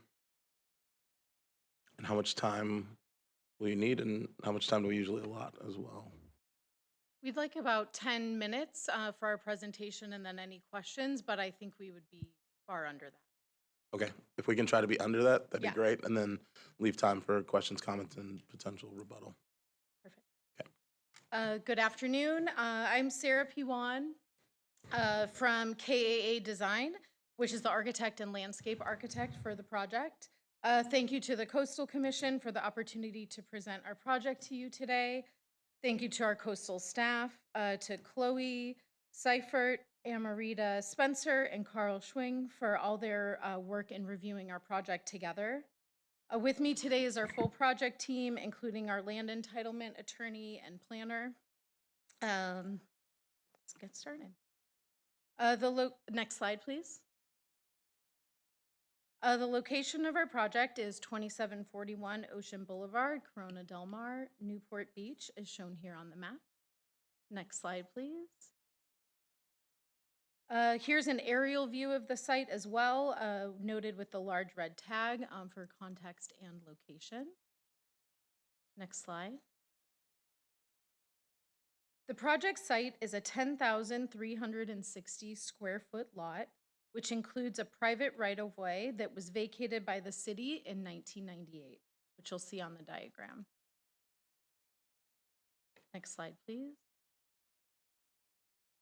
The City of Newport Beach certified LCP recognizes the vacated portion of the site as private property. This is shown in the IP and LUP exhibits with the project site highlighted in red, 2741. Next slide, please. Here's the project history timeline. In November 2023, the project was approved by the City of Newport Beach. In December of 2023, it was appealed to the California Coastal Commission by local individuals. In February 2024, the California Coastal Commission found substantial issue. And from February 2024 to present, the applicant has been working with the Coastal Commission staff to address the concerns and answer any questions. And here we are today, February 2025, at the de novo hearing with approval recommendation. As you can see, we have been dedicated to working with the City of Newport Beach and the California Coastal Commission for the processing and approval of the project. As noted in the staff report, page 3, your coastal staff is recommending approval today at our de novo hearing. Next slide, please. Our project is a remodel and addition to the inland side of an existing 5-story, 5,781 square foot single-family residence, resulting in an 8,292 square foot residence on the 10,360 square foot lot. Please note, based on the lot size, our floor area limit maximum allowable square footage is 10,039 square feet. So we are far under that maximum with the proposed project. Next slide, please. Here are public view comparisons. These existing on the right and proposed on the left views show that no views are impacted and the views are improved because of the demo of portions of the existing structure. Next slide, please. Here's an additional view showing the same existing versus proposed with the improved view corridors and no additional obstruction. Next slide, please. The yellow line above is the curb height location. You can see that our new addition is under the curb height. The existing roof minimally projects above this height, but as noted in the staff report and presentation on pages 2 and 3, removing the existing non-conforming roof section would not substantially improve that sliver of visible blue water views. Next slide, please. In the massing diagrams, it is evident there is no seaward encroachment. It is consistent with the size and scale of the surrounding development. The remodel does not exceed 50% alteration of the existing residence. Next slide, please. In the staff report, page 38, it notes the parameters and height limits at the project site. It is noted that no views are impacted by the proposed design and that the project is consistent with the visual resource policies of the certified LCP.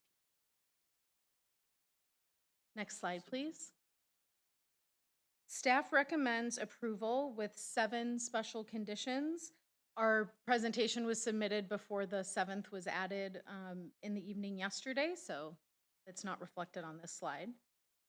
We agree with their recommendation of approval and the conditions. We appreciate the staff's recommendation. Next slide, please.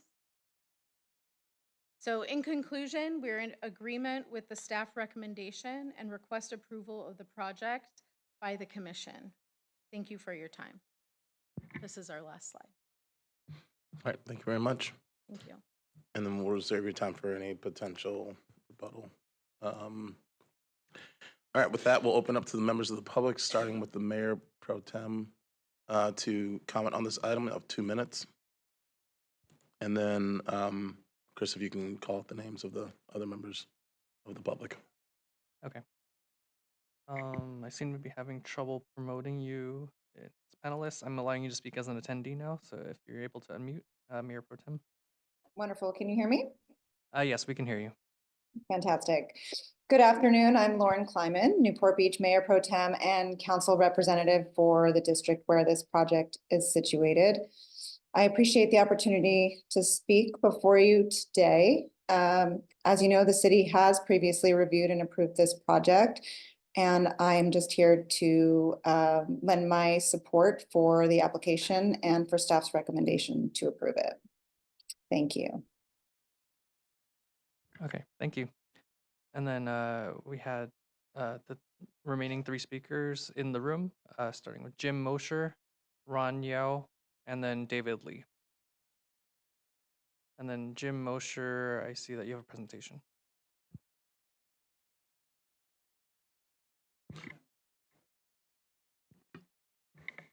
Thank you. Chair Cummings, as one of the appellants, am I allowed a little bit extra time? We'll give you 3 minutes. Thank you. My name again is Jim Mosher, and I'm one of the appellants who believes that the Coastal Act, we believe in the Coastal Act and believe that this application is inconsistent with the section 30251 and 30253 policies to site and design development to minimize alteration of natural landforms, to protect coastal views, to maintain visual compatibility, and to protect the unique characteristics that make certain communities visitor attractions. We also think it's important for the Commission to honor the provision that this Commission recently added to the implementation program that prohibits additions to existing structures that impair coastal views. The slide you're seeing up there is China Cove as it appeared shortly after World War II, with the development where the red arrow is and Ocean Boulevard along the bluff top. Next slide, please. This is the area today where much of the coastal landscape has been lost to residential development, but the unique characteristic is the expansive rights-of-way that set the principal structures along Ocean Boulevard on the seaward side consistently back from the Coastal View Road, generally by 30 feet or more. Next slide, please. This situation at 2741 is completely unique, and that the property was abandoned by the city without any coastal review.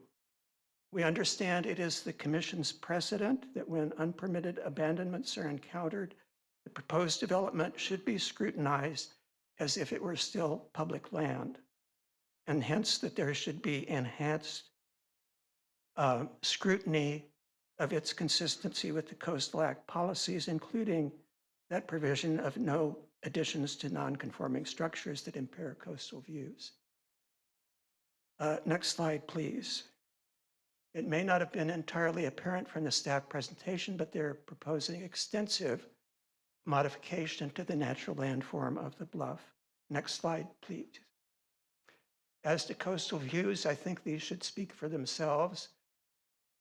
In the upper left is what a visitor to Ocean Boulevard would have seen shortly after World War II, before the development happened.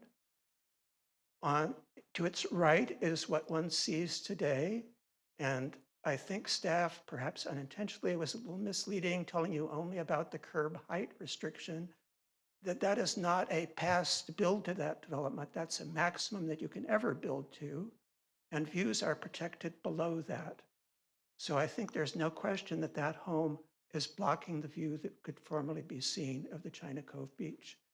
And more importantly, below it is what is being proposed from a slightly different angle. And as you can see, it's not only adding to the visual character, it's completely filling that open space, which is an important public resource. Thank you. Thank you so much.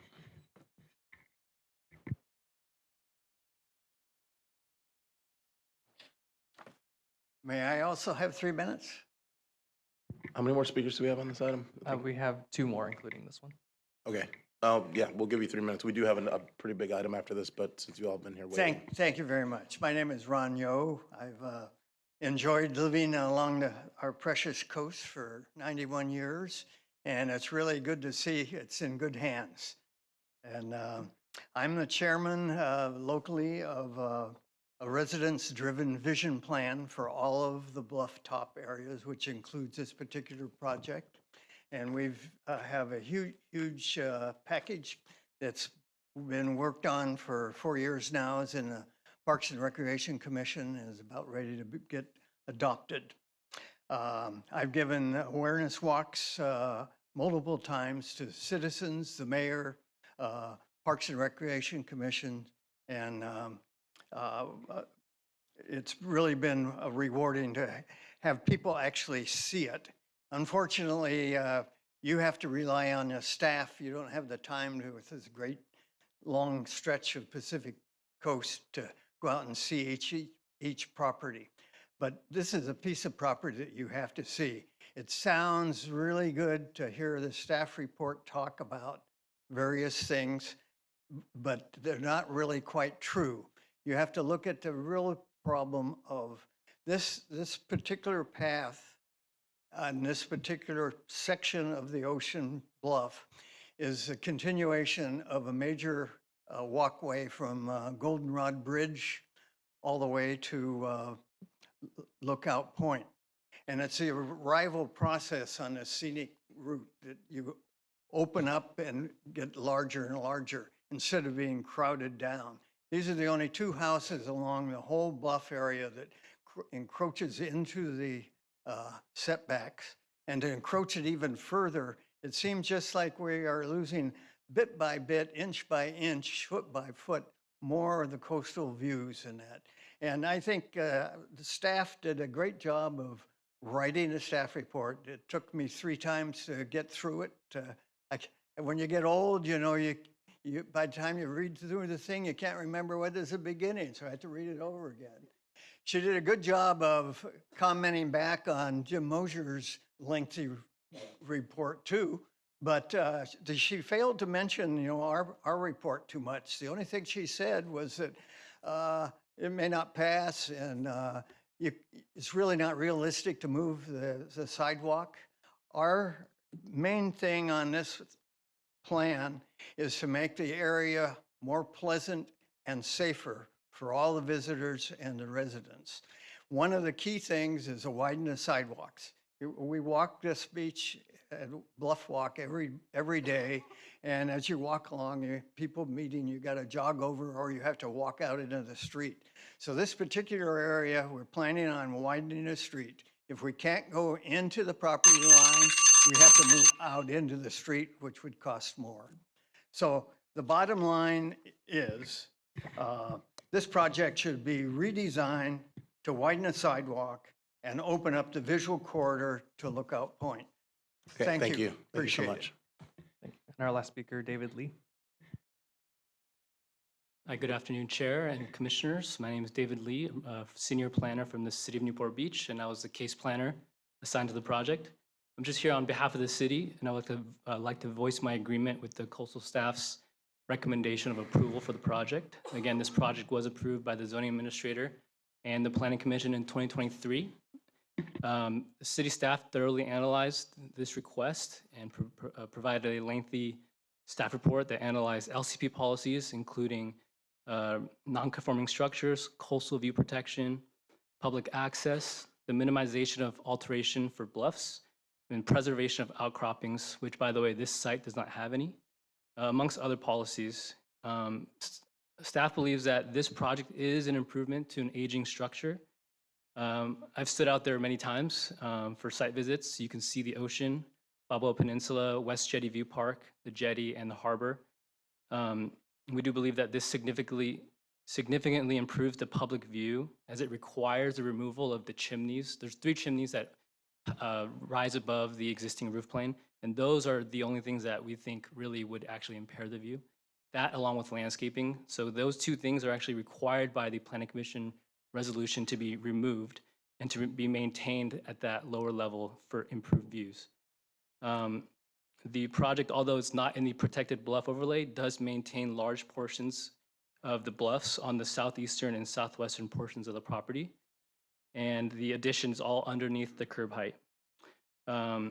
Although I do appreciate the images from World War II time, I think the reality is that this bluff has been developed all the way from Ocean Boulevard down to Way Lane. So there's ornamental landscaping all the way to the top of the property.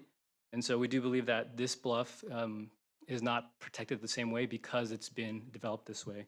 So again, I do appreciate the opportunity to share with the commission, the city's perspective, and again, wish to voice my agreement with the recommendation. Thank you. Thank you.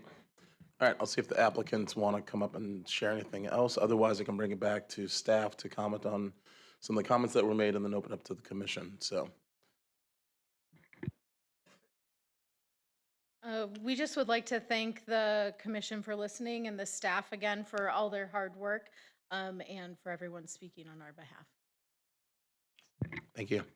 Okay, with that, I'll close public comment on this item. I'll bring it back to staff to see if you can reflect on some of the comments that were made, and then I'll open it up to the commission for questions and comments. Thank you, Chair Cummings. So staff has struggled with this project quite a bit. We've invested a fair amount of time going out to the site to look at the conditions there, to look into the history in terms of the LCP certification and the applicability of that predominant line of development policy.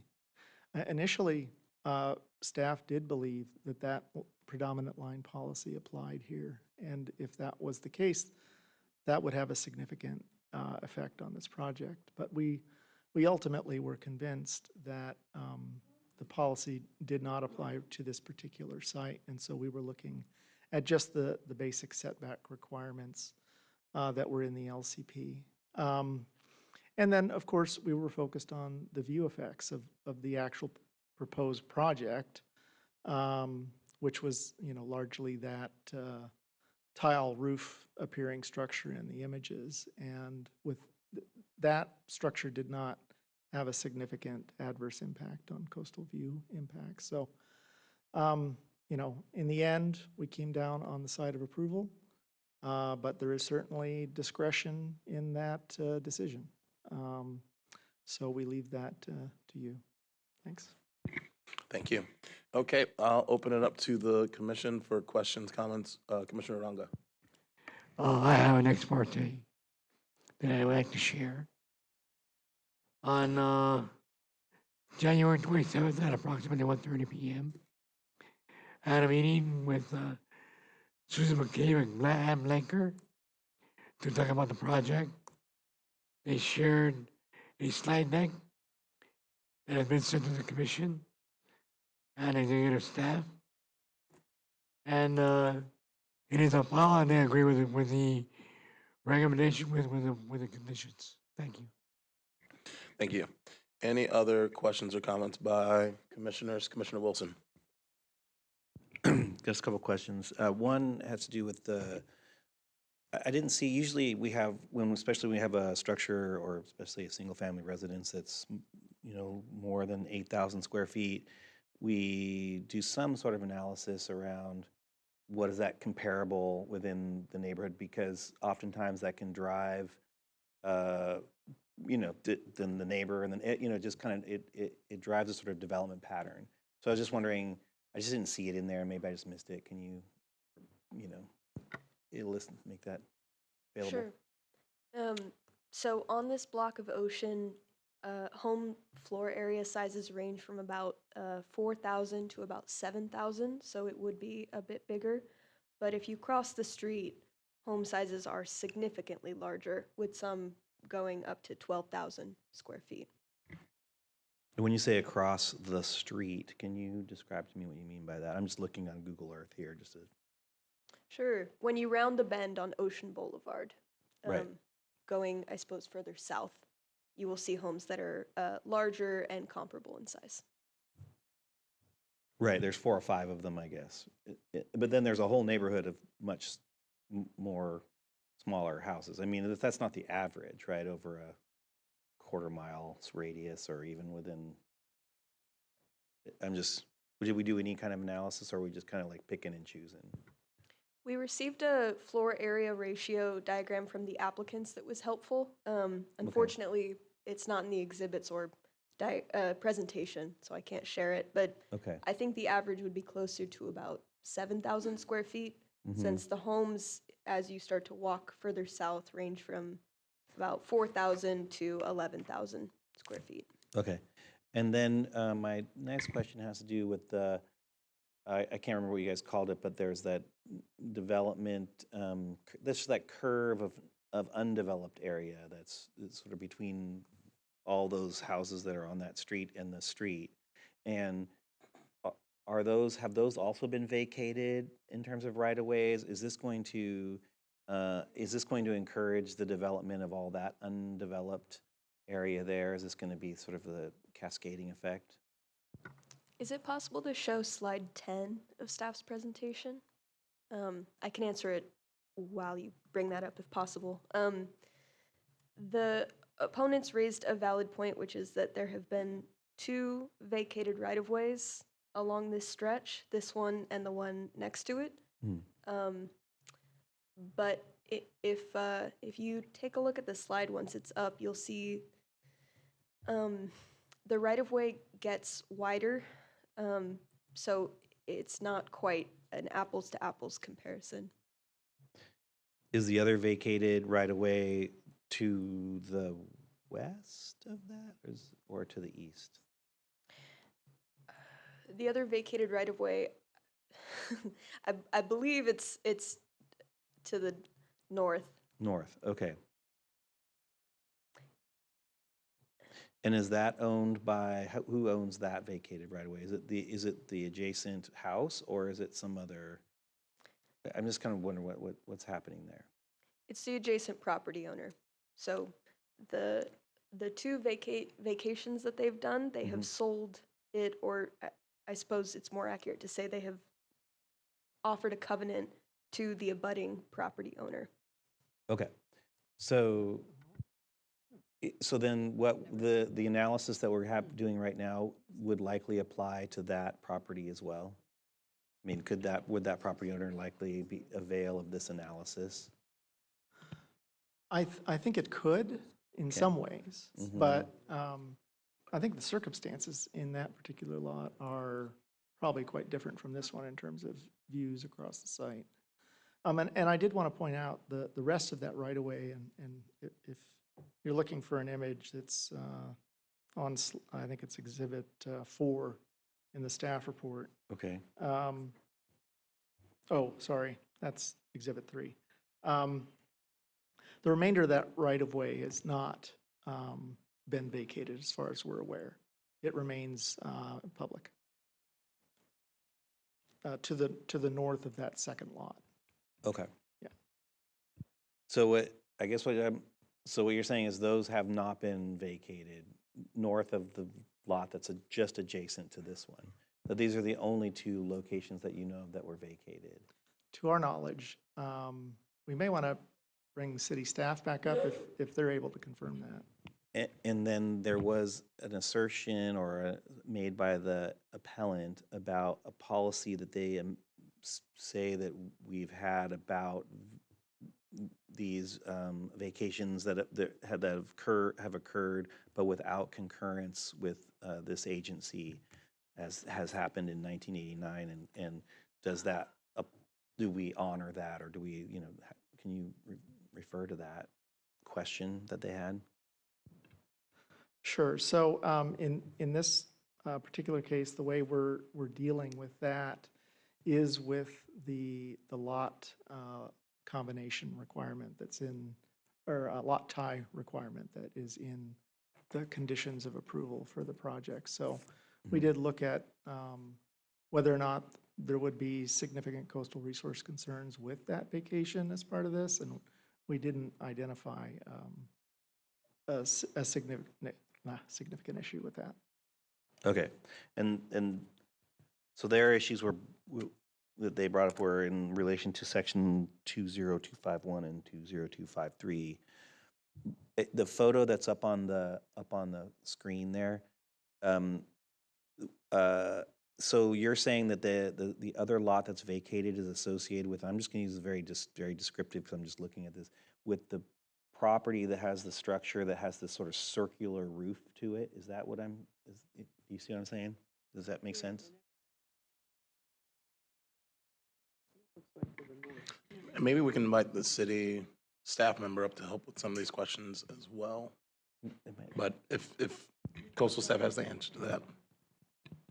I just want to know. It's our understanding that that particular lot was vacated. And you're saying that would be a different scenario in some way than the one we're talking about, even though it's been vacated, that somehow that wouldn't result in that property owner also looking to develop that site as well? Well, we have to look at each case, right, case by case. Okay. And we have to look at the kinds of coastal resource impacts that would result from whatever they're proposing. Okay. I appreciate that. Those you've answered all my questions. Thank you. Commissioner Botko.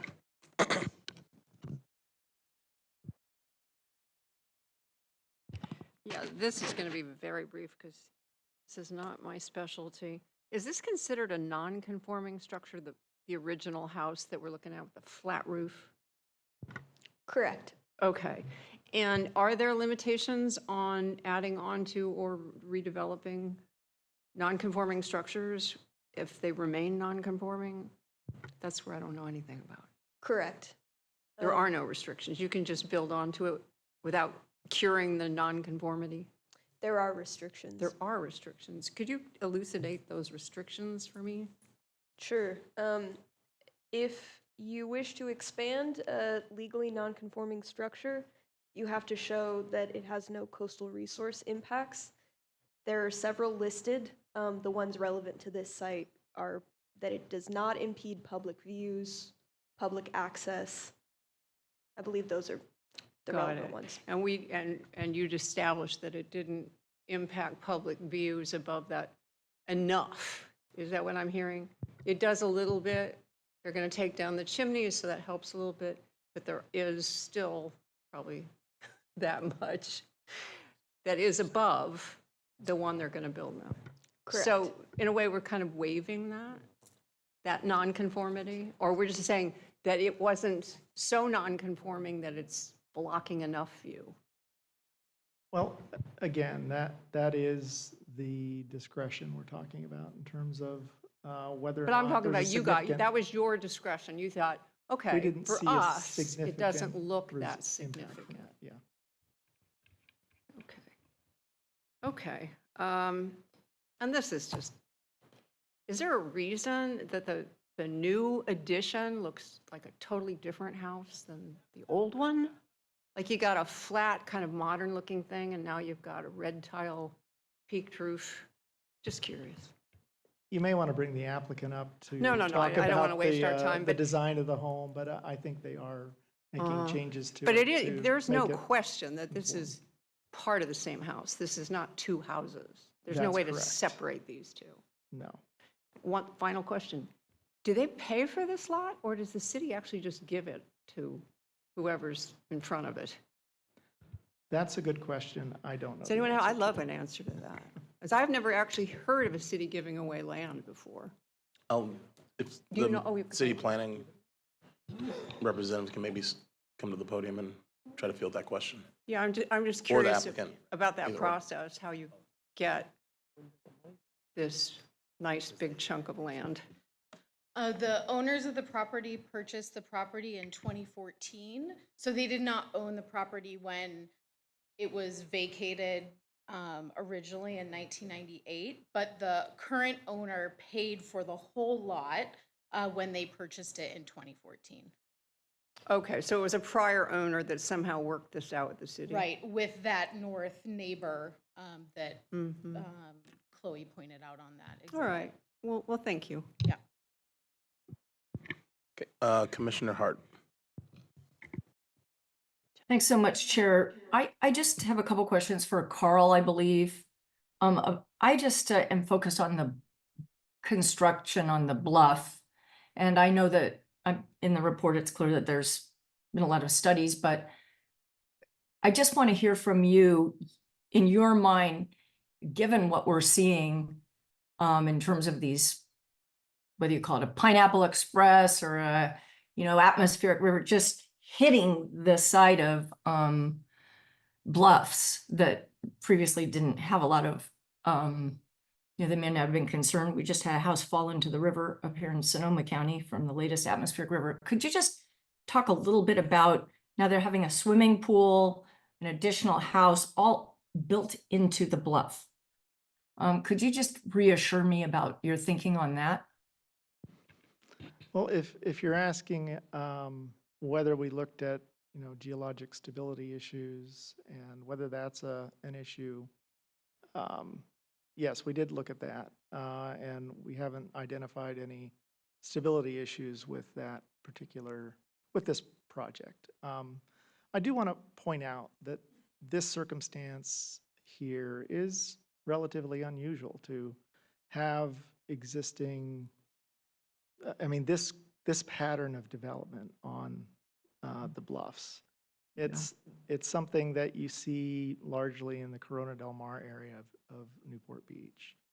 And specific policy language was created to address that, allow for, ongoing development to occur within certain parameters. And again, here, we think this meets those parameters. And would it meet it if there wasn't already the existing house? I mean, if this were a new project coming to you and they were proposing to build a house on the face of the bluff, or is it because of the fact that this is, this is carrying forward the original pre-coastal structure? The LCP would allow for redevelopment of this lot. Okay. So we did recognize that at the time we were doing the LCP certification, the LUP plan, and ultimately the IP. We were, crafting policies specific to this circumstance that is not typical. Okay, thank you. Appreciate it. All right, Commissioner Nothoff. Yeah,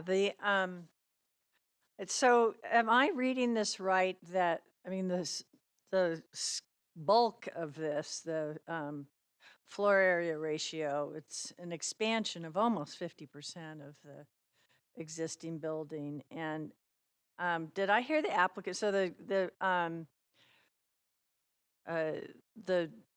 lot itself is 10,000 square feet something, and did I hear the applicant say that they are entitled to 10,000 square foot FAR? So you could have 100% FAR in this area?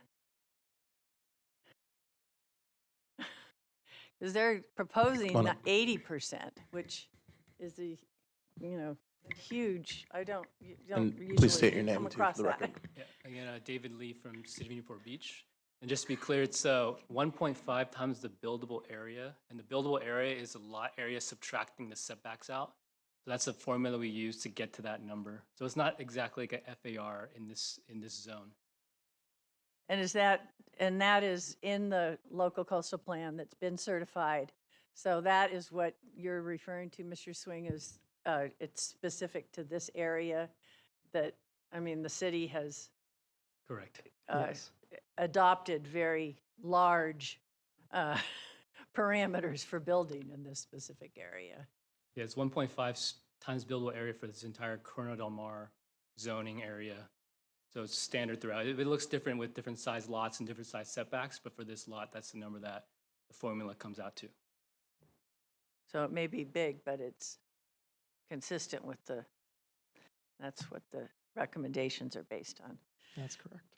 Okay, it does seem like it is, I also am a little confused about the empty lot that's in between this building and the public pathway down to the beach.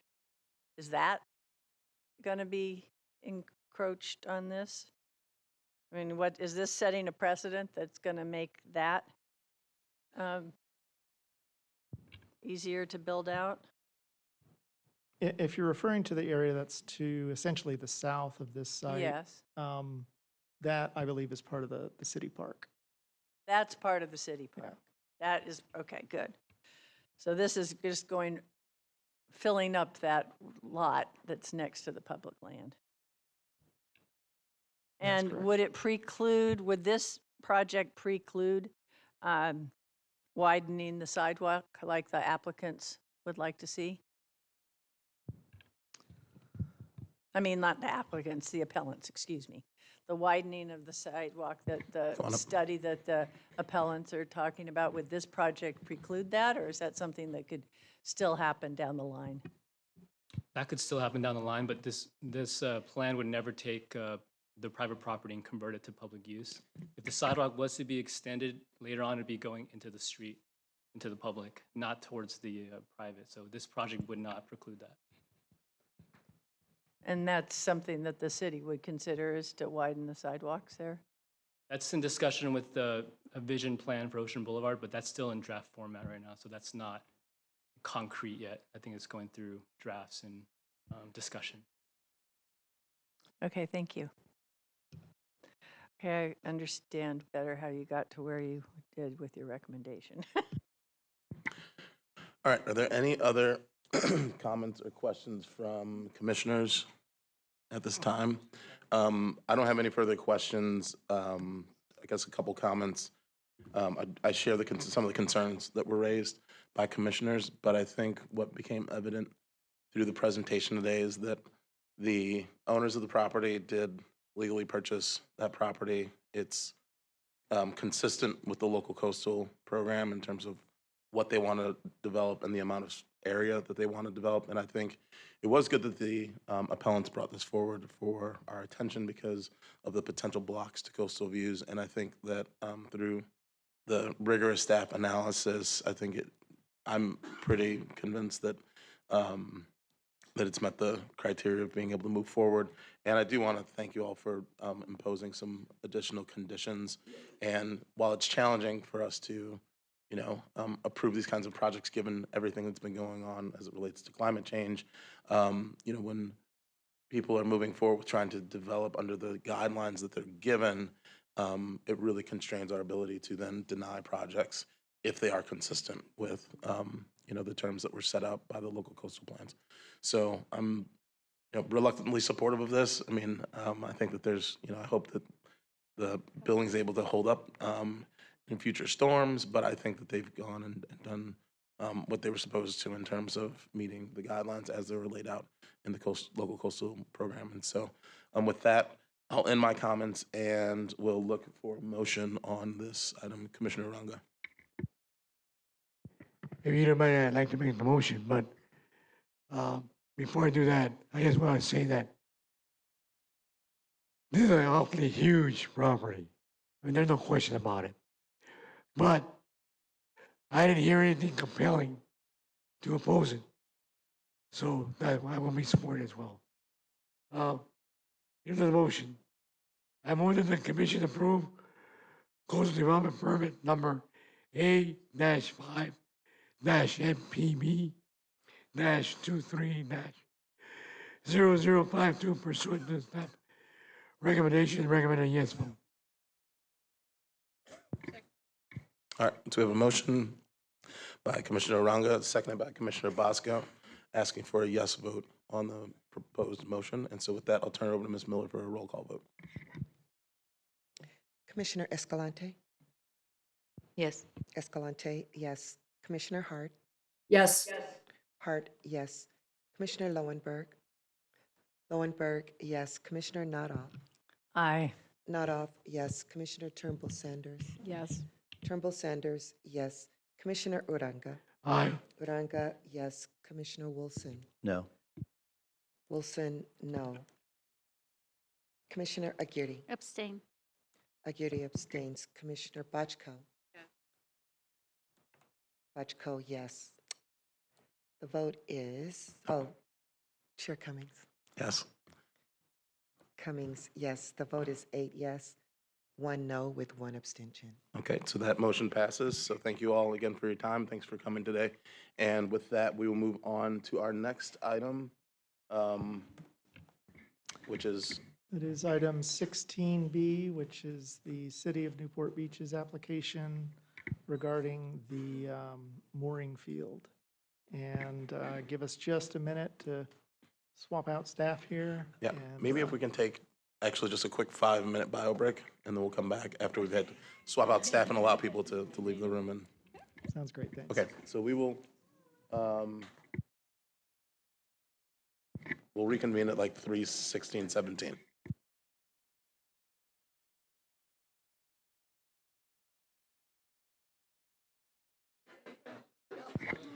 All right, let's get going. This is going to be a bit of a long one, so I'm hoping we can get through this in a timely manner because we still have closed session. So I'll turn it to staff, and if everybody could start lowering their voices. We're going to move on to item number 16B. And with that, I'll turn to staff for the presentation on this item. Yeah, thank you, Chair. And just if you could get the PowerPoint pulled up, please. Perfect. Thank you so much. Good afternoon, Commissioners. Item 16B is the hearing for a coastal development permit by request of the Newport Beach Harbor Department for the reconfiguration of an existing mooring field. Next slide, please.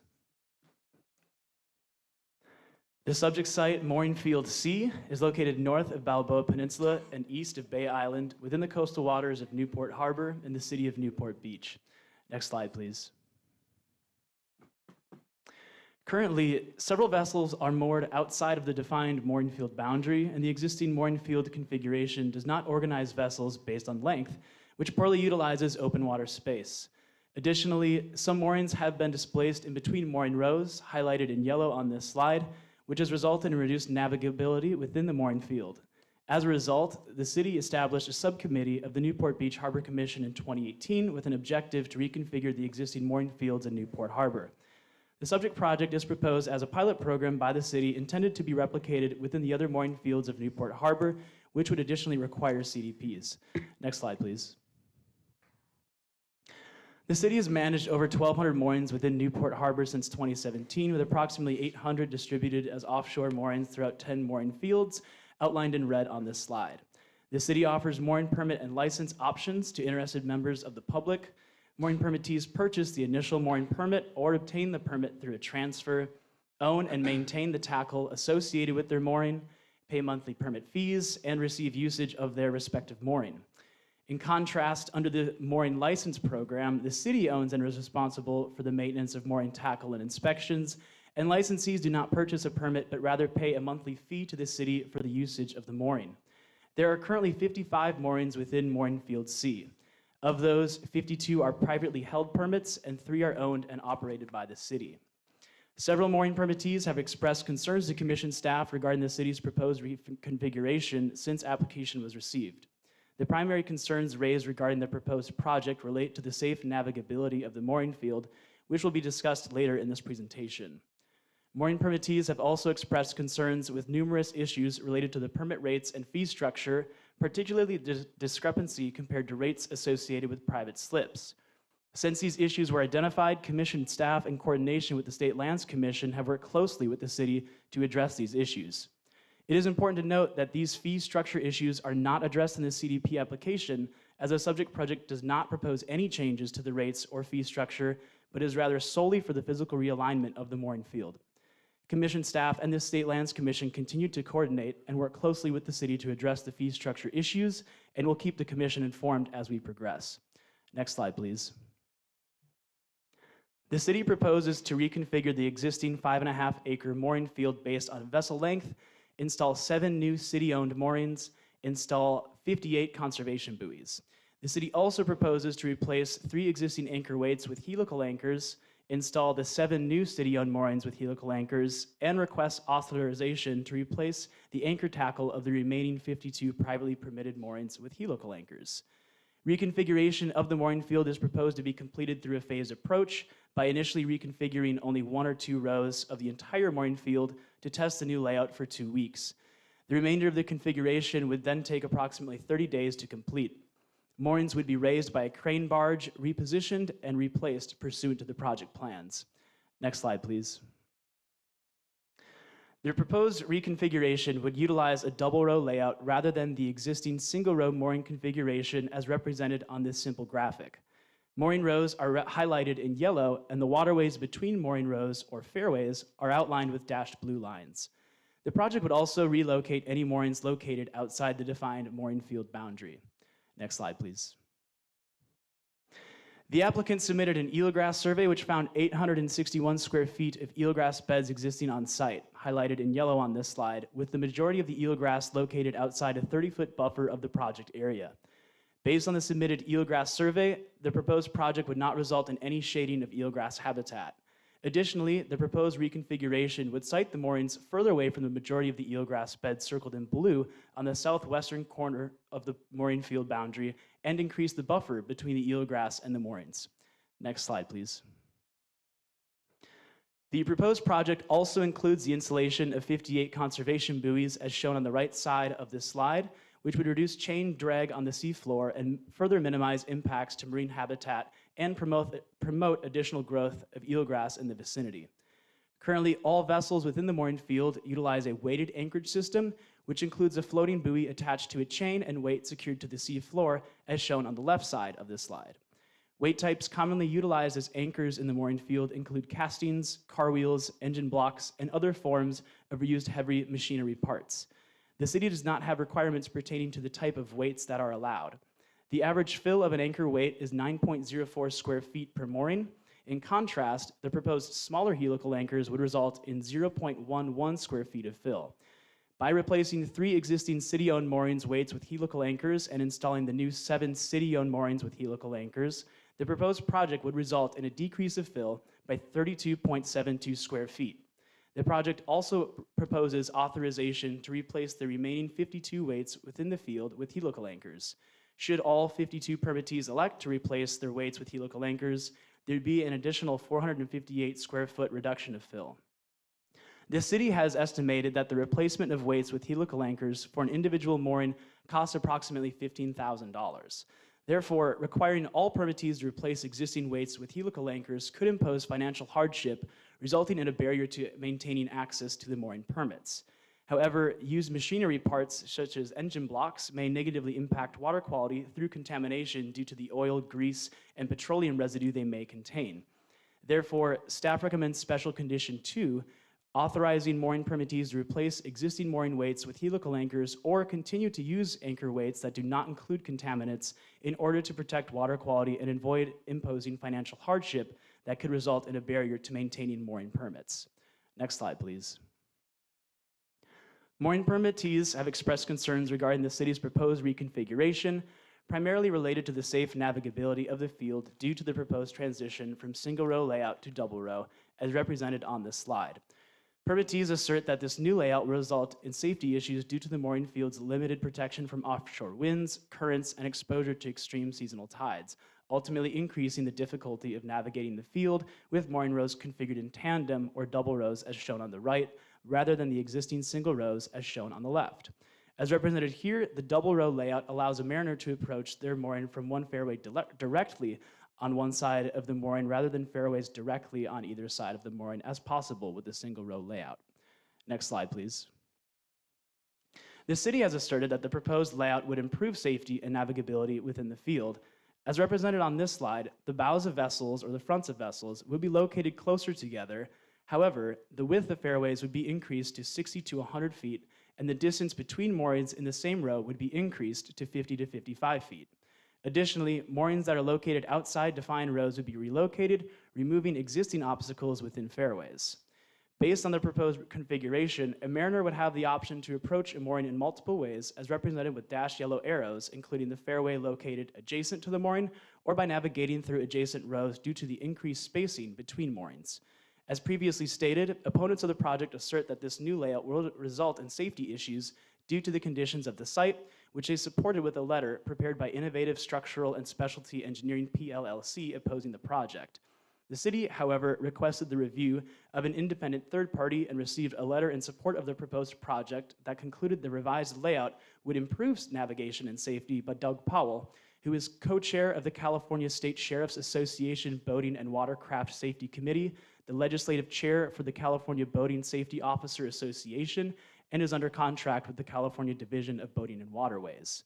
Additionally, the city's harbor master, Paul Blank, is responsible for maintaining safety standards and has continually concluded that the project will improve navigation and safety.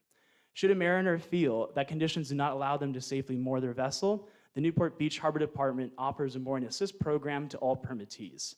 The program provides assistance to mariners with getting a vessel on or off a mooring between 8 a.m. and 6 p.m. daily. If a request is made after hours, mariners are allowed to make use of public docks, anchorages, or dock space at the Marina Park facility until assistance becomes available.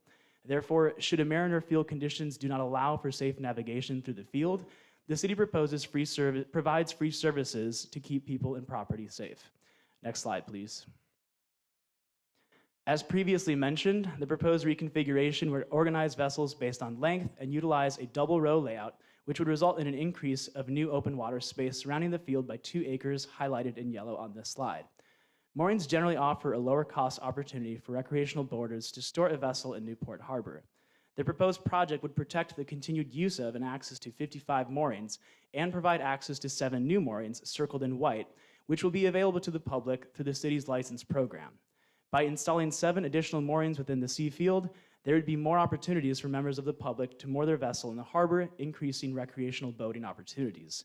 Therefore, the reconfiguration would not only provide additional moorings, but would simultaneously reduce the footprint of the field, reducing potential conflict interest between users of the mooring field and other recreational users of the harbor, thereby maximizing public access. Next slide, please. In closing, staff believes the proposed project as conditioned is consistent with the Chapter 3 policies of the Coastal Act and the city's certified LCP, which is used as guidance, and recommends that the commission approve this application with 12 special conditions. The motion and resolution can be found on page 5 of the staff report. Staff would like to note that an addendum to the staff report was posted, which includes responses to correspondence received after publication of the staff report, minor edits to improve clarity, and revisions to special condition 2. Previously, special condition 2 required removal of existing anchor weights that do not satisfy criteria, including restrictions against items such as engine blocks and forklifts. Since publication of the staff report, staff were able to verify that all existing anchor weights do not contain contaminants and are rather clean parts of reused machinery. Therefore, the condition was revised to allow these weights to remain. Staff would also like to note that the applicant is in agreement with the staff recommendation and all conditions of the permit. This concludes the staff presentation, and staff is available for questions. Thank you. All right, thank you so much. Before I go out to the public, are there any ex partes on this item? Okay, so I do have an ex parte on this item. The date and time of the receipt of the communication was January 31st, 2025 at 10:30 a.m. Location was on Microsoft Teams. The person initiating the communication was Ann Stenton. Receiving the communication was myself, and the people who were present during the communication were myself, Commissioner Cummings, Sandy Brown, my staff member, Ann Stenton, Peter Chance, Adam Lever, and Peter Navarro. And just to give an overview, the mooring holders raised serious concerns about the city's proposed reconfiguration of Mooring Field C, emphasizing safety risk, equity issues, transparency failures, environmental impacts, financial burdens, and potential displacement. As for safety and usability issues, reduced mooring spacing increases the difficulty and danger of accessing boats, particularly for novice boaters, older individuals, and differently able persons. The new double-point mooring system is untested, unnecessary, and imposes significant costs on boaters. The current head-to-head layout increases the risk of collision as maneuvering back to a mismooring becomes difficult. As far as equity, Mooring Field C, which serves a working class and older demographic, is being forced into a denser system, 6.21 boats per acre, while private yacht clubs retain more spacious single-point moorings at 3.58 boats per acre. The city has not adequately explained this socioeconomic disparity in the public process. Number 3, lack of transparency and shifting policies. City revised prior commitments, now requiring helical and shared anchor systems without prior discussion. Permit holders were originally assured they could maintain their own tackle, but suddenly policy changes have created uncertainty and financial strain. The city has been unresponsive to concerns, and the addition of Special Condition 2 in January 2025 further complicates the process.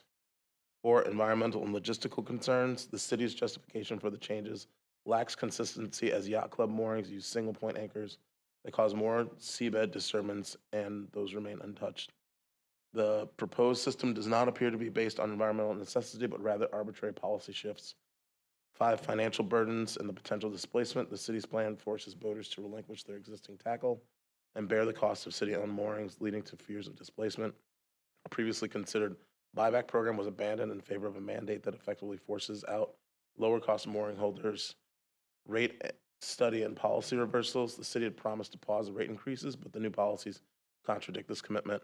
Constant policy reversals create uncertainty, making it difficult for mooring holders to plan for the long term. And in terms of environmental justice and cumulative impact analysis, the proposed changes have clear environmental justice implication, disproportionately affecting lower income boaters.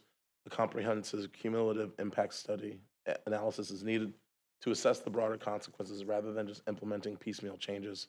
Mooring holders feel the policy shifts are a strategy of attrition designed to push them out through financial and regulatory pressure.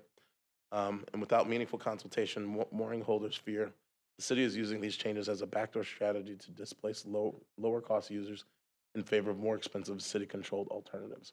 And that concludes my ex parte, which was submitted, I believe, yesterday. And so with that, I'll go ahead and open it up to members of the public for comments on this item. And so, Should we start with the applicant?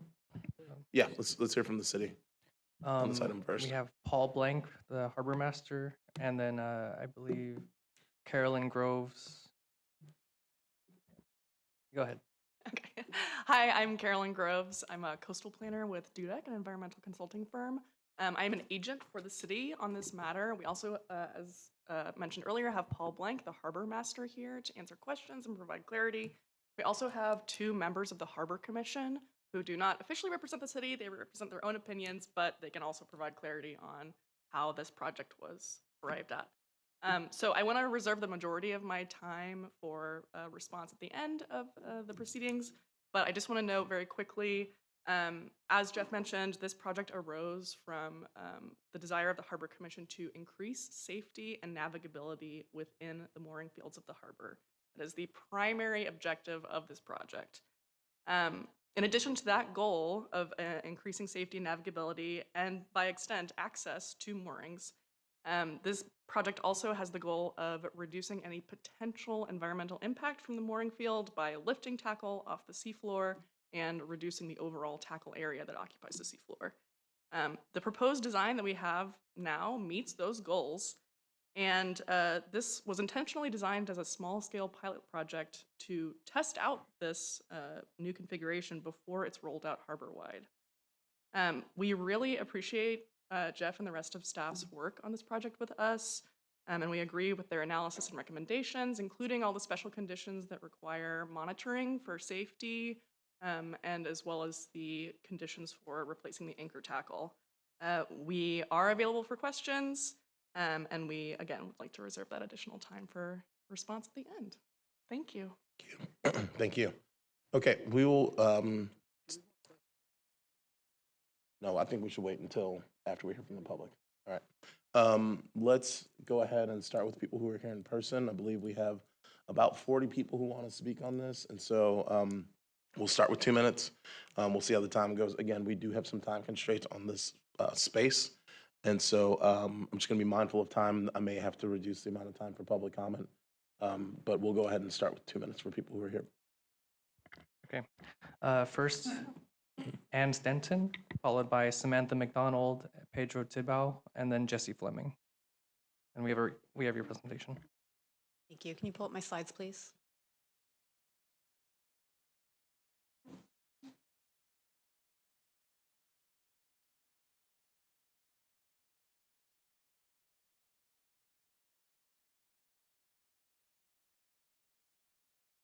Thank you. Good afternoon, Chair Cummings, staff, and commissioners. Thank you so much for the opportunity to make public comment. My name is Ann Stenton. I'm with the NMA. Today, we urge you to deny the CDP, which diminishes safe and equitable coastal access. The next speakers that you'll hear from today are boaters and licensed captains with decades of experience in the mooring fields, and they will highlight how this proposal is not consistent with provisions of the Coastal Act, including, for example, 30210, which calls for public safety to be considered in any development and to maximize, not diminish access. Development that diminishes access should not be allowed. Also, 30213 calls for protecting lower cost recreational access, but this plan adds 7 high cost city licensed moorings, which will not enhance access for lower income boaters in the long term. Next slide, please. Next slide, please. Oh, this double row plan is framed as an improvement, and we're open to improvements, and we do want to collaborate. But this one makes using a mooring more dangerous. Mooring a boat is not like parking a car. It's more like landing an airplane given currents and wind that have to be accounted for. It requires a safe space on all 4 sides of a mooring in order to afford time to react to dynamic conditions. Ample reaction time is even more important for older boaters and those with mobility issues.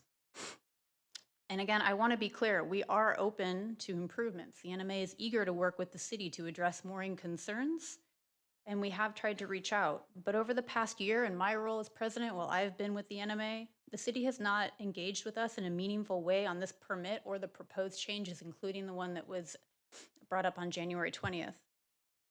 Mooring holders' concerns have not been addressed.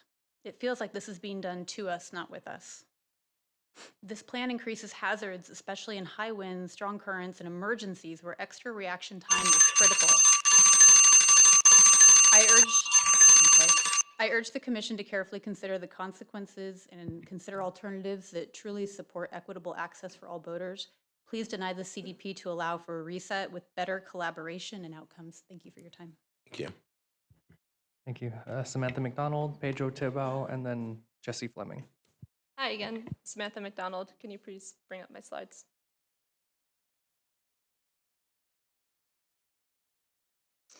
I really wish this was a great idea to make the harbor more safe and better, but from a lot of the speakers you'll hear today, we can't find the logic behind it actually being safer. I first want to compare the fairway space available in Mooringfield C that they're going to be working on and the exclusive Newport Harbor Yacht Club on the left. Newport claims the realignment is going to add more space, but next slide. Who's already taking up more space in the fairways? Next slide. When we look at current space between boats, birds, dolphins, and sea lions use this space in the mooring field as a safe haven. Although they aren't supposed to be there and we try our best to keep them at bay, somehow sea lions always find a way on somebody's boat to take a nap. Next slide. The increased fairway space that they're proposing are like highways. The mooring fields are like safe parking lots. In the mooring field, it's safe for recreation for things like paddleboarding and taking the tiny little dinghies to sail around, or for fishing, because giant mega yachts and crazy electric rental Duffy boats use these fairways to party and speed through the harbor. So when you're moving through the moorings field, it's a more protected space away from all that craziness. Next slide. If we're going to go with the realignment like America's Cup Harbor, which is being proposed, we are squishing those boats together, getting rid of those safe spaces to play in between the moorings and also safe spaces for the boats to park through. And you can see in those pictures, that's what San Diego's America's Cup Harbor looks like today with the boats squished together, and that's what they're proposing. Next slide. Lastly, this is a photo of the same yacht club, the exclusive one, next to the H&J mooring fields. Who's taking up more space already? Guess who is also exempt from any realignment plans now into the future? Next slide. As much as I appreciate a lot of the work, I really can't agree with the staff recommendations on a yes to this proposal. It will set a precedent for Newport Beach to continue this behavior and be complicit in this discrimination against these exclusive yacht clubs and us. Thank you. Thank you. Next, Pedro Tibau, Jesse Fleming, and then Mike Fleming.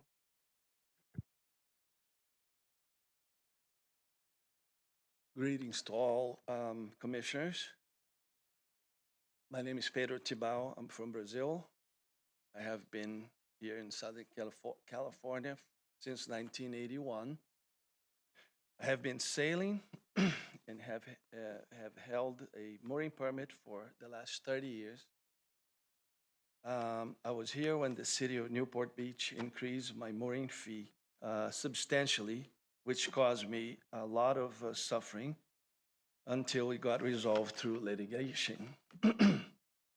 Densifying the moorings in the sea field is a bad idea because it creates unsafe conditions for getting on and off the mooring, especially when there are strong tidal currents, which reduces access. This proposal will knock me out of the harbor, for instance. As you get older, things get more difficult. The city of Newport Beach seems to be obsessed with raising the mooring fees, which are already one of the highest in the state. Your help is very much needed to put some brakes on this kind of abuse of power and oppression towards us mooring permit holders. You are our last line of defense before this turns really ugly and or perhaps even goes into litigation. I know underneath my tackle there is no eel, there's only mud, so that's changing that is kind of it's a proven system. I wouldn't recommend changing that. Thank you very much for your time. Thank you. Jesse Fleming, Mike Fleming, and then Tracy Eschenbrenner. I have a 2-minute video on tying up to a mooring currently. A boat to a mooring in Newport Bay can be extremely challenging. The water may appear calm, but the outgoing tide is going at approximately. A boat to a mooring in Newport Bay can be extremely challenging. So this is the mooring field now, and they're proposing a boat 20 Boat feet to a in front. mooring in Newport Bay can be extremely challenging. The water may appear calm, but the outgoing tide is going at approximately 3 to 4 miles per hour. Boats have no brakes and are affected by wind and currents. Even in reverse gear, this sailboat cannot stop its forward momentum against the strong current. This is without wind, and the boat in front would be 20 feet where those dinghies end. With very little control under the strong current, the mooring lines have become stuck underneath the boat.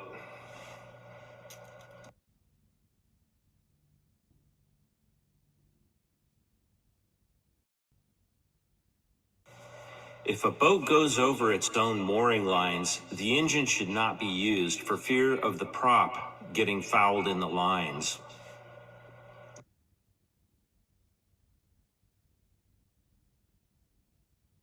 Here, the strength and speed of the tide can be easily seen as the boat is carried sideways downstream.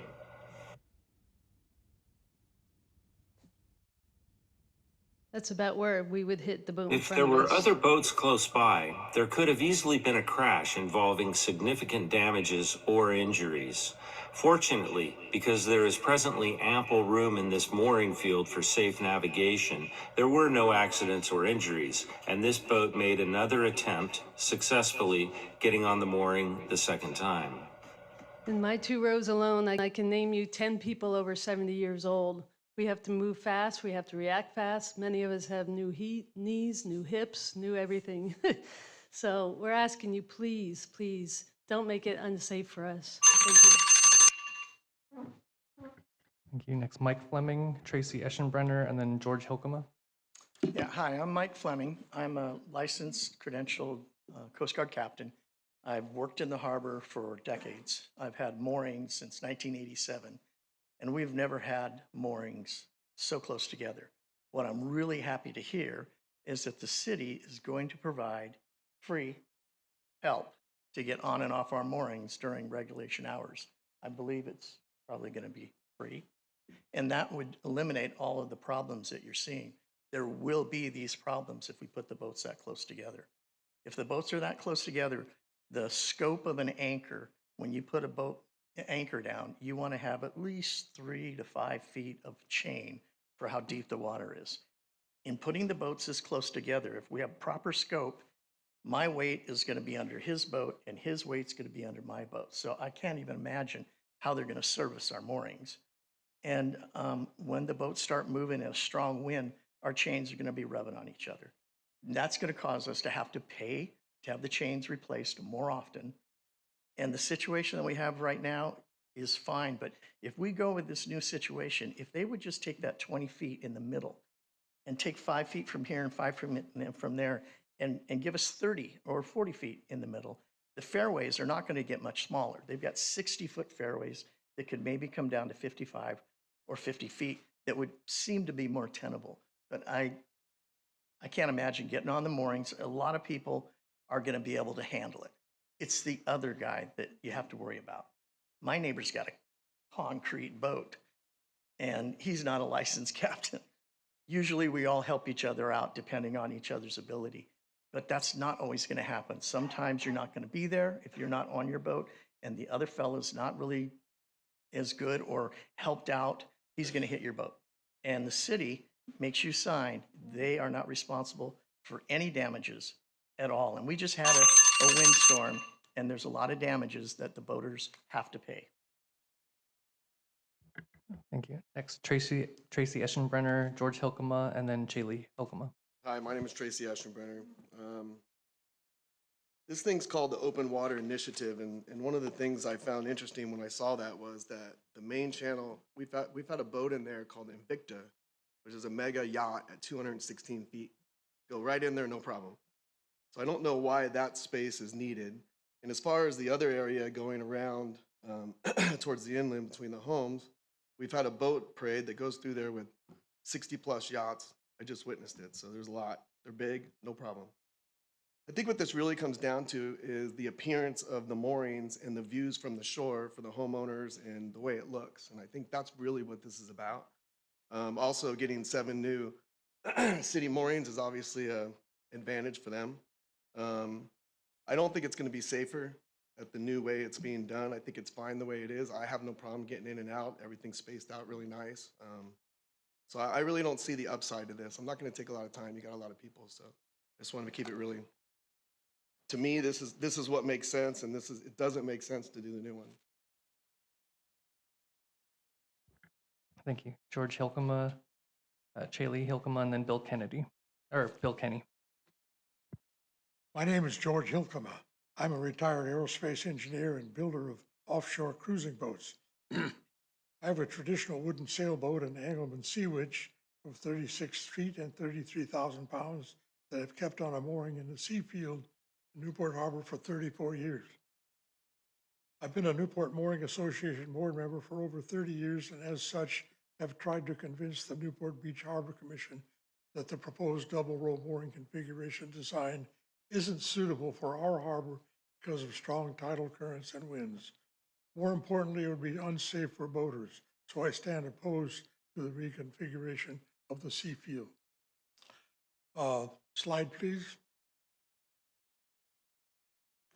There are other issues that I've studied the proposal by Noble Consultants, and you'll see here a picture of a device that shows the chains from a common mooring on the right there. And with the length of chain at 24 feet against what the Harbor Department recommends of 40 feet, the chain is almost at 45 degrees. At 45 degrees, the catenary or the curvature in the chain, which absorbs shock, is about lost. Further, the city now, this program requires a 4-foot line on my boat, which puts the buoy right under the bow, also at 45 degrees. So you have almost no shock absorbing from the forward chain. That chain should be 45 degrees, as Mr. Paul Blank will tell you if you put in a new mooring. It should be 40 feet. And the stern chain also should be 40 feet, but that's now only 30 feet. Thank you. Thank you. Next, Chaley Hilkema, Bill Kenny, and Jim Palmer. Hello, my name is Chaley Hilkema. I'm here to speak in opposition of the double row mooring configuration plan submitted by the city of Newport Beach. With my husband, George, I'm a mooring permit holder that will be negatively affected by this plan. The city has long favored some tidelands users over others, and now it wants to force us off our moorings, shuffle our boats around, and squeeze them close together, which will make mooring our boats dangerous. George is 89 years old. His classic sailboat, the Sea Dragon, has been moored in the Seafield for 34 years. Just heard it from him. George studied physics and was an aerospace engineer, and he knows a bit about momentum and what it takes to get the Sea Dragon back on her mooring. And I know something about it too. And I'll tell you, I was thankful for the space when the wind and the tide took us along with it. The city hasn't been honest with us about this, why this plan is necessary. We're told the mooring fields are unsafe, but there's no supporting data.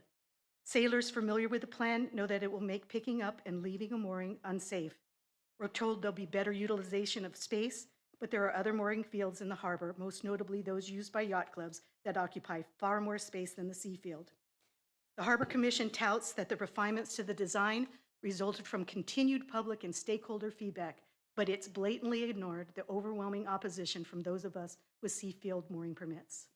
Recently, the city has developed an administrative infrastructure for a new kind of lease mooring. It's declared there's a demand from mariners who want a mooring in Newport Harbor but wish not to become mooring permittees. This is a ruse, as there are always an abundance of empty moorings that could be rented. The city currently owns about 17 moorings, and it charges around $900 per month for its 50-foot moorings, a fee that only the most financially comfortable boaters can afford to pay. With the reconfiguration, it will gain 7 more moorings, so it is not a stretch to assume that the city is financially motivated. Perhaps the city's real intention is to gentrify, or I should say continue to gentrify, Newport Harbor. Thank you for your help in this matter. Thank you. Bill Kenny, Jim Palmer, and then Captain James L. Haley. Chairman Cummings, members of the California Coastal Commission, my name is Bill Kenny. I'm here this afternoon representing the Newport Harbor Foundation. The Newport Harbor Foundation was created for the purpose of protecting, preserving, and enhancing Newport Harbor for the benefit of the city of Newport Beach, the homeowners on or near the bay, the commercial operators in the bay, and those who recreate in the bay. The intensity of the Newport Harbor is growing and growing, but the harbor is not getting any bigger. The safety of Newport Harbor is of prime importance to the Newport Harbor Foundation.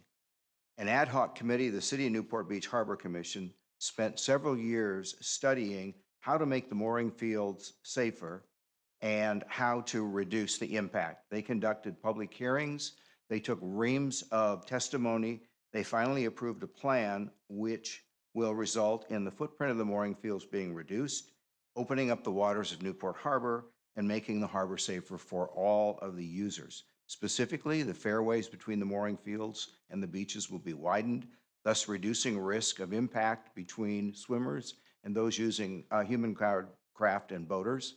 The views of the harbor will be enhanced by those using the beaches and the restaurants. Access to the moorings will actually be safer. And the bottom of the bay, and more importantly, our eelgrass, will be significantly impacted as the old engine blocks, train wheels, and other devices used currently as anchors are being replaced with the helix anchoring devices. But to be sure that the plan that is being put forth this afternoon really works, all you are being asked to do is approve a trial of one mooring field. If the trial doesn't work, as they say in sports, no harm, no foul. Given all of the facts presented, the Newport Harbor Foundation fully supports the mooring reconfiguration test being proposed by the Harbor Commission and the City Council of the City of Newport Beach, and asks that the Coastal Commission approves the application in front of you. Thank you. Next, Jim Palmer, Captain James L. Haley, and then Jennifer Creston. Jim Palmer. Palmer PowerPoint? We have 2 presentations. We have a video as well. No video, please. Okay. No, just scratch that one.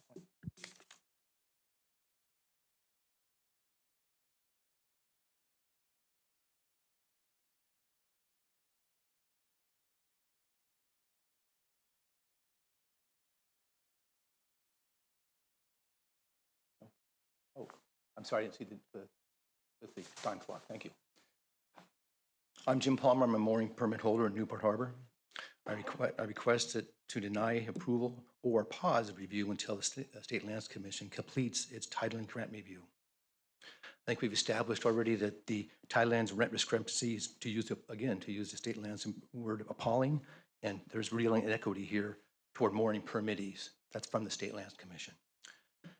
I'm here to say, and we're all agreeing, that the unequal, unfair, unjust treatment extends well beyond just title and rents. Staff report, and a lot of people are talking about the safety issues. I'll touch on a few things that have not been discussed yet in the staff report. One, there's 152 private yacht club offshore moorings that are not in fields A through J. They're in their separate mooring fields and completely exempt from this discussion and future discussions for this reconfiguration. Talked about safety a little bit and about other stakeholders, swimmers, kayakers, paddlers, small fishing boats, etc. I put on seminars to teach veterans how to learn how to do stand-up paddling boarding. And part of the instruction is you stay close to the moorings on one side or the beach on one side, you stay close to mooring fields the other side. And your mooring field is your refuge. By extending fairways, it encourages unsafe transit traffic to use the fairways rather than the channels. And you may not be aware of the many electric boats that come through the harbor that are less experienced. So if you do vote to approve and make this, the CDP, make the approval conditioned on one thing. Stipulate that within 3 years following the approval, with the 152 private yacht club offshore mooring holders, offshore moorings will also be configured with the same double row, single fairway configuration and mooring tackle specifications. This condition will ensure one of two outcomes. One, the city's treatment will be applied equally, fairly, and justly to all mooring users. Or two, it'll further reveal the city's appalling hypocrisy, disposing unequal, unfair treatment. Thank you. Thank you. Thank you. Next, Captain James L. Haley, Jennifer Creston, and then Adam Leverins. My name is James Haley. I've been asked to offer my expert opinions on the proposal. And I've held an unlimited master's license since 1983, and I was a pilot in the Port of Long Beach for 32 years till I retired in 21. My objection to the proposal is strictly due to the boat handling aspects, which would be greatly negatively impacted by a double row configuration. For the same reason the FAA doesn't allow buildings, tall buildings at the end of an airport runway, the whole proposal should be canned. When an approach has to be aborted to a mooring, the only feasible way to escape is to go ahead. And if you put a double row configuration, you're going to have either buoys or boats or both, and pickup lines to get in the propellers. And it's just a terrible idea from a boat handling aspect alone, and that's the only part of it I want to address. Beside the fact, 50% of these moorings would be forced to approach their mooring from in a downwind direction with a prevailing wind and ebb current, which would greatly make a difficult situation even far worse. So I urge the commission to reject the current proposal on those grounds alone. And I've refrained from using hyperbole, but the words, I have to admit, the words insane, ignorant, and ill-conceived have certainly come to mind. Thank you.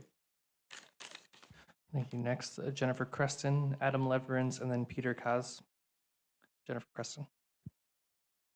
It's on, isn't it? Yes, yes. I'm Jennifer Creston. I'm a member of the NMA, and I have a video, a picture somewhere up there. With a K? No? Maybe I don't. Oh.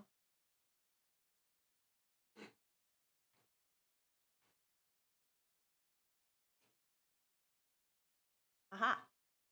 Okay. The top image here shows two offshore mooring fields in Newport Beach, and the lower images show the approximate sizes of both of those mooring fields. On the left is the Newport Harbor Yacht Clubs. It's for members only and consists of 73 spaces in a little over 20 acres. These are single point moorings, and this is a boat, and this is a single point mooring. Ma'am, you need to speak into the microphone, otherwise we okay. can't hear you and people online And can't. this is a boat approaching a single point mooring to tie up, and a boat approaching a single point mooring Ma'am, please speak directly into the mic, we can can't. go all the way around. Okay, this is a single point mooring. Here's your boat approaching the single point mooring. It can go in a 360-degree angle. It doesn't matter where the wind's coming from. It's just however you want to approach it, okay? Makes it easier to use, is much more desirable, but it comes at the expense of requiring much more space because boats will swing in a 360-degree arc, depending on the wind.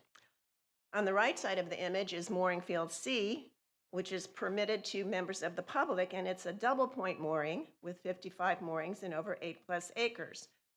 This is my boat, and I'm going to my mooring here, and it's a double point mooring. So the first thing I have to do is motor up very slowly to it, and the wind's coming from here, get my boat pole, pick up my mooring line, my spreader line, get it back to whomever's in the back and is going to hook it on, then take it to the front of the boat. But by now, the front of the boat has been blown off my spreader line, so now I have to pull the boat back to the mooring, which makes it much more difficult.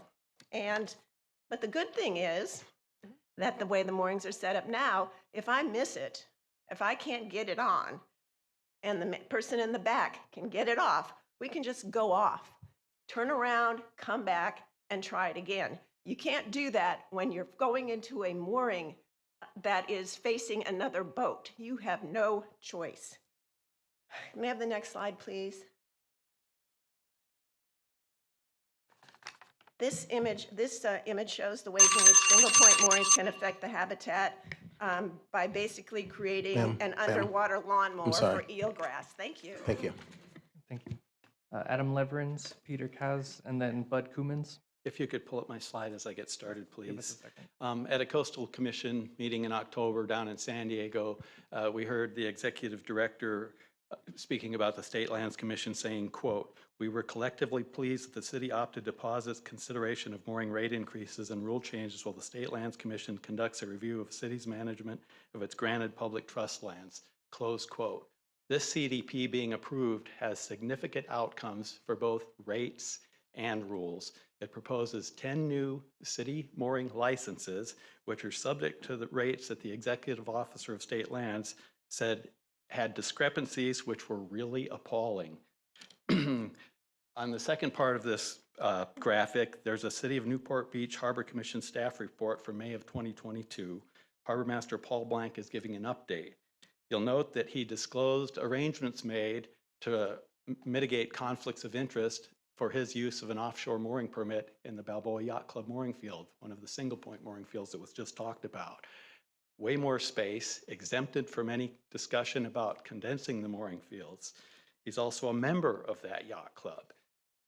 He agreed not to participate in discussions or the development of recommendations related to the use or financial arrangements associated with offshore moorings. This is both. Perhaps I don't understand process, but how can somebody with a financial interest who agreed not to participate be quoted in the staff report as designing this and vouching for its safety? I feel sorry for Mr. Plum. He has been given so much misinformation and wrong data. Next slide, please. The measurements, they talk about 50 to 55 feet between boats. I'm all for that. But if you look at the diagram in the 40-foot fields, the 3rd through 5th rows, 50, there's 5 spaces between boats. 5 times 50 is 55. There's 20 feet on the nav channel. There's 55 feet on the peninsula side. This adds up to 325 feet, yet the mooring field is only 322 feet wide, and that's without boats. Thank you. Next, Peter Kaz, Bud Cummins, and then Patricia Cummins.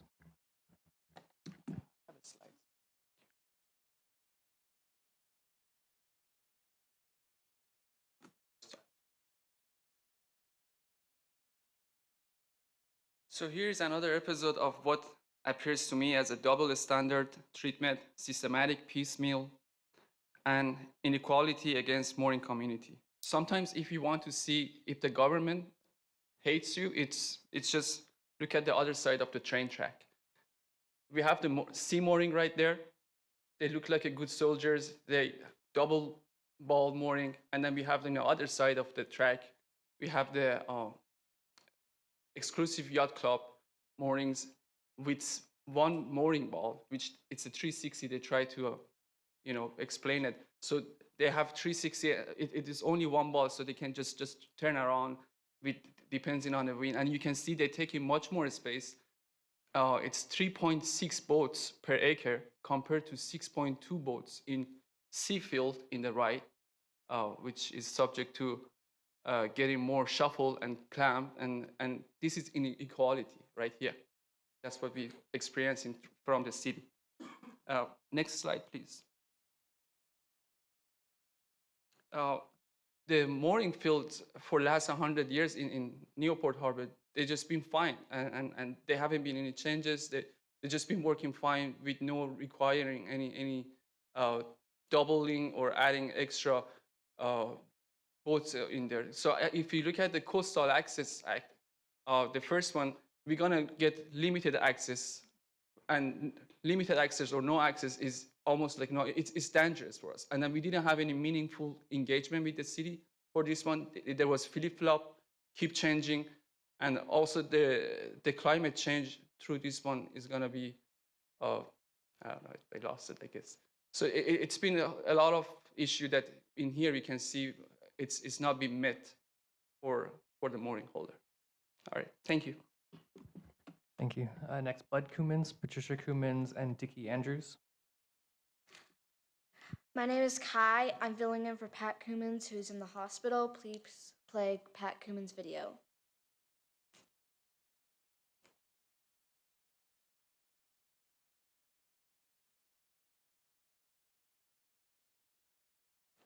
Modify the density of the Newport Harbor mooring fields by creating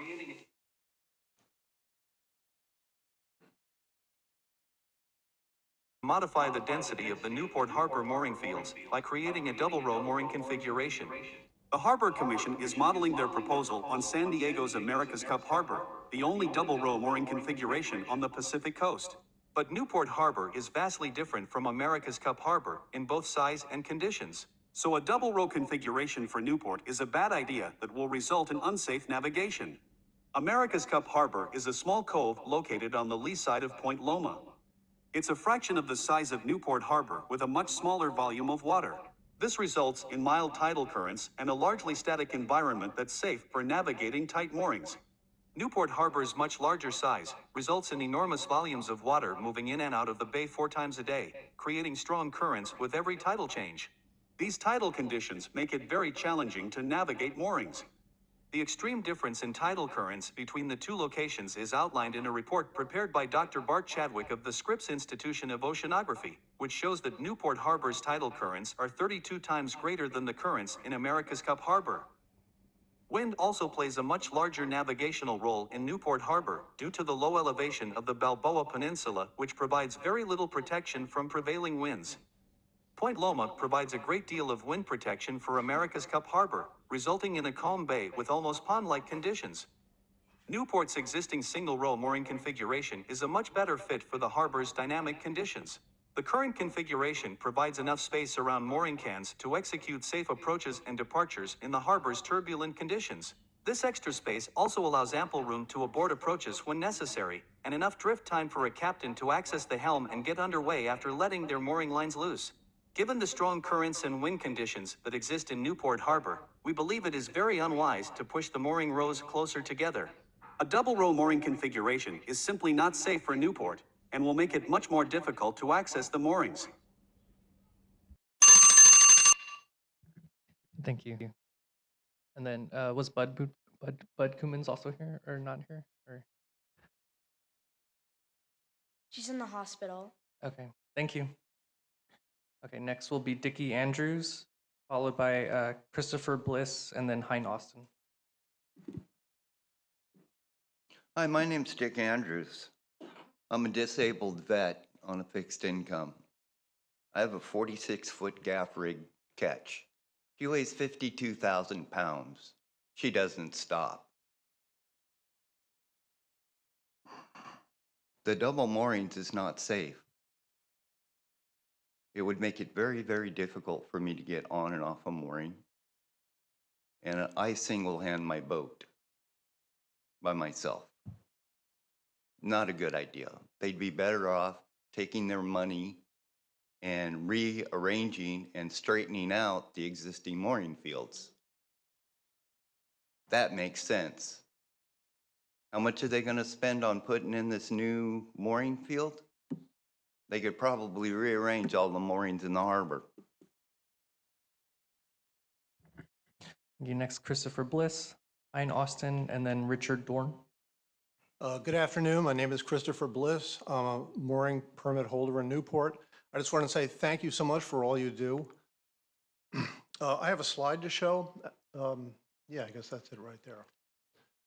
Okay, so this is an actual photo that was taken 2 weeks ago of the sea mooring field. The Newport Mooring Association and the overwhelming majority of mooring users in Newport Bay, including many Coast Guard certified captains, strongly oppose the realignment plan of Mooring Field C due to safety concerns. This area of the bay has significant hazardous currents which have not been adequately addressed in the realignment plan. The double roof system will make this mooring field extremely dangerous for boaters to use and will therefore restrict access.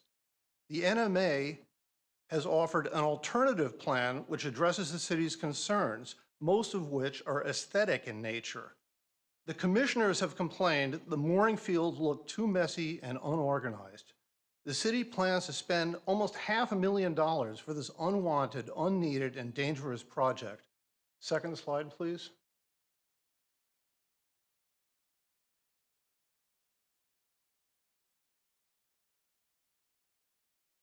This is how the mooring field C could look after realigning the existing moorings and straightening up the rows, with ample room between the boats that would allow for safe navigation.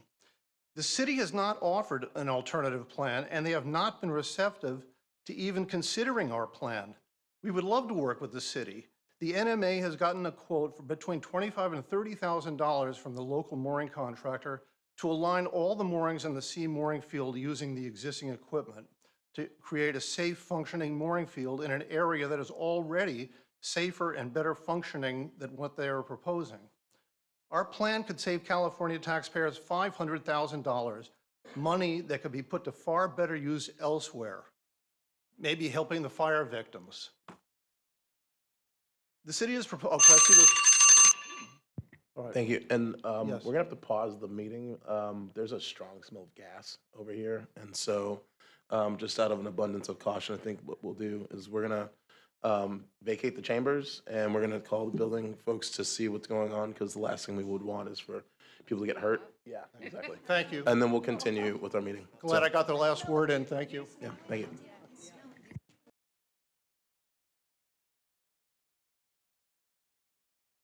All right. Sorry for that break. But just so everybody knows, we smelled a little gas in the building. We were able to get in touch with some folks from the building. And another beautiful thing about this building is that they don't use gas. It's fully electric. So no need to worry about any kind of gas leak happening here. So with that, we'll open it up back to public comment. This is item number 16B. And with that, I'll ask Chris if we can just continue through the list of speakers. And I will note that we are going to need to, actually, before we start, how many more speakers do we have? We have 19 more. Okay. We're going to finish up with folks here in person. When we go to folks online, we're going to cut the time down to 1 minute so we can start speeding things up and get to questions and action deliberation. So next speaker, please go ahead. Okay. Go ahead, Hein Austin.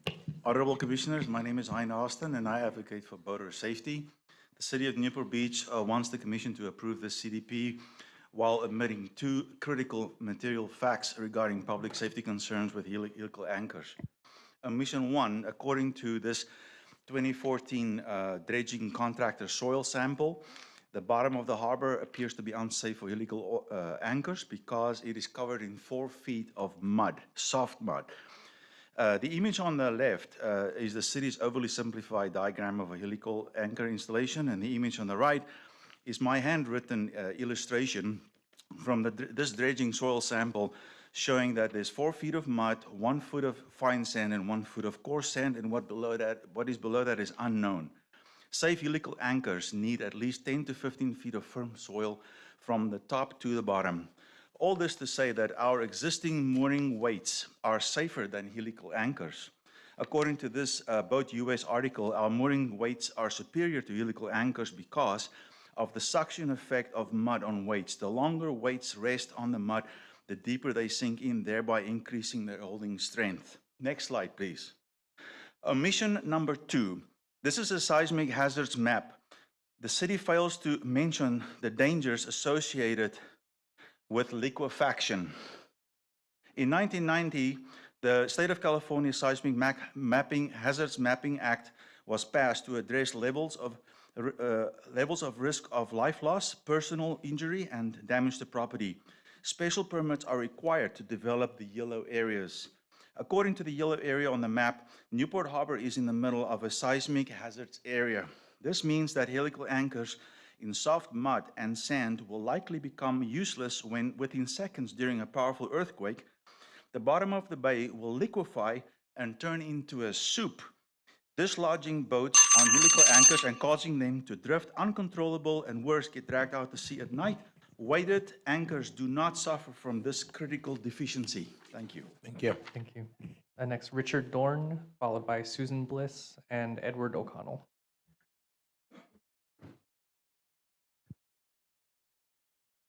Richard Dorn, 85 years old. I'm 78% disabled, caused by an attempted murder in 1968 when I was on duty as a law enforcement officer, living on a 42-foot sailboat in Newport Harbor. I've sailed 50,000 miles, anchoring numerous times, and living in full-time in the mooring field sea for most of my 38 years in the harbor. Living on a fixed income, if this coastal development permit is approved, it will put my home and my personal safety in danger. I will no longer be able to safely navigate on or off of mooring as I have been for decades. Double row moorings will change my way of life and hinder my access to the coastal waters.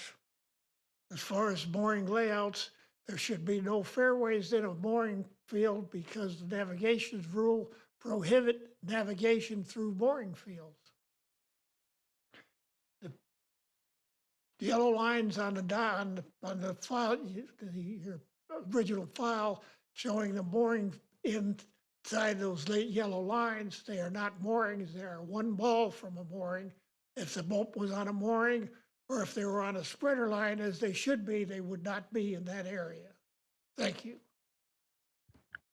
Thank you. Next, Susan Bliss, Edward O'Connell, and then Juan Rodolini. Susan Bliss. I submitted a slide. I'd like to thank you for hearing our concerns today. Better? Okay. My husband and I have been boating in Newport Harbor for 30 years. We've always kept our sailboat on a mooring in the sea field.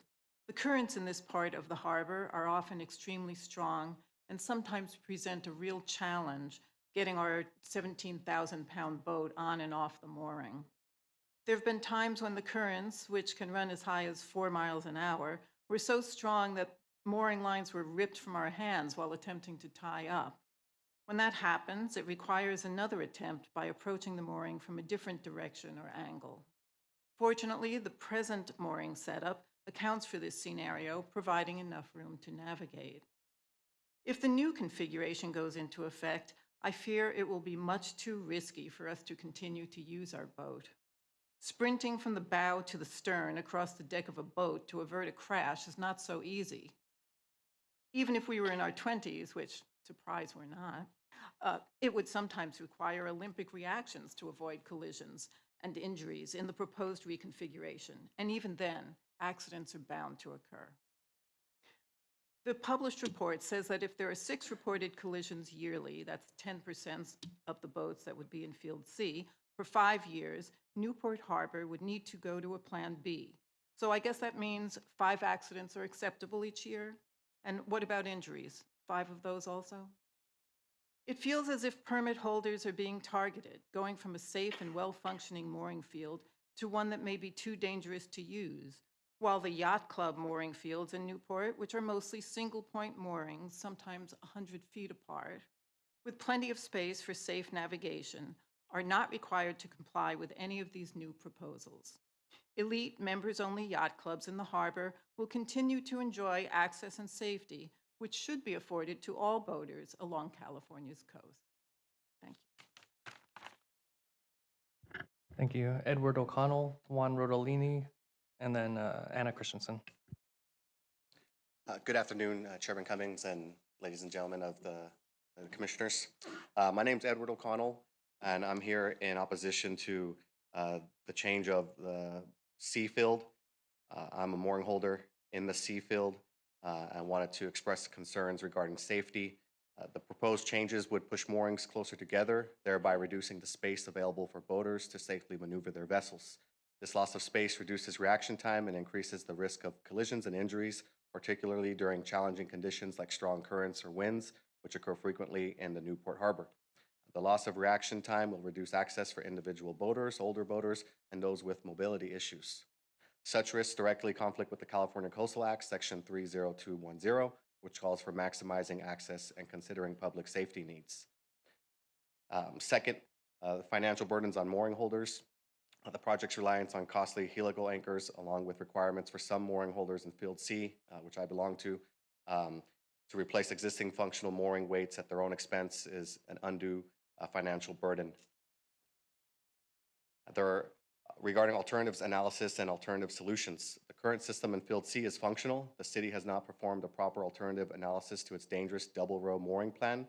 Instead of targeting existing single row moorings, the city should collaborate with mooring holders who actually have boats on moorings to explore cost-effective and realistic solutions that prioritize safety and preserve low-cost access to the harbor.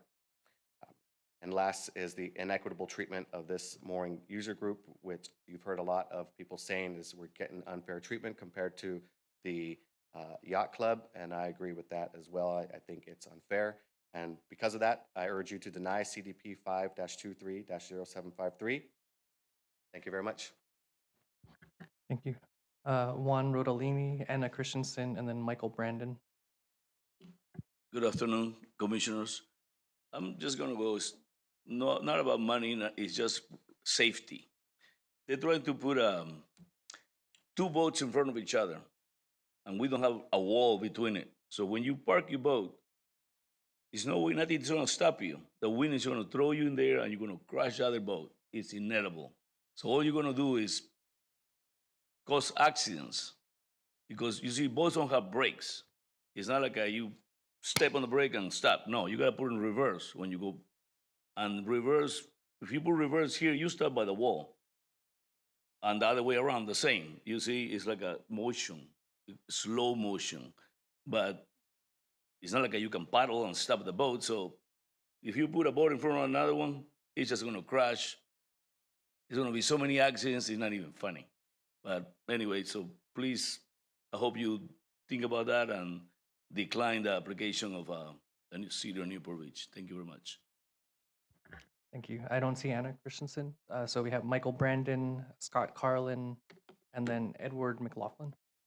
I have a video that I would like for you to play, please. Good morning, staff, commissioners, excellent, Chair Cummings. The video that I'm about to play for you is on fast forward, and it will repeat many times during my talk. What you are seeing is a failed attempt to pick up a mooring ball in the sea field in mild conditions. The vessel approached the mooring with their bow into the wind, as they should, using the wind to slow them down. However, they did not account for the intense tidal current which was coming from behind the vessel. You can clearly see in this moment when the tide takes control of the vessel and spins it around. You can also clearly see the current, evident from a bird's eye view by the glistening streamers around stationary objects, like the buoys and other boats. The tidal current is much harder to visualize from the deck of a boat. I would like you to see how it takes control of the vessel and puts them well into the space of the mooring of their forward neighbor. This is exactly the neighbor that the city is proposing to put in less than a boat's distance in proximity of that boat. I just want to point out that the conditions in this video are mild, and this type of mishap can happen often, but the conditions in our harbor can get much, much worse than this. We routinely have days when wind can reach 20 to 30 knots and large swing tides where the tidal current can reach several knots. I desperately need this commission to make decisions for the public that prioritize safety, which means envisioning the worst case scenario and planning around that. If more space is desired for the harbor, start by converting the yacht clubs from a single point mooring to double point moorings, just like everybody else. It's not fair that these exclusive yacht clubs enjoy safer conditions and easier access to their vessels. Please do not approve this permit. By doing so, you will be giving the city of Newport Beach a green light to continue their discrimination of tideland users. Thank you so much for your time. Thank you. Next, Scott Carlin, Edward McLaughlin, and Wade Womack. So before we move on to the next speakers, I just want to check how many are left here in person versus online. We have 4 left in person and then about 8 online. Okay, so for those folks who are here in person, my hope is that you can just say whether you support the item or you oppose the item. We've heard a lot of folks here today. We're kind of getting the same message because we still have quite a bit of time to deliberate on this. We have some other items on closed session. We want to move this along, and we know it's getting late. So I don't want to have to reduce the time, but we're definitely going to reduce it for the folks online. If we can keep our comments short, that'd be really helpful. Thank you. This is not going to be a repeat. This is critical information. This is basic math. So I think a few of you might find this helpful. Dangerous access is no access. Here's the simple math. When leaving a mooring, getting to the steering station takes precious time. An average person walks 3 miles an hour, but on a boat, maybe 2 miles an hour because you're walking on a narrow deck, avoiding shrouds and lines and hatches and vents. On a 50-foot boat, after releasing the mooring line, it takes 17 seconds for an average person, not an older person, to get to the steering station. 17 seconds. What's happening? The boat in that 17 seconds is going 50 feet. This is math. 50 feet in a 2-mile-an-hour current. The boat is going 75 feet in a 3-mile-an-hour current and 100 feet in a 4-mile-an-hour current. This is basic math. If it took only 12 seconds, maybe to go to the upper station because you have a power boat, and you just do it really fast, it's still 35 feet or 52 feet or 70 feet. With boats now 20 to 30 feet apart, a collision is mathematically certain. It's not speculative. Do the math. There are collisions of boats. These are collisions of boats weighing more than Mack trucks. Mack truck will weigh about 25 to 30,000 pounds. These weigh more. Based on the simple math, the city's application should be denied. You know, these critical calculations we've been asking the city to do for 2 years. I've asked them in 3 different hearings to do these simple calculations. They refuse to do them. This is critical information. I understand staff didn't give them, the city didn't give the math to the staff. It wasn't taken into account. So I ask that these calculations be done properly. Thank you. Thank you. Edward McLaughlin, Wade Womack, and Steve Scully. If you've heard your name, just go ahead and speak. Wade Womack, can I have a slide, please?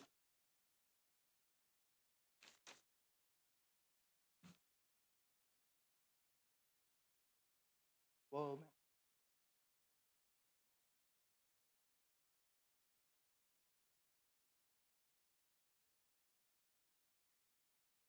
Good afternoon, Commissioners. Thank you for the opportunity to speak.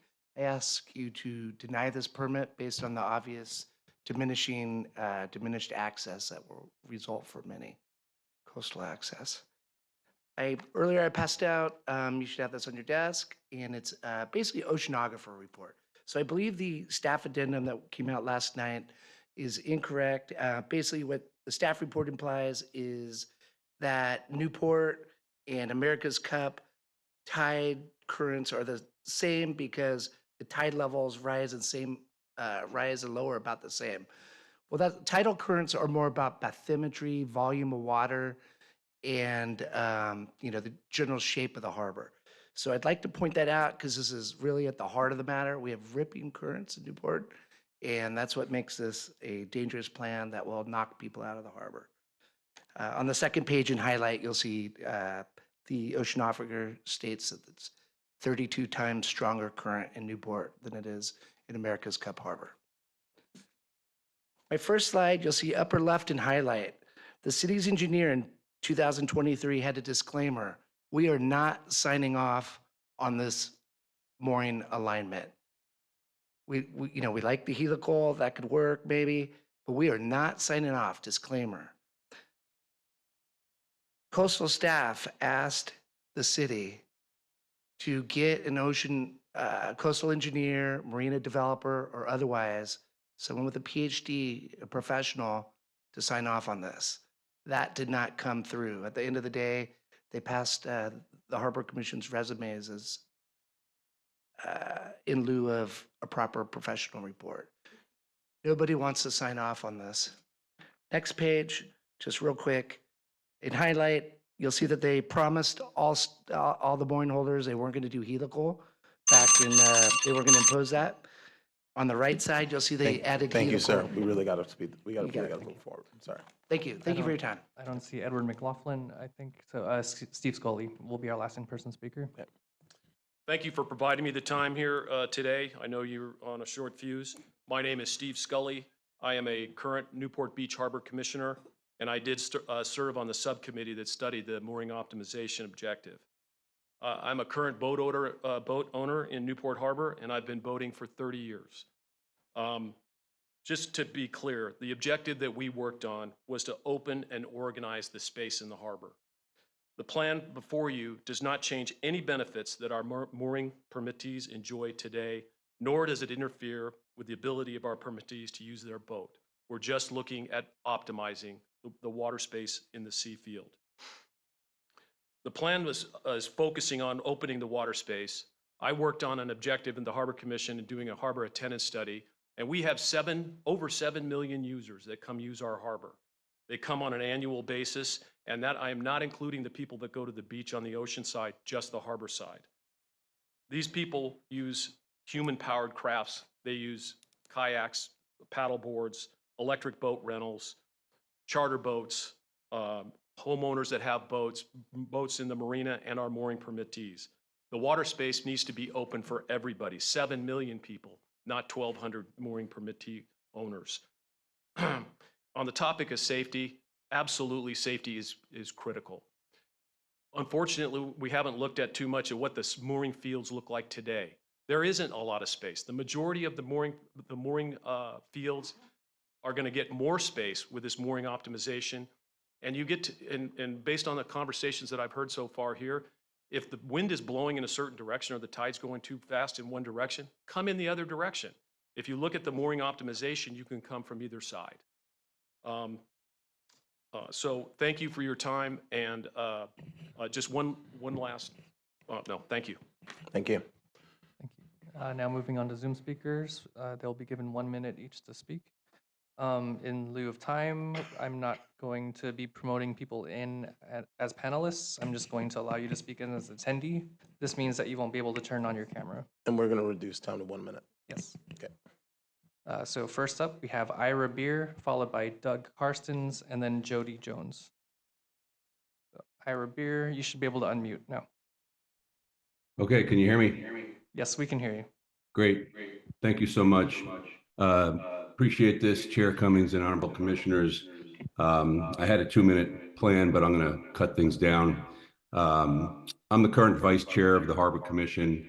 I've served on this commission for 8 years. I've been a boater in Newport for about 25 years, owning from 21-foot to 58-foot vessels. I'm pretty familiar, very familiar with navigating in Newport Harbor, as well as the coastal waters from Santa Barbara to Los Cabos.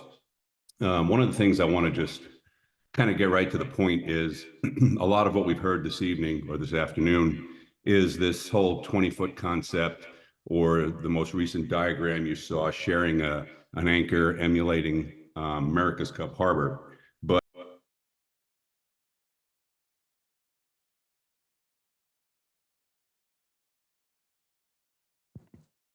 So we lost. Ira, if you can go ahead again. I think we might have accidentally muted you. sorry, yeah, I guess. Just go finish your comment. But I'll just finish real quick. Bottom line is that the anchor weights on the seafloor are 20 feet apart with the new configuration. There's a buoy above that attached to a bridle that connects to the cleat on the boat. Those are 10 to 15 feet each. These vessels are going to be 25, 30 feet apart. If you look at the PDF that I sent under public comments to each of you, there's about 10 slides. One of them shows many, many images of boats currently right now in the harbor that are way less than 20 feet apart. The fairways are less than 20 feet apart. This optimization is going to make things safer. Bottom line, basic navigation tells us more space overall between boats provides greater visibility, along with larger fairways for public access. can only result in safer navigation for all mariners. you. So thank you. I appreciate it. I appreciate your time. Thank you. Thank you. Next, Doug Karstens, followed by Jody Jones, and then Dale Winson. Doug Karstens, you should be able to unmute now.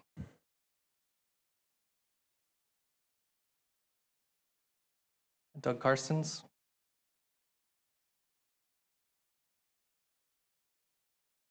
Doug Karstens, you should be able to unmute. There you go. Good afternoon. Yes, I am Doug Karstens. Good afternoon, Honorable Chair and Commissioners. On behalf of the NMA, we submitted a letter last Friday to strongly object to the approval of the CDP. That letter is at page 264 of the correspondence.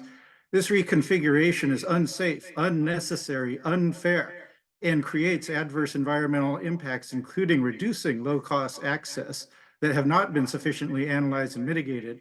The Coastal Act at sections 30210 requires recreational opportunities shall be provided for all people consistent with public safety, but the proposal is unsafe, as has been detailed in the ISSE analysis that we submitted. That's at page 299 of your correspondence.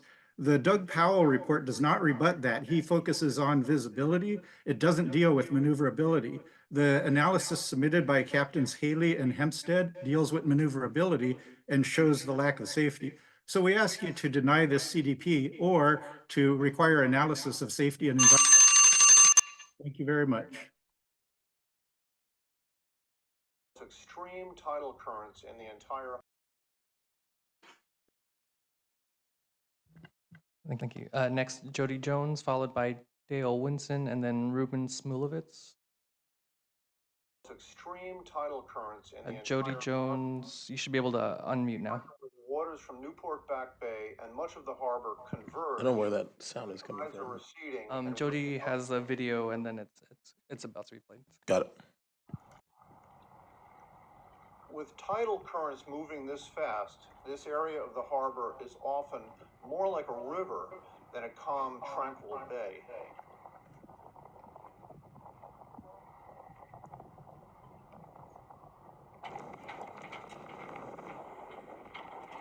Mariners face difficult challenges when attempting to get their vessel on or off a mooring. During strong tides and windy conditions, navigating a 10-ton boat or larger onto a mooring can be hazardous and dangerous. Even in calm conditions, plenty of room for maneuverability is essential during these operations.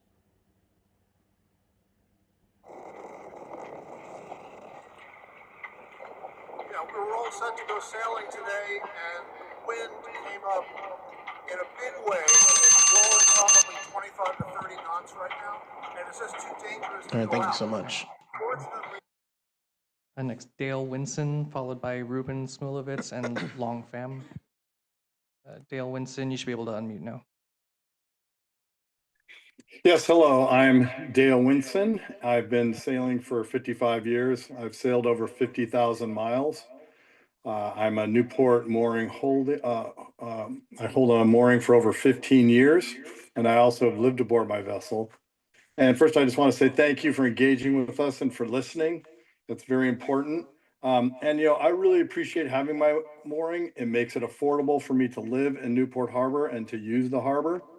And we all love this harbor, and we all want more safety and we want more access. But I can tell you, that reducing access to just 3 sides instead of 4, which we currently have, is going to make it less safe for a lot of reasons that everybody has talked about. I can tell you in my experience, I access my mooring from all directions based on current wind and current direction. And to eliminate one of those directions is not going to be safe. I know they show these nice dotted lines, how I can access. Thank you. Thank you. I disagree with doing this. Next is Ruben Smulovitz, and then our last speaker will be Dr. Long Pham. Ruben Smulovitz, you should be able to unmute now. Hello, my name is Ruben Smulovitz. I'm a mooring permittee as of nearly 4 years ago. Just a steward of the harbor. Now, I could go on and revamp everything that all of my comrades there have mentioned to you. It's very obvious to me and to everyone in this forum that We as sailors recognize the dangers that this 3.3 ball moorings system that you guys want to put out there is obviously dangerous. So I would like it to be noted that I wish the Coastal Commission to please have them, reanalyze this and figure out a better way to do this, because the way we have it right now, it's already stressful enough getting on and off our moorings. And that's for those of us that are experienced. Imagine with adverse conditions, the danger increases incrementally. So thank you very much for all the hard work you guys are doing. Bye-bye. Thank you. Long fam, you should be able to unmute.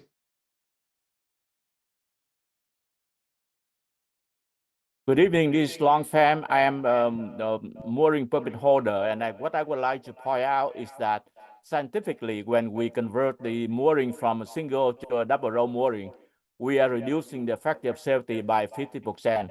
So please don't let people lie to you by saying that they improve the public safety by reducing the margin of safety. In this case, if the city actually improve the safety to the general public, why don't they do the same thing for a yacht club before they can do it for us? So they are lying when they are trying to convince you that they improving the public safety by applying the double row for the mooring. Thank you so much. Thank you, Chair.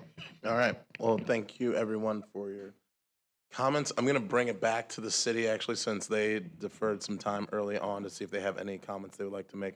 I'll give you 5 minutes since you ceded a lot of time earlier. Go ahead. Thank you. Oh, is this on? Can you still hear me? Okay. Again, I'm Carolyn Groves. I'm a coastal planner for DUDEC and agent for the city.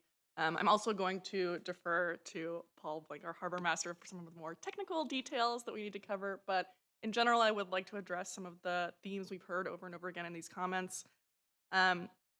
One, about the process we went through to arrive at this place. So as we explained earlier, the Harbor Commission had this desire to improve navigability, safety, and utilization of space in the harbor. They went through what I would call exhaustive analysis of different configurations that could achieve these goals. And while they were doing that analysis, there was a robust public input process that was already done before we ever arrived here to the Coastal Commission. So the public, including the Mooring Association, has been given the opportunity to comment and work with the city on this throughout the process. I don't want it to seem like this was done in a back room and no one was consulted about it. Second, the city does not have any interest in forcing permittees to replace their tackle with helical anchors. Helical anchors do represent a benefit because they take up less space, they allow for greater colonization of eelgrass on the seafloor, but we recognize it's a significant cost burden to people. To my understanding, there are only 6 concrete block anchors in use in the field today that would be required to be changed. Because they are not compliant with the criteria in the special condition, these concrete blocks degrade faster in the marine environment and have the greater potential for contamination than, for example, steel parts that can be used as anchors.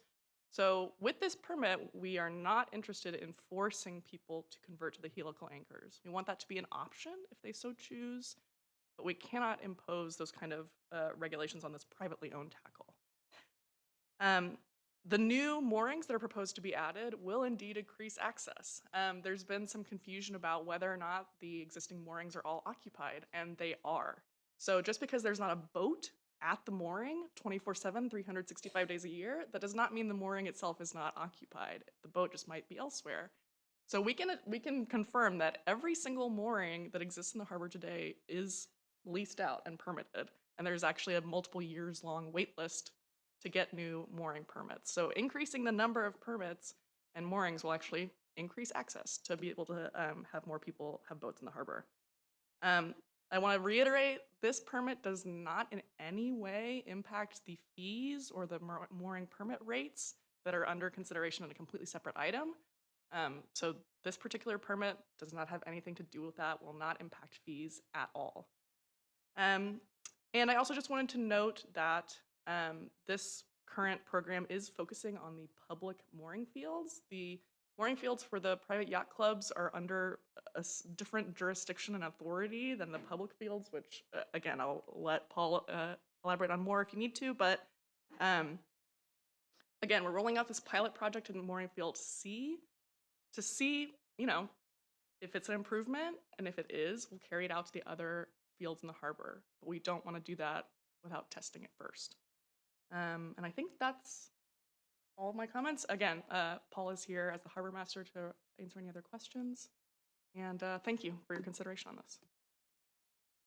All right, thank you. I want to return to staff to see if staff has any comments to make on the, in response to what was said during public comment.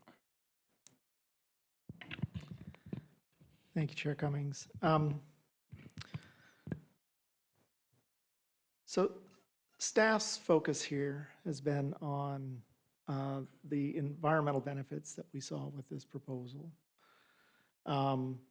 We've heard about the chain drag issue and how this will address that and allow for at least some additional potential for eelgrass to recruit to these areas. You have the reduced fill associated with helical anchors to the extent that they're used.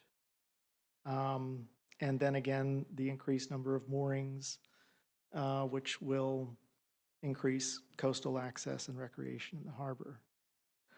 There was also moving the moorings away from the majority of the eelgrass beds that are in this particular area that we saw as a benefit. The navigability issue is not something that staff has any expertise on. And there isn't any specific provision in the Coastal Act requiring us specifically to look at navigation per se. So we're relying in large part on the city's expertise here and their third-party review that was provided. But obviously, we've got strong opinions that are exactly opposed to that. And this is just your classic dueling experts circumstance. And unfortunately, there isn't a body of, you know, a professional organization, a public agency that, you know, we can go to that would, you know, provide some definitive answer to whether this proposal is the right one in terms of navigability. So that's sort of where we are at the moment. Staff did, of course, put together an addendum in response to many of the comments that we've heard here today. I was going to ask Mr. Palm here to just briefly hit on those points. And then I'm not sure if any other staff have any comments at this point. I'll have to look behind me. Yeah, and thank you. And just a couple additional comments to add. Mr. Schwing did cover it quite well.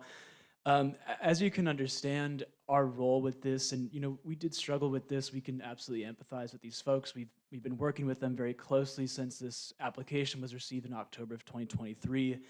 And of course, our standard of review has to be the Coastal Act. And so with a lot of these issues that have been raised before you today, we struggled to find those Coastal Acts nexus. And so the big one that you heard a lot today and what we've addressed even further in an addendum that was posted to the website last night is this issue of safety and navigation.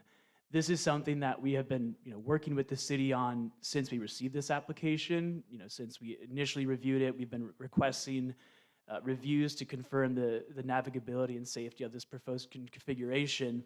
What's difficult is mooring fields are designed by local experts, and in this case, you know, we look to the city and the Harbor Commission as those local experts to design the field based on the localized conditions.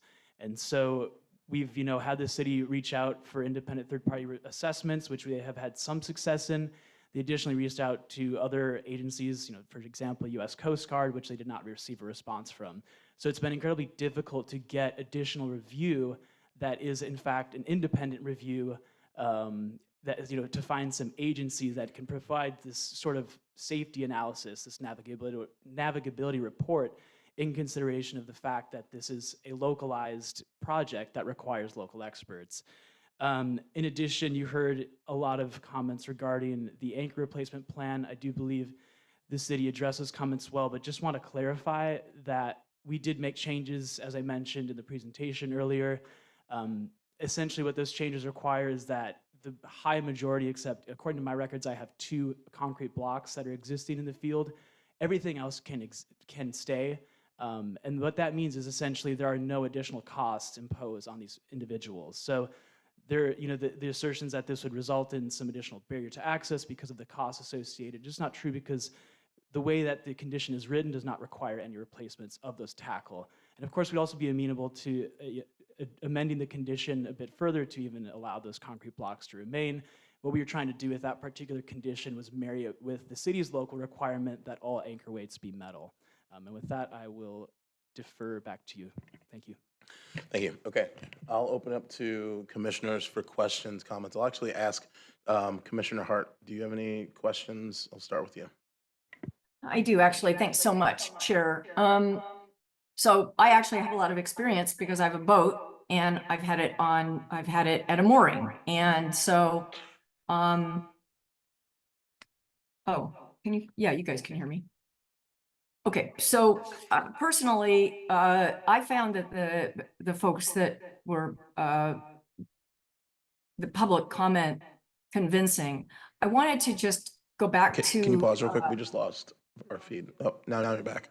Okay, thanks. I was wondering if the city could come back and just talk a little bit about their motivation, because it's an additional 7 moorings, I think it said in the report. Like why do they think this is such an important move given the opposition?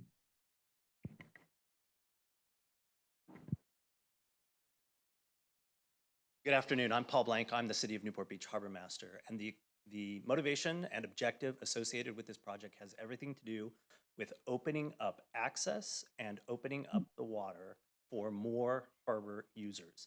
The 7 additional moorings specifically provide access to 7 people who don't otherwise have access to store their boats in Newport Harbor today. And the reclaiming of nearly 2 acres of water by reconfiguring the field and optimizing it provides a better opportunity to make use of the harbor for, as Commissioner Scully said, 7 million visitors to the harbor annually. Can I ask you another question through the chair while you're there? Sure.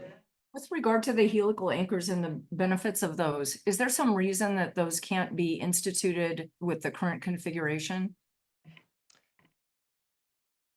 Am I free to answer that? So there is no prohibition to implementing them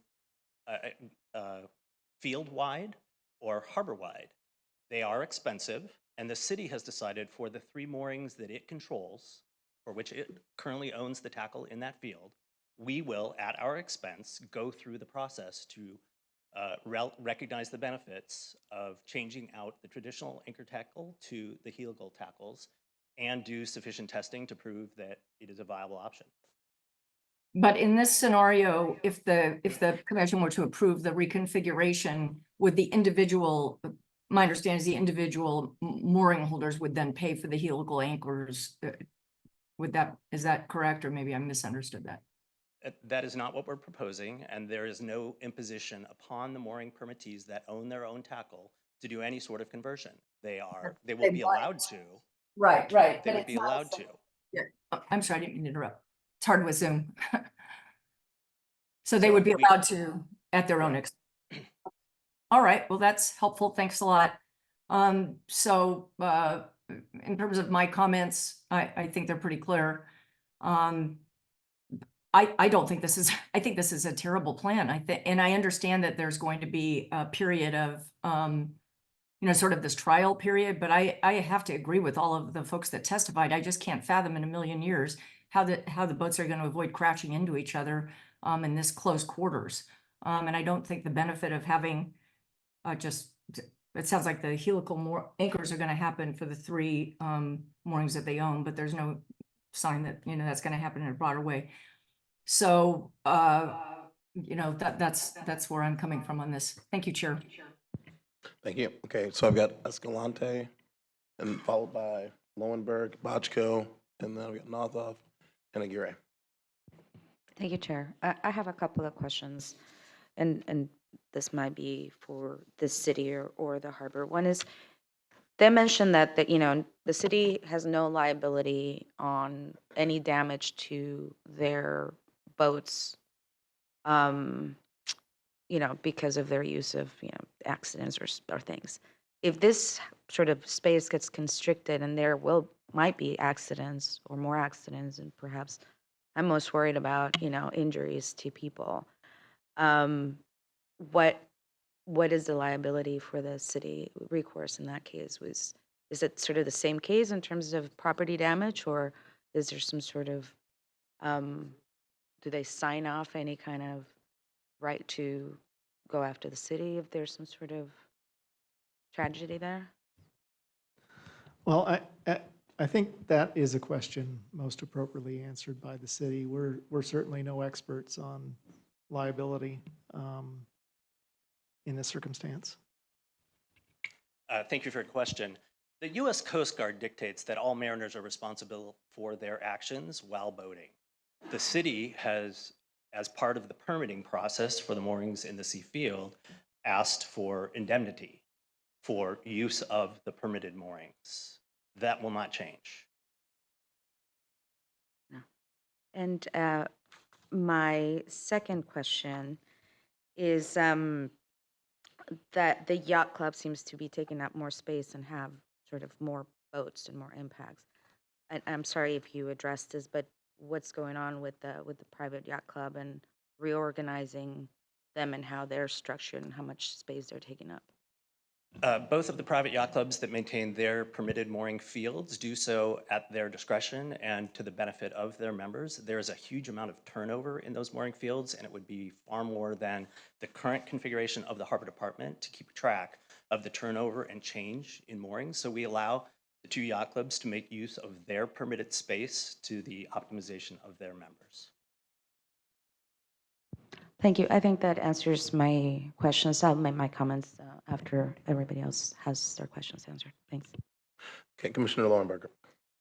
So I too was going to ask the question about taking on liability during this testing period. I, as a former owner of a sailboat, best day of my life was when I bought it, and the second best was the day I sold it. I think this is a terrible idea. I think facing boats like this, with tidal fluctuation and everything, I mean, you're going to, I don't know, I just think it's a recipe for disaster. I'm very much inclined to vote against this. And I understand you want to open it up for 7 more people, but is this really the right place to do it? I'm hearing no with the title. Sir, we're not going to, public comments closed. Sorry, Justin. Nope, you're right. So I think you need to rethink this. And if you want to come up with, many more moorings and spread it out, that might be one thing. But you're talking about people who are the users of it, who are telling you this is not feasible, and I think you've put us in an odd position because we're not there day to day. We're not living on our boats. We're not trying to moor. I don't think I could have moored. I couldn't have done that. And I've been boating for a while. I don't do it now, but I did when I was younger. It's hard to moor a boat. I think it is hard to moor a boat. And I think in the wind and the tidal and all that, I just can't imagine what the benefit to this is, given how I think it outweighs for the people who are there that already have their moorings. I don't see a huge benefit for 7 more moors. I don't get it. So I'm unless I hear something different in the next few minutes from my fellow commissioners, I'm inclined to vote no. Commissioner Bochco. Thank you very much. I don't know anything about boats. I've never even been on a boat, I don't think. But what I have heard today, I've learned a lot, and I really appreciate all the testimony today from all of you. I'm very impressed with the quality of the testimony of the public, because what I felt when I was listening to them, even though I felt the staff report was very clear on certain issues, what wasn't at all clear is A, why the city wants to do it, and B, why this pilot was going to somehow open up so much more recreation in the harbor.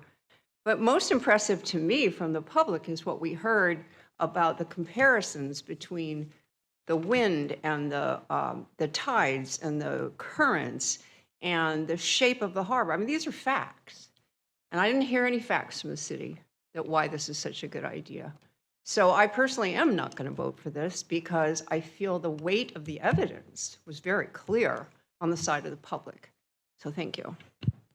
All right, Commissioner Nothoff, followed by Commissioner Aguirre and Commissioner Wilson. Thank you. I wanted to start with the process. I hear from the city that there was a public process and everyone got to testify, but I don't understand why there wouldn't be a process where the users were at the table and actually coming up with the recommendations. So I'm concerned about that folks that are actually have the day-to-day experience there don't seem to have been at the table, because if they were at the table, how could you have come up with a proposal that is so unacceptable to the users? So having said that, much of the testimony, I think, was the testimony in opposition. I heard that there was a lot of room for compromise in terms of how to reconfigure it to look more organized from shore and to still have room to move around. So that's why it's led me to realize maybe there wasn't that kind of deep consultation and participation with the user group that I would normally have expect in this kind of a proposal. I did want to, so just to be clear, is this just a one-year trial? And if there's more than five accidents, then it'll be called off? Or, I mean, it's not something that you can just start and stop, is it? So I think that's one of the clarifications I had. So I too was very, I'm struggling because what are the coastal, what's the Coastal Act hook here? But I think public safety is got to be something that we care about. I know I do. So we have Commissioner Aguirre, Wilson, and then we're going to go back to Escalante and Lowenberg. Thank you, Chair. So Section 30210 of the Coastal Act guarantees the public's right of access to the coast while ensuring safety. So from our staff, all I've heard was that it was hard, and I quote, it was hard to get additional review from navigational experts. So we don't have thorough analysis on what the public safety impacts would be by increasing access to the coast in this particular matter. However, anecdotally from what we've heard, the America's Cup Harbor is about roughly 2,500 feet, which is very different from the Newport Harbor, which I calculated are around 16,896 feet. So there's a significant, very stark difference there. Newport Harbor has an elevation of 9 feet, compared to America's Cup Harbor has an elevation that protects it of almost 422 feet, which is Point Loma. So that really plays a significant role in blocking the wind, which could have all of these dynamics that could impact the safety of the boats. But most importantly for me is you have the experts in the room, community. Why weren't they engaged early on? They're the ones that are living there. They're the ones that are the experts. So my recommendation is moving forward, engage them, because we wouldn't be here had they been engaged earlier. So for these reasons that I just stated, I am not going to be able to support this. Thank you.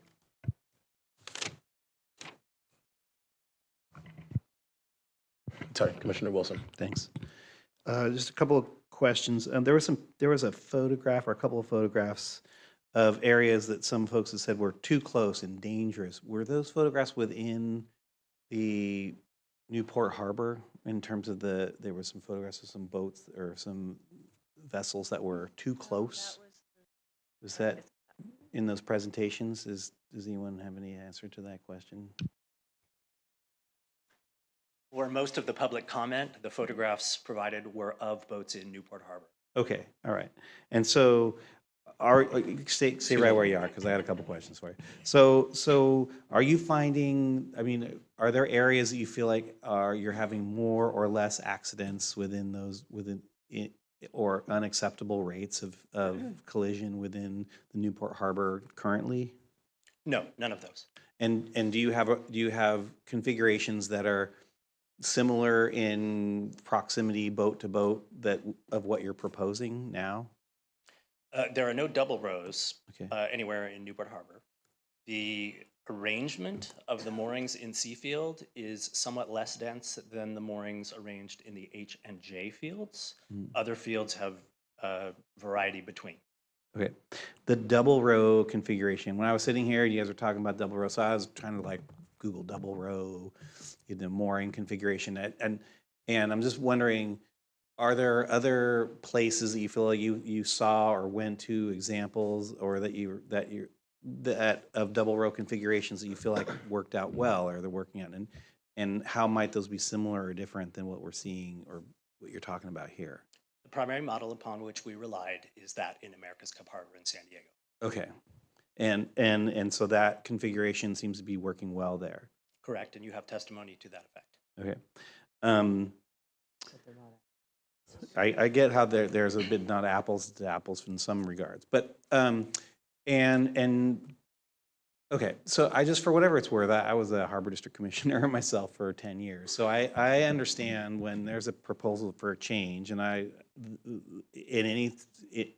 in this community, a harbor community, you will get a lot of response. Doesn't matter what it is. I mean, stripe a parking lot and you will get, it doesn't matter.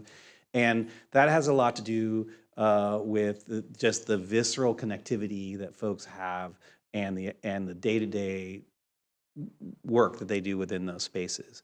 I may be alone in this, that I actually think that trying this out for the amount of time you're talking about is not unreasonable. And so from my perspective, I'm actually supportive. I don't know where everyone else is going to go, but I'm going to tell you, I may be alone on this one. That's not the first time I've been alone on boats.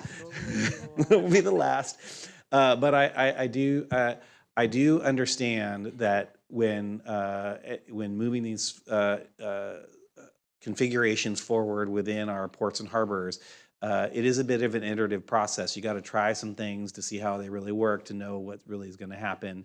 And I think that this is one of those places. And I tell you, coming from a harbor, Humboldt Bay, it's a very dynamic harbor. 5 knots on a tidal exchange, no problem, every day, with winds that are just blowing all the time. So the conditions are not dissimilar. We don't have moorings like this. We only have our configurations in our marinas and slips. But they're configured in, in areas that are just moving, and in much tighter conditions than this has. Although you can dock in there, you're not going to roll past it. The expectation of the skill level of the folks that have to work in those spaces is very high. So with that, I mean, I'm okay with this moving forward. We'll see how everyone else goes. So those are my questions for you today. Thanks. All right, Commissioner Escalante, then Commissioner Lowenberg, and then I have some comments, and we'll continue to move forward. Thank you, Chair. So this is, I just did questions, so just my comments on why I'm not going to be voting for this. To me, I look at it in terms of access, and I find this inequity of access between sort of how folks on the sort of private areas, which again, this is a piece of the ocean that, now it's sort of privatized, right? And people can kind of do whatever they want, maximize use, be efficient, be not efficient is not, nobody has any say in those rules. And then we go on the other side, right next to them, the smaller community, whom to me seemed, their environmental justice argument, I think, resonates with me because there's folks that are disabled, they're, very elderly people, low-income folks, none of this are 200-foot yacht owners or any of that. So that inequity in the access, the public access to this area is what I find really problematic. I think I really want to see how we can address some of the concerns, or at least make it fair among all the users of that space. Second is sort of on the resources, kind of along the same line.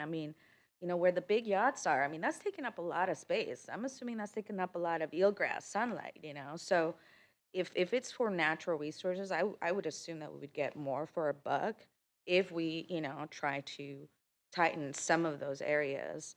And then, just lastly, in general, around process. I mean, I appreciate Commissioner Noddovs and everybody else. I think that in this particular instance, there's this expertise that's so sort of unique to the area and the experience. I mean, obviously, it's a very hard life, and these folks, it's not like sort of asking me, I own a house now and I know how to use a hammer and all of a sudden I'm an expert in construction, no.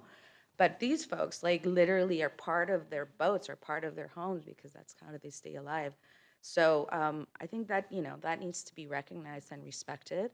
And we need to build a process that is more fair in this harbor. So for that reason, I'm now, but I'm looking forward to see this conversation advance and get us to a place of better equity and greater public access and protection for resources. Thank you.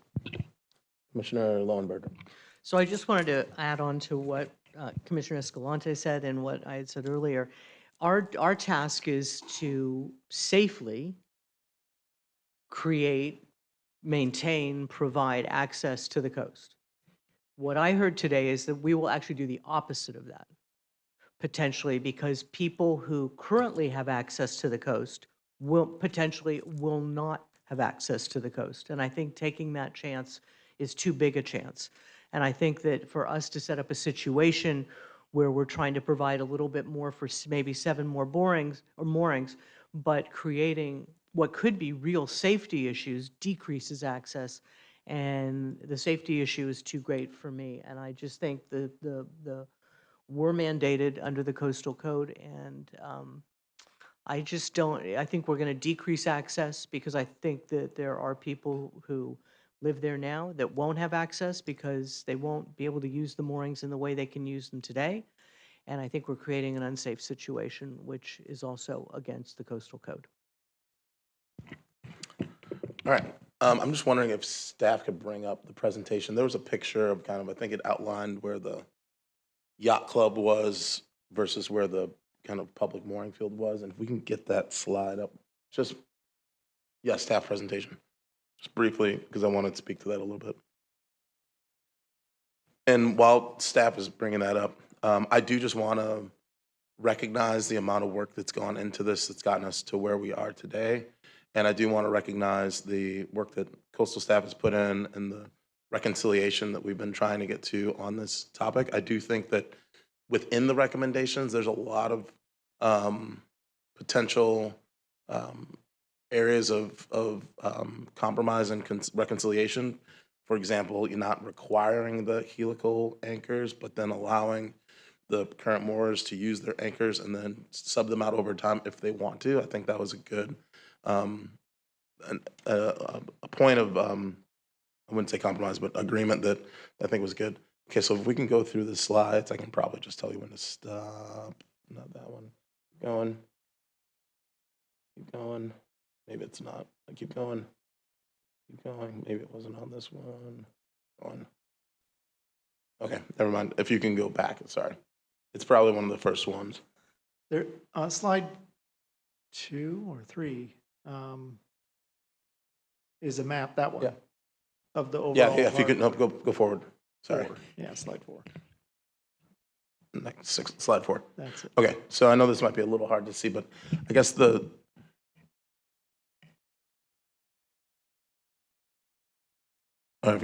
see if you can go back.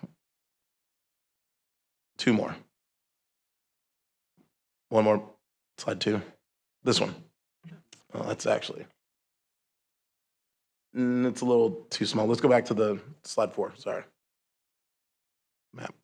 Okay, so I guess the concern I have based on this map is that you have the yacht club to the left of Bay Island, and you have the little triangle where it's Anchorage, and then on the other side you have where the mooring field under discussion. And I think to one of the points that was brought up, that channel, it seems like it's much more narrow on the side where the yacht club is versus on the side where the public mooring field is. And so my question is, why was this decision made to not consider if we're really talking about safety here, there's a lot more boats kind of further inland that are going to have to pass through a much more narrow channel. So why was that not considered in terms of trying to adjust those mooring fields, which are single ball mooring fields, instead of field C? And this is a question for the harbor master. The C field was chosen specifically because it was sort of midway through the harbor, and its density is about mid of the density of all of the mooring fields. So if you look at the H and J fields, they are more dense. If you look at the A and B field, they are less dense. And that's why the C field was chosen. The yacht club fields were never under consideration. Okay. And then again, just to remind us, the yacht club and why that was left out of consideration. I know they're private, it's a private ownership, but I'm just wondering if you can speak again to why they weren't ever approached. The yacht clubs are tasked with optimizing the utilization of their permitted space for the benefit of their members. And they do so at a rate much greater than what the city does in terms of permitting the moorings in the other fields. So there's a great deal of turnover with the membership at the yacht clubs. And so they move boats in and out of their mooring fields much more quickly than permits transfer through the city. And the yacht clubs are just afforded that opportunity, and this goes back to the 1940s. So the yacht clubs are afforded that opportunity for the optimization of their fields for their members. Okay, thank you. Okay, I know it's getting late, so I'll just be brief. I'm also very concerned with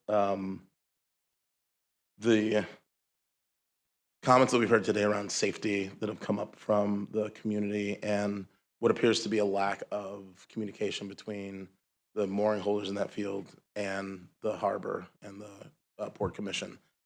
I don't think I've ever seen, there are rare instances on this board where you have a group of people who are going to be impacted who are all 100% against a proposal that's coming before us. I mean, there's not a single mooring holder who came before us today and said that they would be okay with it.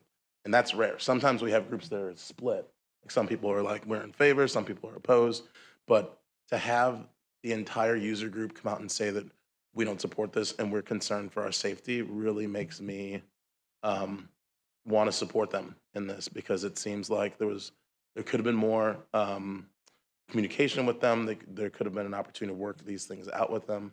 But I am especially concerned as well because of the fact that we're going to conduct a pilot, or we'd be approving a pilot today, where if an accident or an incident occurred, it would fall on the users and not on the people who are actually making the recommendation for the reconfiguration.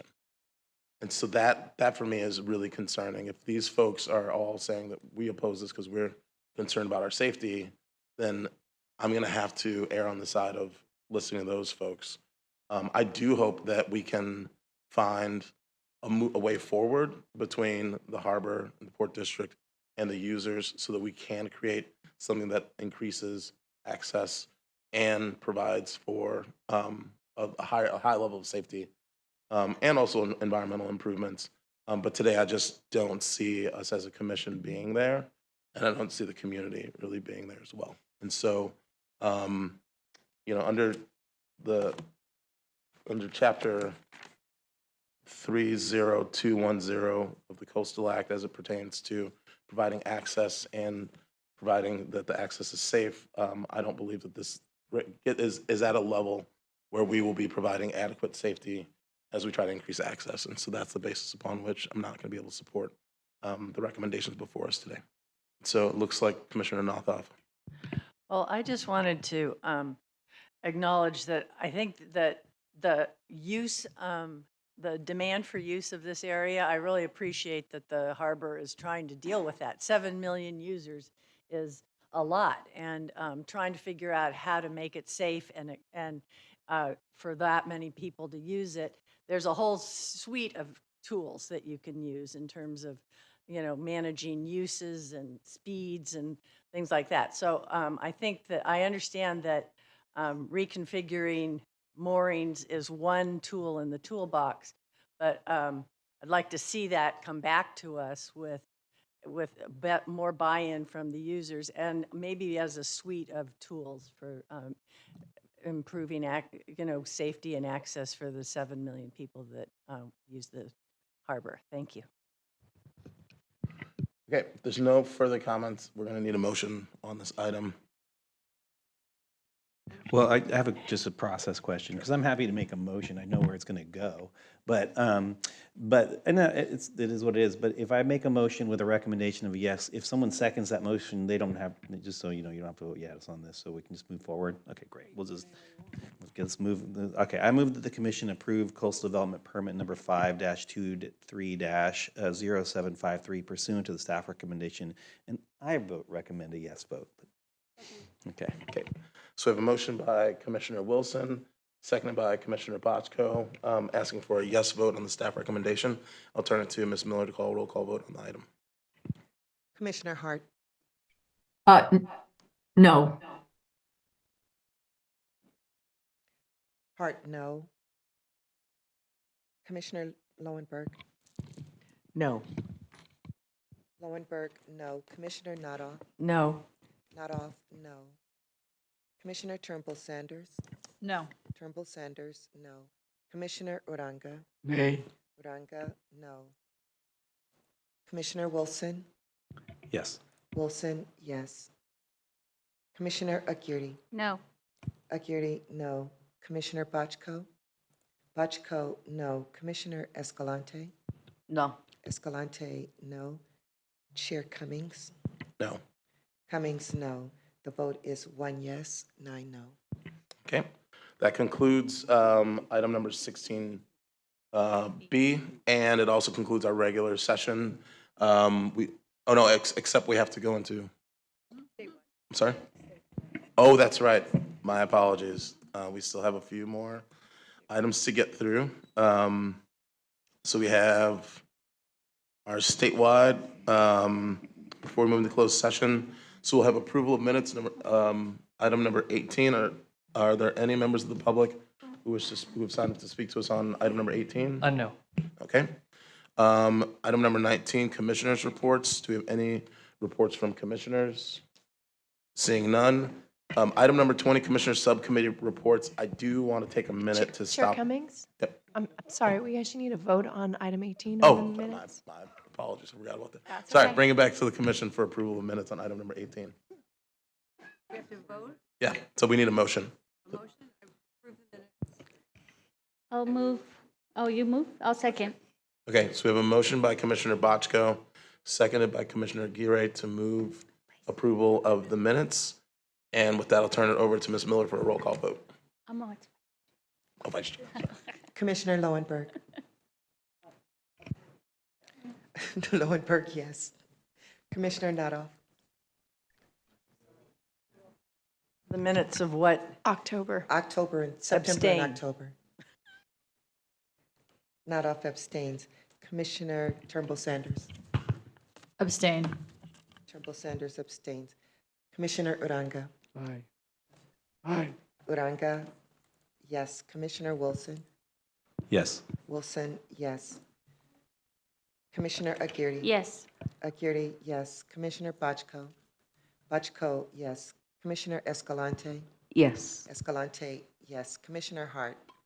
Yes, but it's September, I think, Ms. Miller, the minutes that I'm looking at are September, not October. September and October. Is October on here? Oh, I see, it's a separate thing. Okay, thank you very much for that, and yes.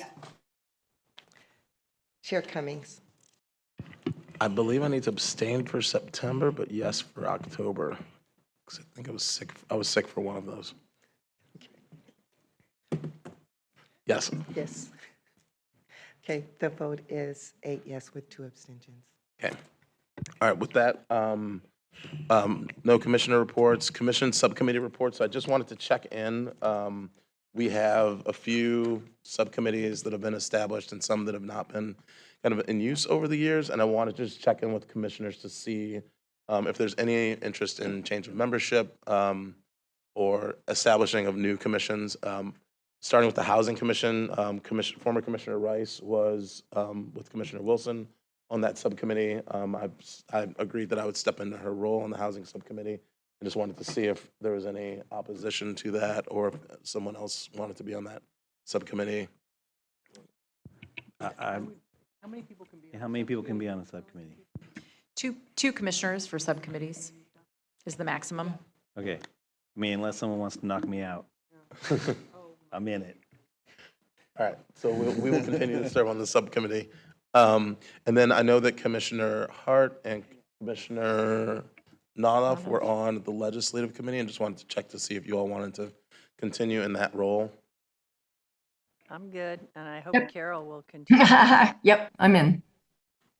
Okay, and then I know there was some interest in creating a Tijuana River subcommittee that will be composed with Vice Chair Crye and another member of the commission. And so I just wanted to see if there's anyone who's interested in that.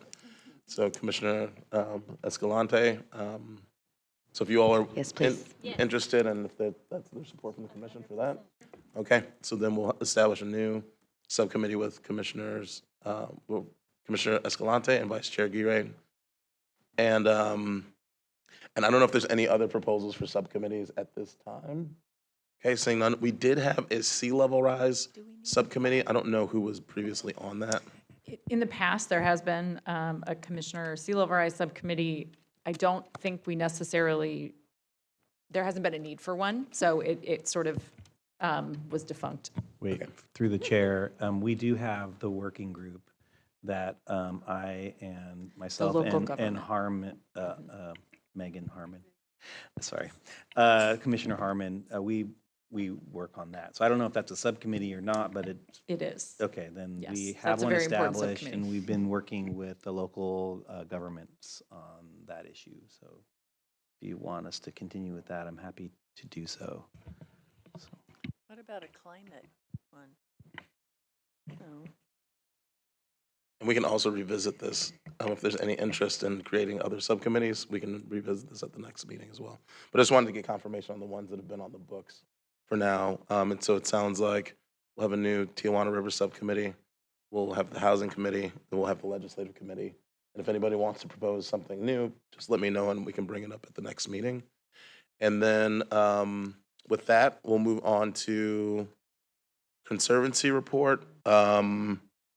I will be attending the Coastal Conservancy meeting next, I believe, Wednesday. And so I'll be able to report out at our meeting in March. And so with that, I'll move on to Santa Monica Mountains Conservancy Report. Are they here? Yes. Yeah, we have both On Mario Zoom? Sandoval Oh, okay. and Elena Yeah. Ager. on We Zoom. did have a meeting on Monday, I guess a week ago Monday, largely, focused on the fires, and it was actually a very emotional meeting, really. It was really something, but yeah, they're going to present today a lot of the things that they told us about, and so I just wanted to say, go right ahead. Thank you, and good evening, Chair Cummings, commissioners and staff and members of the public. I'm Elena Ager, and I lead the MRCA's Malibu Coastal Access Program, and I'm here with Deputy Division Chief and Coastal Planner Mario Sandoval. And I'll begin by saying MRCA holds properties itself and manages all of the Santa Monica Mountains Conservancy's properties. And we appreciate the opportunity to present the coastal access impacts of the Palisades fire in today's SMMC report. Next slide, please. Shown here is a quick view of our Malibu coastal landscape, public ownership and management. The cross-hatched area in pink is the Palisades fire footprint within our program area. Along the 21 miles of the city of Malibu coastline for open beach access sites, SMMC, MRCA hold the lion's share with 21, increasing from 10 to 21 in the past 6 years. LA County has 16, State Parks 5, and Caltrans 1, which is an overlook only. Of these managing entities, MRCA is the only agency developing 17 new public access sites along the Malibu coast. In the past, we included many sites for improvement in the Malibu Coastal Access Public Works Plan. That's an MRCA Coastal Conservancy project. But over the past 6 years, we've worked closely with your staff, especially your enforcement staff, to improve and open several of these previously closed and undeveloped accessways through the Commission's consent orders and other enforcement agreements. In addition to public beach accessways in Malibu, we draw your attention to SMMC MRCA managed coastal parkland on this map, where we're developing the Coastal Slope Trail, which is the California Coastal Trail with the blue zagged line. Recent acquisitions and trailhead improvements support the 73-plus-mile Coastal Slope Trail. And in those SMMC MRCA managed coastal parks, we expect to develop 3 lower cost overnight campgrounds, which will be the only public campgrounds in the city of Malibu. And just as a kind of overall, we've acquired approximately 660 acres over the past 6 years of beaches and coastal park land to facilitate the Coastal Slope Trail.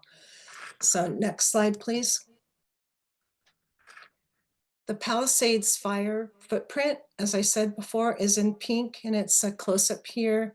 It affected 8 coastal parks and 9 beaches and accessways, and burned 23,448 acres in the Pacific Palisades, city of Los Angeles, in unincorporated LA County, and in the eastern section of the city of Malibu.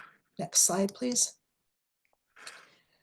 The Palisades fire point of ignition, and what we now know about that is that the fire began in the morning of January 7th at approximately the place noted on the slide by the Watch Duty app. That was in Topanga State Park. There have been erroneous public statements made, including by Senator Ben Allen, that the fire originated on SMMC or MRCA lands. This is simply untrue. Of course, information changes sometimes by the minute in disasters of this magnitude, and in disseminating information, mistakes are made. Next slide, please. The Palisades fire impacted these coastal public properties by name, managed and held by MRCA or the SMMC. Again, 8 coastal parks and 9 beaches and coastal accessways. With the exception of Temescal Gateway Park, the Palisades fire affected only the wildland areas in our 7 other coastal parks, with no loss of any park structures, with the exception of public amenities like signage, picnic tables, trash cans. But unfortunately, the Palisades fire damaged most of our beaches and accessways in eastern Malibu. Next slide, please. We'll now move east to west for the Palisade fire's impacts to beaches and accessways, starting with Temescal Gateway Park. Here you'll see the MRCA Fire Division, which was started in the 1990s, actively defended and saved public land and property during the Palisades fire. The historical Temescal Canyon Conference and Retreat Center, the site of the West Coast's earliest and largest Chautauqua community, which was a social and cultural movement that originated in New York in the 1870s, was jeopardized by the fire coming south from Topanga State Park. While there was some property loss, the historic buildings, including Stewart Hall, the dining hall, the classrooms and residences, and including the 103-year-old Chautauqua Manager's House, were all successfully defended. So we lost some structures, but we also defended most of the historical ones at the Temescal Canyon Park. Next slide, please. Again, while there was some property loss, the MRCA's fire division, along with park staff, saved historic buildings, and we are grateful to them for their service. Next slide, please. Now I'm going to move to the access ways in eastern Malibu that are affected by the Palisades fire. Our first and most eastern beach access way is on Las Tunas Beach. It's a 6-foot access way that lies 3 feet on 2 adjacent residential properties with some serious encroachments that required removal before a public access way could be constructed. The Palisades fire removed these encroachments. You'll see from the history that's on the slide, we've worked with your staff and that you have entered into an amended judgment with one of the property owners in 2021 about the penalties. And so this is the silver lining in a disaster like of this magnitude. We can now re-examine how we can construct this beach access way now that the fire removed these encroachments. Next slide, please. Here you can see the condition of the vertical access way as seen from PCH on the right before and now after the Palisades fire. The access way has been blocked by private development for nearly 58 years. Next slide, please. The loss of development along Las Tunas Beach reveals a view of the Malibu coast that's not been seen in generations. As the community of Las Tunas Beach begins to rebuild, we expect to provide this required public beach access way to ensure there's safe access to this beach for all. Next slide, please. The next place on Las Tunas Beach, as we go west, we call Miramar. That's also part of Las Tunas Beach, acquired by the MRCA in 2012. The Palisades fire burned most of the coastal bluff vegetation, but fortunately did not impact the overlook, the bench, or the signage. So we were lucky in this, and it also protected the open space, seems to have protected the adjoining residential development that remains intact along this portion of the beach. Next slide, please. Here you can see another view of what the fire did, and you can see the green that shows the vegetation on the sandy bluff top. Next slide, please.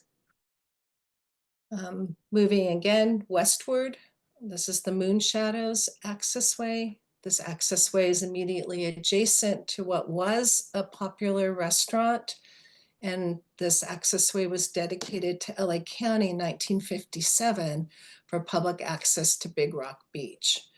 While the access easement recorded over the property is 15 feet wide, the improved vertical staircase only spans 6 feet, with a lot of private encroachments when it was transferred to MRCA from the county in 2020. Next slide, please. You can see from the photo after the fire, the encroachments are now gone, much like the one we called Harner Gilmartin in Las Tunas Beach. And the access way is substantially damaged, but we believe it can be rebuilt to once again provide safe public access to Big Rock Beach. We hope that this public access way serves as an anchor for the community and the public during this anticipated long rebuilding. Now I'm going to turn it over to my colleague, Mario Sandoval, and he'll take you through the other damaged access ways. Thank you. Next slide, please. And thank you, Elena. I just want to start by saying that, you know, as people who live and work in this landscape, our hearts do break for Los Angeles. And as a native Angelino, I can't imagine what countless people are going through that call this place home and are dealing with this trauma, ourselves included. So I'll pick up from here as we continue to move west. This is the Maritime Rocks access way to Big Rock Beach. This is a fee parcel that was transferred from state parks to the Santa Monica Mountains Conservancy in December of 2018. This unique pocket beach was popular with the public before MRCA made substantial access improvements that were completed in the summer of 2022 to provide safe access to the sandy beach and a shaded ADA overlook on that same beach. Since its reopening in 2022, this site has served as a popular spot for bathers and for fishing. Next slide, please. The Palisades fire destroyed much of the private development on Big Rock Beach, including all of the homes a quarter-mile west of Maritime Rocks Access Way. The site itself was spared from any major damage, and the robust public improvements made of steel and concrete are relatively unscathed and in place. We'll have to replace some signage and trash cans that were damaged in the fire, along with some site cleanup and remediation to address the debris on the western end. But we do expect that this public access site can be back online once the next phase of debris removal is complete and road access is restored to the public. Next slide, please. Here you see a before photo from the Palisades fire of the so-called Lent accessway to Las Flores Beach. This is your first penalty case after the Coastal Commission received legislative authority to impose administrative penalties. Next slide, please. Here is the Lent property as seen from PCH before the Palisades fire. Please note the gate spanning the 5-foot vertical easement between the two structures. Next slide, please. Here is that same gate after the Palisades fire. I believe this photo was taken on January 23rd. Next slide, please. While many of the private encroachments are now gone, you can see that the extensive cleanup and remediation necessary at Las Flores Beach will take some time. We hope to work closely with the staff, your staff, to finally implement the necessary public access improvements at this site that was required by the commission now 45 years ago. Next slide, please. Here you're going to see two images, a before and an after of La Costa Beach, about 1 year apart. Here you can see La Costa Beach in January of 2024. Next slide, please. And here you see La Costa Beach after the Palisades fire on January 9th. It's quite devastating to see. Next slide, please. Public coastal access to La Costa Beach includes the fee title property held by the Santa Monica Mountains Conservancy, commonly referred to as Carbon La Costa. You can see that on the left-hand side. And the 18 lateral easements held by State Lands Commission and MRCA, and the Via La Costa Accessway, a deed restriction for public access. Carbon La Costa did not suffer direct fire damage. However, Via La Costa did, and the La Costa Beach community has suffered an immense loss of homes, as you saw in the previous image. Next slide, please. This is a before and after view of the Via La Costa Accessway. Here's another location where for some 48 years, this small accessway sandwiched between two residential homes remained unavailable for public access at La Costa Beach. The Palisades fire did destroy the two residences on either side of this deed restricted accessway. Next slide, please. Here's another view of Via La Costa before and after. Next slide, please. And here's the beachside view of Via La Costa. As you can see, it is a very minor change in grade from the roadway to the sandy beach. And we hope to continue working with your enforcement and planning staff to implement the minor improvements to finally bring this important accessway online as part of this rebuild. Next slide, please. In May of last year, the MRCA dedicated this accessway, commonly known as the Geffen Accessway to Carbon Beach, to honor your very own Linda Lachlan and her career as a fierce advocate for public access in Malibu. Now named Via Linda, we celebrated on Carbon Beach as we looked on at the newly dedicated site with new signage that proudly displayed the new name Via Linda. Next slide, please.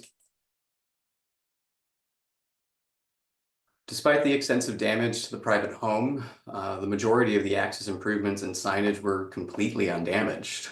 The 9-foot concrete pathway spared much of the improvements and development to the west of this home. And once the site is cleaned up and remediated for any hazards, we expect to bring this accessway back online to serve visitors and locals, hoping to enjoy Carbon Beach as we do look to the future. Next slide, please. We are committed to partnering and actively participating in the restoration of all community assets, including rebuilding our public property interests for safe public access to this magnificent coast. Please let us know if you have any questions that we can answer, and we thank you for your time. Thank you so much for that presentation. And yeah, the pictures tell the story of how traumatic and tragic this disaster was. I guess I should probably ask if there's any members of the public who've signed up to comment on this. Nope. None. Okay, great. I'll pull it back to the commission to see if there's any commissioners who want to make any comments. Escalante, Turnbull, Sanders. I just want to thank MRCA and express my my heartfelt feelings for this situation, everybody who's been impacted, on the board and among your staff, your colleagues, and of course, all the constituents that we serve in this area. So it's been really, really devastating, and I am grateful for you guys' work to get us going on, moving forward, to rebuild and to maybe take this opportunity to fix some mistakes of the past and get us on better footing moving forward. So thanks, guys. Commissioner Turnbull, Sanders. Thank you, Chair Cummings. Just echoing Commissioner Escalante's comments and really referring back to what I mentioned after the executive director's report. It's really critical that we maintain public access, and I think we can rebuild in a way that's smarter and we can maintain that public access for future generations. And I just want to commend MRCA for cataloging the history in a very succinct way to help the public understand how long it took to get the public access ways and the history of the non-conforming uses and encroachments on the public access ways, so that, again, we can use this information to ensure that we protect our access to the coast. Well, I'll just conclude by thanking you all for being here this evening to, show us the photos of how devastatingly impacted this area was. And I just want to echo the comments that were made by my colleagues, really just hoping that as people rebuild, that we're able to really make sure that those public access ways are preserved and that they're not encroached upon by the new developments. So I'll end my comments there and just want to thank you all again and look forward to working with you all to preserve public access at those points. Thank you. Thank you. All right, with that, we do need to go into closed session, so that will sorry, we have to do it today. But we'll conclude, we'll go into closed session, and then we will hopefully make that quick, and then we'll be done.